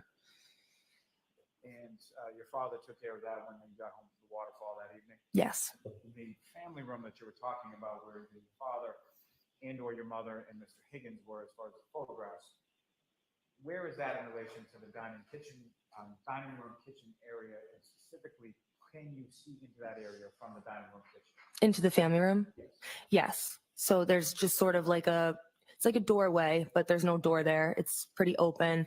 And if you're standing in the dining room or the kitchen, you can see into the family room for the most part. Now, you at that point were not living at the address on Fairview Road, is that right? Correct. And as far as the people that were at the house who did not live at the Fairview home on that night, who was the last person to leave? I was the last person to leave. And prior to your departure from the house, sometime hour 45 or so after you got there, can you describe the order in which the other people that you just described were there? What order did those be? I don't remember the order in which everybody left, but I do remember that Sarah Levinson, Julie Nagel, my aunt Jen, and my uncle Matt, they all left in one car, and then Brian Higgins left. But I just don't remember the order in which it was. Probably within like a couple minutes of each other, but I just don't remember exactly who left first. And then I left pretty shortly after everyone else as well. Now, during the time that you were hanging out in that dining room kitchen area of the home, at any point in time was your attention drawn to the outside of the house? Did you hear anything, see anything outside the house? I did not. And with respect to the front area of the house, at any point in time, was there any discussion that you recall about anything going on in that area? I don't recall a discussion going on about anything happening out front, except for at one point, No, let me hear her answer first. Except for what? At one point, I remember that Julie Nagel's brother was supposed to pick her up. So I knew that there was some communication where she told him, "Never mind, you don't need to pick me up. You can go home. I'm going to go home with Jen and Matt." Now, with respect to your aunt, Jennifer McKay, what, if anything, do you recall her doing with, do you recall her having a cell phone that night? I do. And what, if anything, do you recall her doing with respect to that cell phone? I remember at one point we were standing in the kitchen and I had noticed she was on the phone. And I remember she said something to the effect of like, "Oh, No, not what she said. okay." So next question. At some point, did you see her talking on the phone? I did. And at some point, did you see her appear to be texting on the phone? I'm not sure about texting. I definitely saw her speaking with somebody on the phone, though. And at some point, where did she put her phone in relation to where you guys were in the kitchen and dining room? I'm not sure.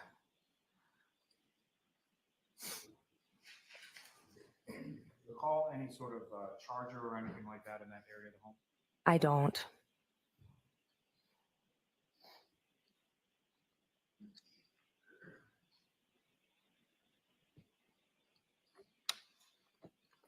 Now, as far as who picked you up from the house that night? My boyfriend. And Mr. Morris came to the house on Fairview Road and picked you up at some point about an hour and 45 minutes or so after you arrived there. Is that correct? Yes.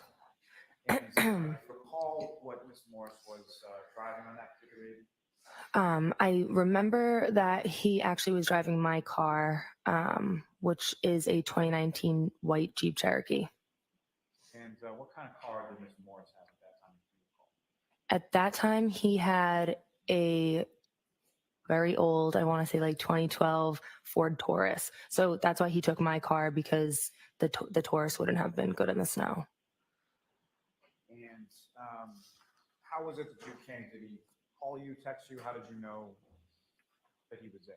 I believe that we texted, and that's how I was informed that he was out front. So you receive a text, something to the effect of here, and then you go outside? Yes. And when you went outside, if you recall, what was the weather like when you were coming out of class? When I walked outside, I remember, again, the snow was coming down a lot. I remember like sort of trying to watch my step because the stairs in the brick path were pretty snowy, and I didn't want to slip. So as far as weather, yeah, I remember it was actively snowing and I was trying not to slip. And that's pretty much what I can remember. And do you recall where it was that your boyfriend, Mr. Morris, parked the car in relation to the house when he arrived? I believe he parked in the driveway. So you would have come down the steps, down the walkway to the driveway area, correct? Yes. And who drove from Fairview Road to back home that evening? Tristan did. Now, if you recall, when Mr. Morris, I'm assuming, backs out of the driveway, is that correct? Mm-hmm. When he backs out of the driveway, where does the vehicle go in relation to the house? We went up Fairview Road, so towards the flagpole in our yard. And so towards the flagpole with the passenger side facing the house, is that right? Yes. And if you recall, as Mr. Morris is driving away from the home, what, if anything, with respect to the weather, did he have to employ within the car? I remember the windshield wipers were on, and I remember he was driving very cautiously 10 and 2. And I remember thinking to myself, oh, the snow is coming down pretty hard. And as you drove past the house, were you looking outside or looking at the house or the front lawn area of the home? I was not. Once I got inside the car, my attention was on him, and we were having a conversation. So I hadn't been looking out the passenger window towards my house at really any point. So your head was turned towards your boyfriend who's driving the car to the left of you as he's driving away from you? Yes.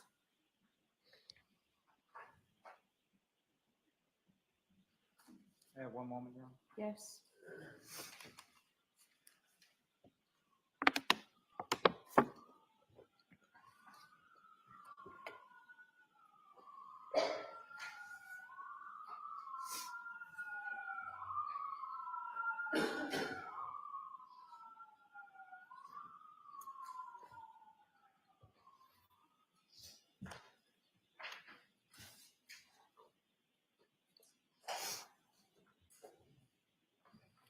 Nothing further, Your Honor. Okay. Mr. Unity?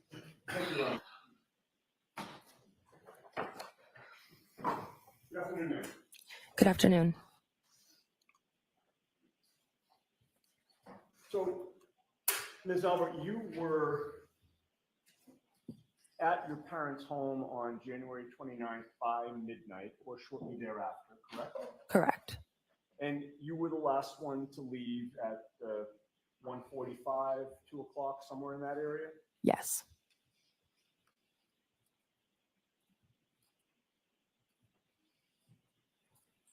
On January 29th of 2022, after you got up that day, did you receive a call, a text, any sort of communication from any investigator connected with this case? I did not. Trooper Proctor did not contact you on January 29th? No. He did not interview you on January 29th? He did not. What about January 30th? No. 31st? Nope. How about the entire month of February? Did you hear from Trooper Proctor wherein he set up a meeting or an interview with you? I did not. Then what about the entire rest of 2022? Objection, did Your Trooper Honor. Proctor interview you during that entire year? All right, so the objection's overruled. You can answer that. I was not interviewed, no. And then in 2023, prior to May of 2023, were you contacted by Trooper Proctor or any investigator for an interview regarding what you just testified to here today? I don't think so. And you haven't met Mr. Lally by May of 2023 either, correct? I don't think so. But in May of 2023, you actually were called to testify at another hearing where neither the Commonwealth or the defense in this case was present, correct? Correct. Mr. Lally and Ms. McLaughlin were not there, and certainly no members of the defense team were there, correct? Correct. And May of 2023 was well over a year after the events that you were called to testify about, correct? Correct. Right, so if these events happened on January 28th and 29th, 2022, the end of January of 2023 would have been a year, and now you're being asked for the first time to give testimony about what happened back in January of 2022 in May of 2023, correct? Yes. And then it was only after you testified before that other proceeding without the prosecution and the defense of this case there that Trooper Proctor finally interviewed you in August of 2023, correct? That's correct. And that was 4 months after you testified in that other hearing of May of 2023, correct? June, July, I'm sorry, 3 months. June, July, August, correct? Correct. Remember that line of questioning? I do. And I believe you testified that you knew of Higgins, correct? Yes. And you thought that you had met him a couple of times, correct? Yes. So Brian Higgins, you would classify as an acquaintance, correct? To me? Yes. I would classify him as a friend of my father's, not really an acquaintance or friend of mine. Okay. So he didn't rise to the level of an acquaintance, somebody who you met, but you didn't really know. I'm not really sure how I would categorize my relationship with him. Again, it was just more of like, he was my father's friend. If I had seen him walking down the street, I would have said hello to him. I don't know anything about his personal life. I don't communicate with him regularly. So I mean, if that's what you would consider an acquaintance, then yes. I guess I would ask, what do you consider an acquaintance? How would you define that term? I would say an acquaintance is someone who you are friendly with and might see from time to time. I guess in my head, I'm just sort of thinking someone who's in closer in age with me. I usually think of it as more of like a friend type thing and not my father's friend to me. I guess that's just the way I think of it in my head. Okay, so is your testimony before this jury that an acquaintance is really a friend?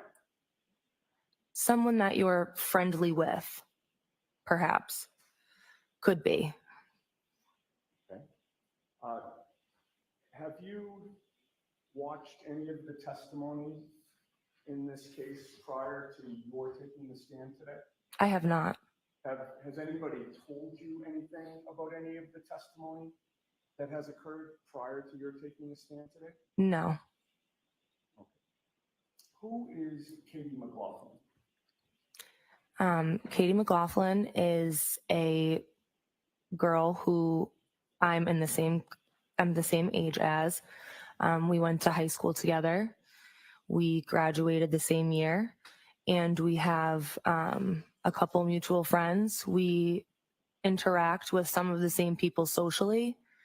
I don't really, I can't think of a time, possibly ever, where her and I ever hung out one-on-one or individually. So more of like a friend of a mutual friend. Okay. So, Kate, you would not consider Katie McLaughlin to be a friend? She's not a close personal friend of mine. I asked you if she was a close personal friend. Objection. Just let her finish her answer. I'm sorry. Go ahead. Finish your answer. I would not consider her one of my, again, close friends. Okay. All right. So let's get back to my question. Would you consider her to be a friend? Objection. I'll allow that. Your Honor, may we approach? Hey, jurors, feel free to stand up and stretch.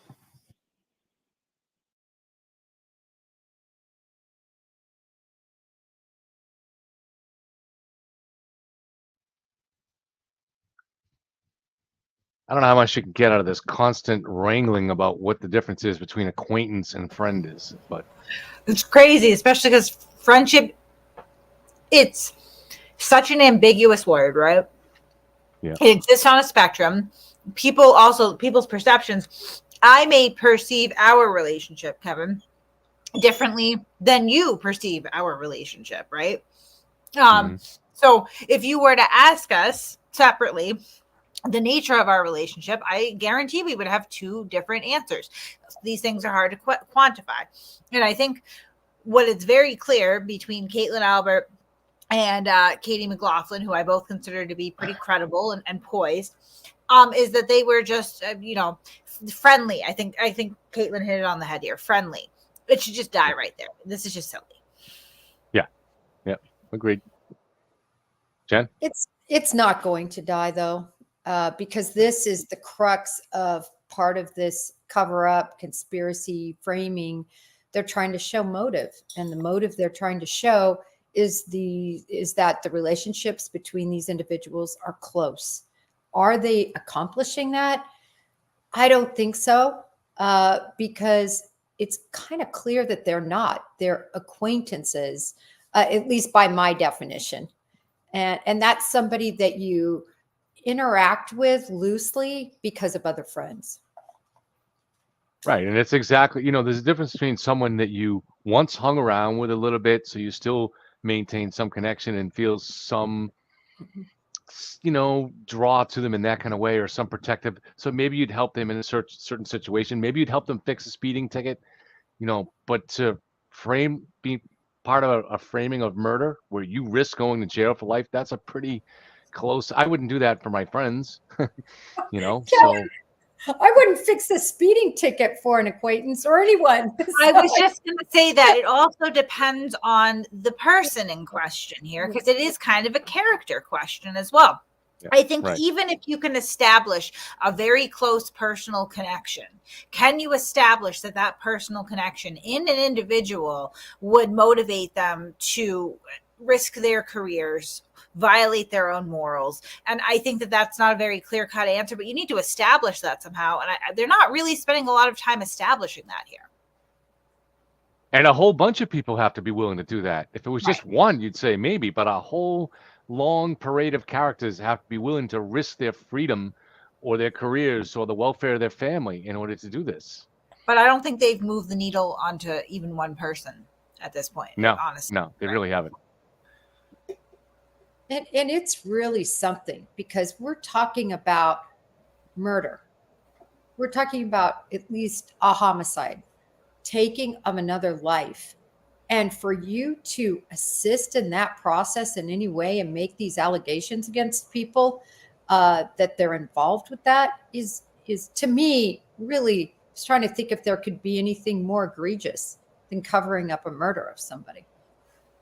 And not just covering up, but framing somebody else, somebody innocent is the theory. So, I mean, which is what Karen is doing in her own way, framing other people, Right. it's really an oxymoron. The whole situation we have going on here is that, can you imagine if you shifted the evidence, the supposed evidence, as to what they have against Brian Higgins or Brian Albert or Colin Albert, and shifted that and made that the evidence against Karen Reed? Okay, Ms. Albert, you know Courtney Proctor, right. correct? I know of her, yes. And you've been in her company several times, correct? Yes. You've met her children, correct? Once, yes. And you know she is Michael Proctor's sister, correct? Yes.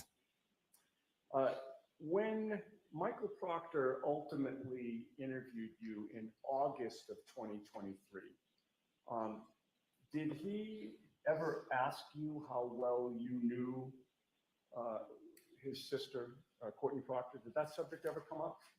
Not that I remember. And did you ever mention it to him that you had met his sister and met his sister's kids? I did not. Now, on January 28th of 2022, you went to the waterfall with your boyfriend, Tristan Morris, correct? Yes. And ultimately, he left and you stayed, correct? Yes. The reason that you stayed is you wanted to go back to 34 Fairview, your old home, to be there by midnight when your brother was turning 23, correct? Not necessarily. My plan was always to stay and just spend some time with my mom and my aunt. But Tristan left very early because he knew that he was going to have to be up at 3 o'clock in the morning shoveling or plowing. So my plan was never to go back with him.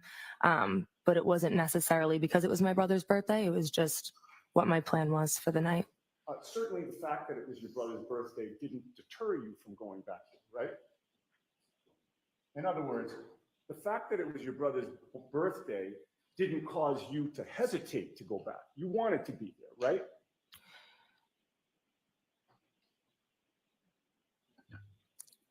Well, my brother Brian wasn't at the waterfall. No, I'm talking about, let's start over. Tristan left, right? Yes. You stayed at the waterfall. Yes. And you planned to go back to 34 Fairview, did you not? At some point in time, that was spoken about, and I agreed to go back to 34 Fairview, yes. Okay. And you went back there to see your family, correct? Yes. Including your brother Brian, whose birthday it was, correct? Yes. That was your parents' home, right? Yes. You grew up there. Yes. You were comfortable there. Yes. There was plenty of room at the house, correct? In what sense? A bunch of bedrooms? Yes. Not all of them were taken up, correct? At that time, correct. You certainly felt welcome there, correct? Yes. And there was no problem with you staying there overnight, correct? Correct.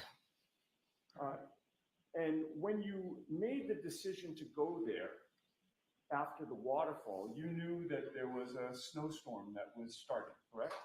Yes. And you've already testified that when you went back to 34 Fairview, you saw your cousin Colin Albert inside the home, correct? Yes. In fact, you walked in and he was one of the first people that you saw, correct? Correct. He's been over your house many times, correct? Correct. You're close with him as your first cousin, are you not? I am. And your brother Brian Jr. is close with him as well, correct? Yes. Colin Albert is close with your parents, correct? Yes. He's certainly welcome at your parents' home, correct? Correct. And it was certainly not shocking to see your first cousin, Colin Albert, at your home, correct? Correct. And you had a brief interaction with him, correct? Yes. That was sort of toward the foyer of the house? Yes. And then you continued deeper into your parents' home and you saw other people there, correct? Yes. Where did you go within the home after you had seen Colin? I believe I entered through the foyer into the dining room area. And when you were there, you saw your brother Brian, whose birthday it was, correct? Yes. He had two friends with him, Julie Nagel and Sarah Levinson, in that same area. Yes. You greeted them as well. Yes. And that's where your attention was focused, fair to say? I would say that once I said hello to them, I didn't just sit with them three. I sort of was walking around. I wouldn't say my attention was solely focused on them three, but I did greet them, yes. And where you were walking around within the kitchen dining room area? Yes. And once you greeted Colin and left him, it's fair to say that you then were not looking over your shoulder monitoring what Colin was doing or where he was going, correct? Correct.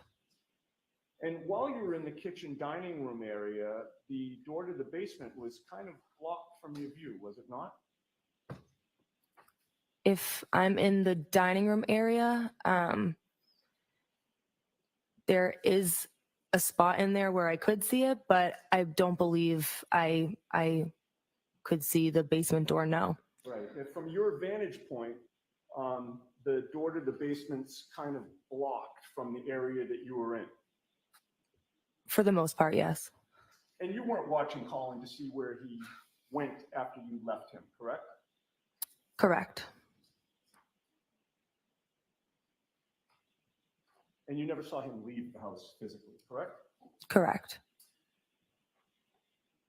This may be a good time to pause. I don't know, are we going past 4? All right, we'll pause then. Thank Thank you. you. All right, Ms. Albert, we'll bring you back tomorrow. Okay. Okay, I'm gonna ask you to stay here and just let the juries file out first. And then you can follow them. All right, Juries, thank you. those same three Fine, questions. Please do not discuss this case with anyone. Don't do any independent research or investigation into this case. If you happen to see here or read anything about this case,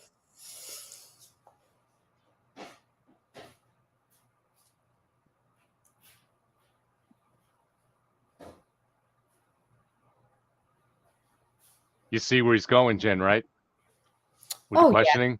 Absolutely. But I mean, I just find it absurd that people think that John came in and a 17-year-old lured him to the basement to murder him. Yep. Somehow brought him back up through everybody. I just had something so funny that somebody put on my Twitter that just cracked me up. They said, no, don't you see what happened? They took their car, drove it to the front door, loaded him up, his dead body, John O'Keefe, and then drove it and dropped it there. And that's why you see the car there. Like, wow. Okay.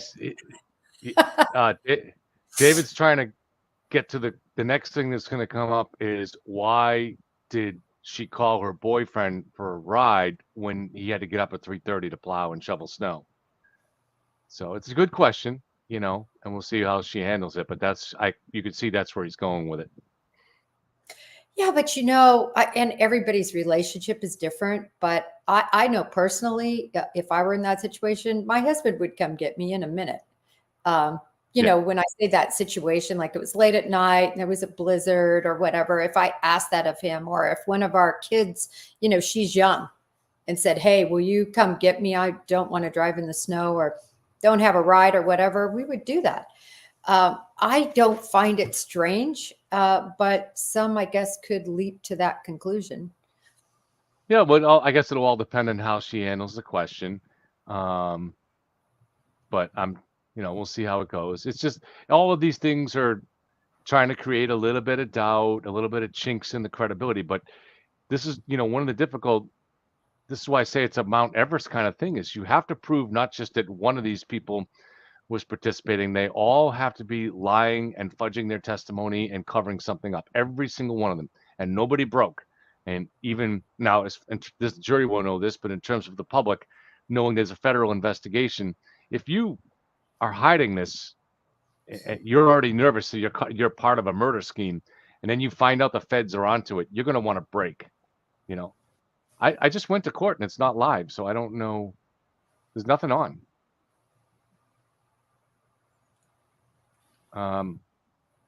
What channel do you want me to go to? I'm on Fox and there's nothing there, literally.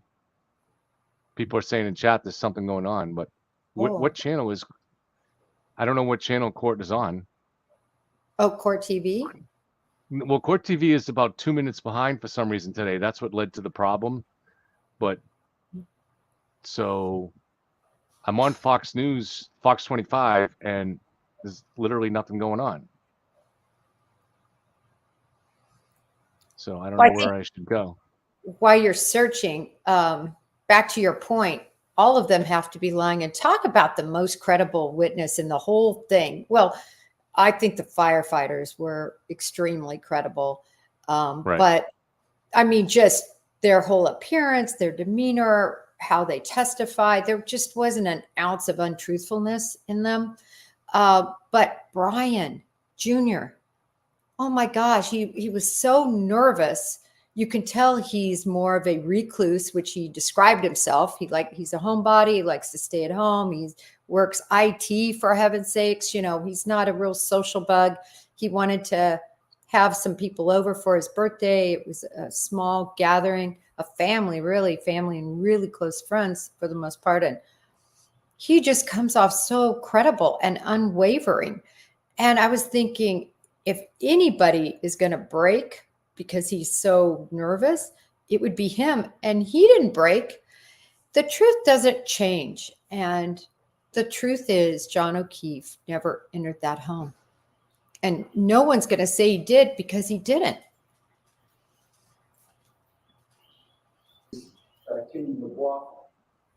So I don't know if this is just the jury's been dismissed and there's a continuing discussion with the judge. This was on Law and Crime. Fox had stopped. We have them together in a hot tub drinking in a photo that is from Maine. Oh, all right. There's still going on about the photos of Katie and Caitlin. When is that? It was posted in 2016. Oh, they're trying to get him in. When did it occur? Did it occur in 2016 or was it posted in 2016? It was posted in 2016. I think the information, that's when it was a new photo that was uploaded. That makes sense.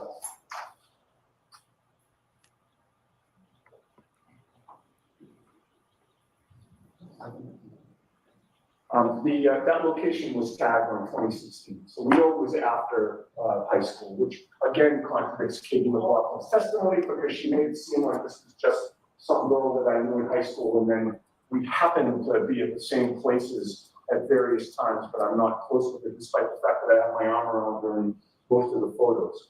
The other aspect of this, Your Honor, is that she said that she had not, Katie McLaughlin testified, she had not seen Caitlin Albert for, I think, 2 or 3 years prior to January of 2022. We have a baby shower photo that is from June of 2021. They are standing next to each other. Do you have someone to authenticate that date? Caitlin Albert will authenticate that date. Why are you sure of that? She's going to be showing a baby shower, which occurred in 2021. Okay. That's when it's timestamped on social media. And Caitlin Albert, her face and her body are in that photo. Katie McLaughlin's face and body are in that photo. How many other people are in that photo? I think there are 6. I have the photo. Give it back to Mr. McDermott. The one's for ID. Oh, thank you. Or actually, if I can just see those, I thought these were different photos. If I could have those, then you don't need to count the people. There are 5 other people in the photo with them, but they're together on the right side of the photo. I mean, you know, these photos impeach the testimony of Katie McLaughlin multiple times, and we should be allowed to explore the bias of these witnesses, particularly the bias of Katie McLaughlin, who purports to give incriminating testimony against my client, brand new testimony that only existed after she learned the identity of the homeowners in this case. This is classic bias and classic impeachment evidence. There's no reason why we shouldn't be able to show photographic evidence of this relationship, much like Mr. Lally shown photographic evidence of the 34 therapy, what it looks like. It's intended to assist the jury And in doing a 403 balancing test, Your Honor, the probative nature of this evidence greatly outweighs any prejudice. She's able to explain these photos any way she wants when Mr. Loudon does his direct examination of her. But without being able to get into this, Your Honor, Katie McLaughlin's testimony, it's like she's wearing a suit of armor. We can't get through it. We have the tools and the evidence to get through it. We have the ability to expose her as somebody that's misrepresented something very important to this court. If we can't ask these questions and we can't get any of these photos, then we're not able to do it. All right, Mr. Lally, what do you say? Your Honor, just as far as the authenticity of whatever these is, as far as social media is concerned, there's a variety of ways to fabricate that. And I think it's interesting that Ms. Giannetti is really vague about where these photos came from or how he knows the specifics that he's so sure about when they occurred, where they occurred, what state people were in, what day it was, who is college roommates of who within these photographs, but has no specifics about, where these deluge of photographs came from.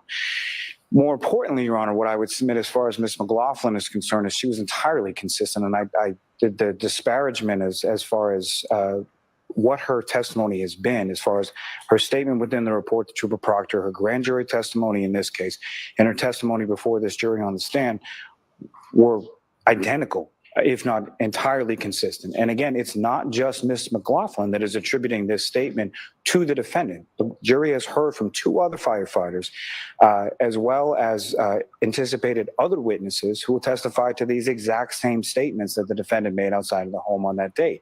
What counsel, I think, is referring to as far as the could I have hit him is something that the defendant said to Miss McCabe, which was overheard by Miss Roberts on a speakerphone on the way to Fairview Road. And then she modifies that statement when she's asked specifically about the bruising and how that could have been caused. And it's at that point where she repeats, I hit him, I hit him, I hit him, I hit him. So to then use prior statements to a completely separate witness that have nothing to do with Ms. McLaughlin to try to use that to claim impeachment or bias is ridiculous. And then as far as it applies to this specific witness, when it comes to impeachment and bias, what the case law is very clear about is if it goes to bias of the witness who is on the stand. And the witness in this case is Ms. Albert, not Ms. McLaughlin. All right. Thank you. This will save us some time tomorrow. Right. Well, the only other thing I was going to add, Your Honor, is Mr. Valley's arguments go to the weight, not the admissibility. But I pulled up my notes, which I'm sure the court has. She has morphed her statement into, I asked if there had been any significant trauma. She said, I hit him. Then she repeated it. A woman said, you're hysterical, you need to calm down. She said, I hit him. Then a police officer said, what did you say? She repeated, I hit him. And, Ms. McCabe herself testified in the grand jury. That's not what happened. That she said at that moment, did I hit him? Could I have? She's on record saying it. All right. Thank you. I'll take a look at my notes and we'll figure this out first thing in the morning. All right. I really love Judge Cannoni, though. She doesn't make a decision on the spot. It's a thoughtful decision. She's going to look at her notes. She's going to look at the testimony. She can get them to pull up the testimony to see how McLaughlin has been studied throughout all of this. So my hat's off to Cannoni through this whole process. Who was that, Lally?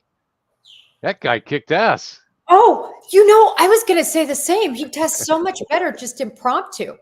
Just get rid of his notes and let him talk to these witnesses. Let him speak from his knowledge of the case instead of following this script that makes him seem not personable, vanilla. That is so funny. I had the exact same impression. I wonder what the audience says, but I had the exact same impression. Who is that guy? He does have a pulse. He needed a nicotine fix. He's like, I gotta get out of here. So I'm gonna blow this argument away so we can get a break out of here. That was great. That was really interesting. And I was glad he quoted. I was so worried he was going to forget the law. you have to show that law, the case law for the judge to refer to, which basically says you can't just, try to impeach somebody who hasn't said something impeachable. In other words, what has she said that has been inconsistent? And the other thing I don't remember, maybe you do, Kevin, I remember her saying she hadn't seen him for about 2 to 3 years, I think was McLaughlin's words. Well, Right. I never saw it was very honed in on 2 or 3 years from the incident, 2 or 3 years from being on the stand. Do you remember that? Exactly right. Exactly right. So 2021 was maybe a year before the incident, but from when she's testifying now, it's 3 years ago. Yeah. So I don't know. And I also thought it was really interesting that Lally said there that her recollection is in not only backed up by 2 other firefighters, but is anticipating what other witnesses are going to say. So we're all done with the firefighters and the police, so that's probably going to be Kerry and Jen. Yeah, it has to be those 2. So yeah, it's, I just find it so interesting though, how bifurcated in a way. And I realize that when I look at the accounts, as an example, coming on my Twitter is, they've got 0 followers or 4 followers, or I look and they're clearly, fans of a couple of people that I won't even mention that are very, they are in that camp and leading the cult faction that I can see, right? But yet you do see a bifurcation. In other words, people can see Brian Albert as combative, where I didn't see him as combative. I saw him as standing up for himself. How did you see it? Are you talking about Brian Jr. or Brian Sr.? Brian Sr. Brian Sr. Yeah, I mean, I wouldn't say combative, but I would say that I don't think he was completely forthcoming, but it's a little bit tricky because when you've testified, let's say you testified honestly 2 years ago, and then now maybe there's some certain part of your testimony that you would like to change, but you can't. So then you're kind of backed into a corner of having to repeat what you said 2 years ago. I don't know. Does that make? I don't know if it. No, I see what you're saying, but Kevin, I think what happened, if you're referring to the same instance that I think you're referring to, where he said he didn't know Karen Reed, right? He says that I didn't know Karen Reed. And then he says, but wait a minute, that was only part of my testimony and they never get into it. But how many times has somebody asked you this question? Do you know so-and-so? And your first response is, no, I don't know him. And then you remember, and you might say something like, oh, but yeah, we were in a bar together one time. Or, oh yeah, they dated each other and we were, in a social circle.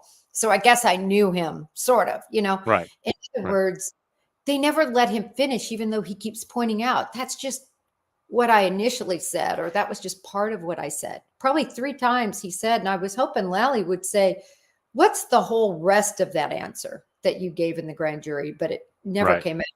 But was that what you were talking about? Because it didn't seem evasive to me. It seemed No, wasn't that one. And actually, Brian, I thought really did well on that. And that was the part of the testimony that really almost cost Alan Jackson the day. That was really because the jury could see through that.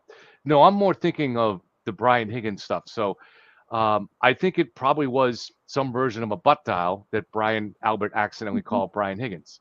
And then Brian Higgins at some point sees that on his missed calls, and a few minutes later, whatever it is, he calls back and it connects for 22 seconds. Now, I don't think 22 seconds would be voicemail. And then even Brian Albert said there was no voicemail the next day. So something doesn't seem quite right about that. And I'm thinking maybe Brian Albert did take the call and just said, sorry, that was a butt dial. I'm with my wife. I'm doing something. Bye. But he didn't testify to that 2 years ago for whatever reason, and maybe understandable reasons, considering if they were in marital relations, whatever it was. But now he feels forced to back up what he said 2 years ago because he doesn't want to see. You know what I'm saying? But riddle me this, Kevin. So, and I'm sure it's happened to you. Again, I referred to earlier, my son was actually listening to his testimony because he was in the living room here with me. And he said, I just literally butt dialed somebody last night in bed. Yeah. Said my phone was laying there. I butt dialed him. And he said it happens all the time. And I know it does happen all the time. I think anybody knows it can happen at any time. And then the Right. call back, this is what I was going to say about that. I called and left a I decided not to leave a voice message. This was 2 days ago. It was like to my dad or something. Anyway, I left the phone down because I got distracted.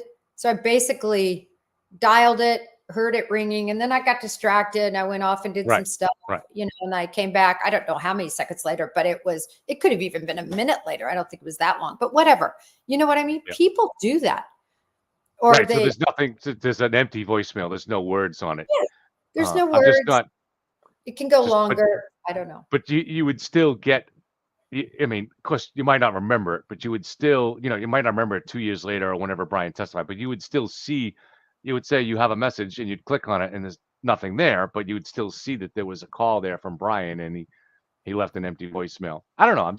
And that's just an example. So it's just hypothetically, I think sometimes people can be fudging testimony just a little bit, but not in some essential way. It's because they made a statement. You testified for hours before a grand jury 2 years ago, right? And you testify completely honestly. But then maybe there might be some in all those pages of testimony, the defense can find one or two little things that maybe don't quite add up, and maybe you remember it a little bit better now because you piece things together and you say, okay, all right.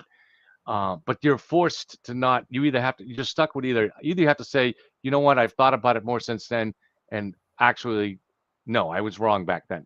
Or you're forced to kind of say now, no, and dig in your heels. And I think people are gonna, because they don't want to be called a liar, will dig in their heels. I don't know if I said that well, but it does. I see your point, but I actually think he was being honest.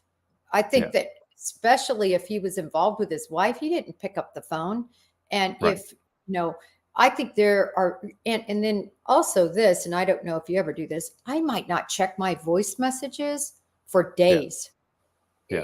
And then when I get those that are the empty voicemails, which happen quite often, I have no idea who they're from, because then you have to press the number 5 and then you have to press the number 1. Like you have to do all these things to see the number it was from.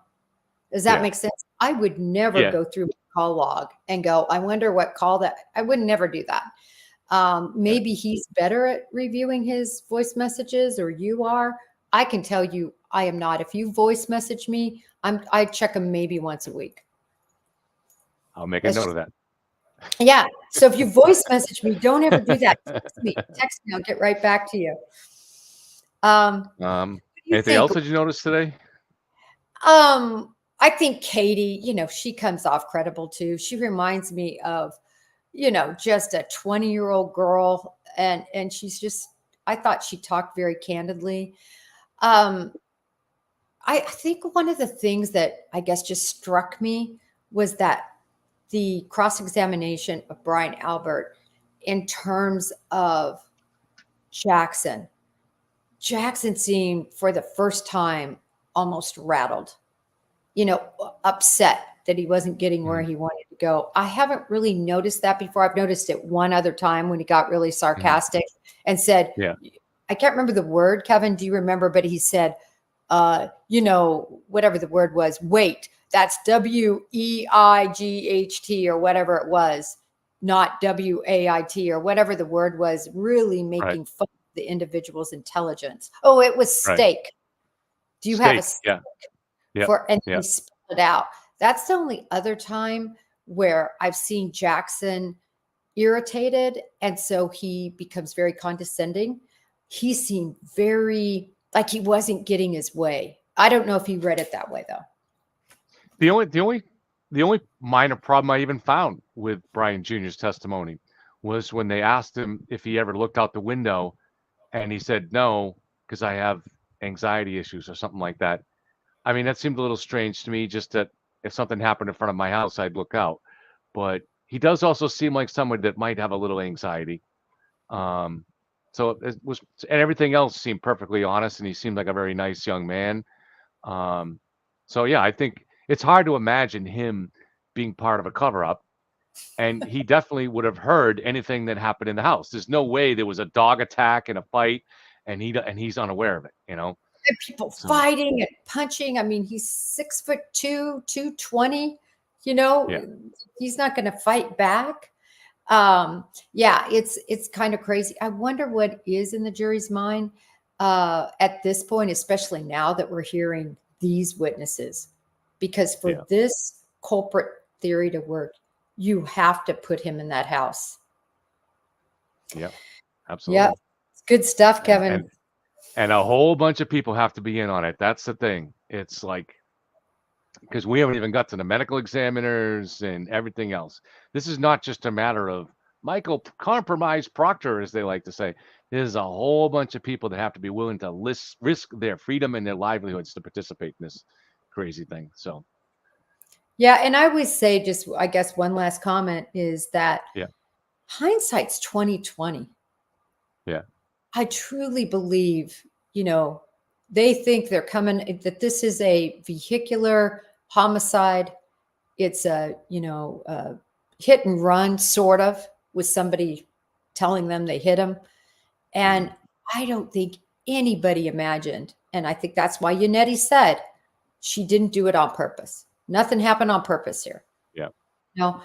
And yeah, no one imagined this case would snowball as it had, as it has, yeah. I should say. And now when you look back, if they would have known, but this is good because it'll change. I guarantee they never collect snow in solo cups ever again. they Ever might, again. they might try that leaf blower technique. No, that might combine with the video. That might be worth looking at. Yeah, I agree.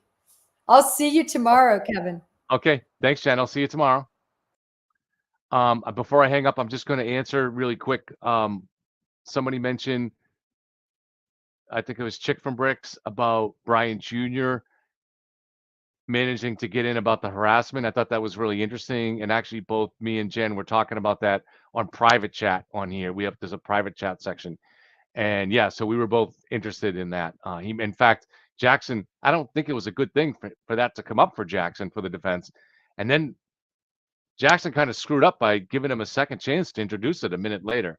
So yeah, I thought that was a problem for the defense. Not an insurmountable problem, but because I don't think the jury's going to remember too much about that.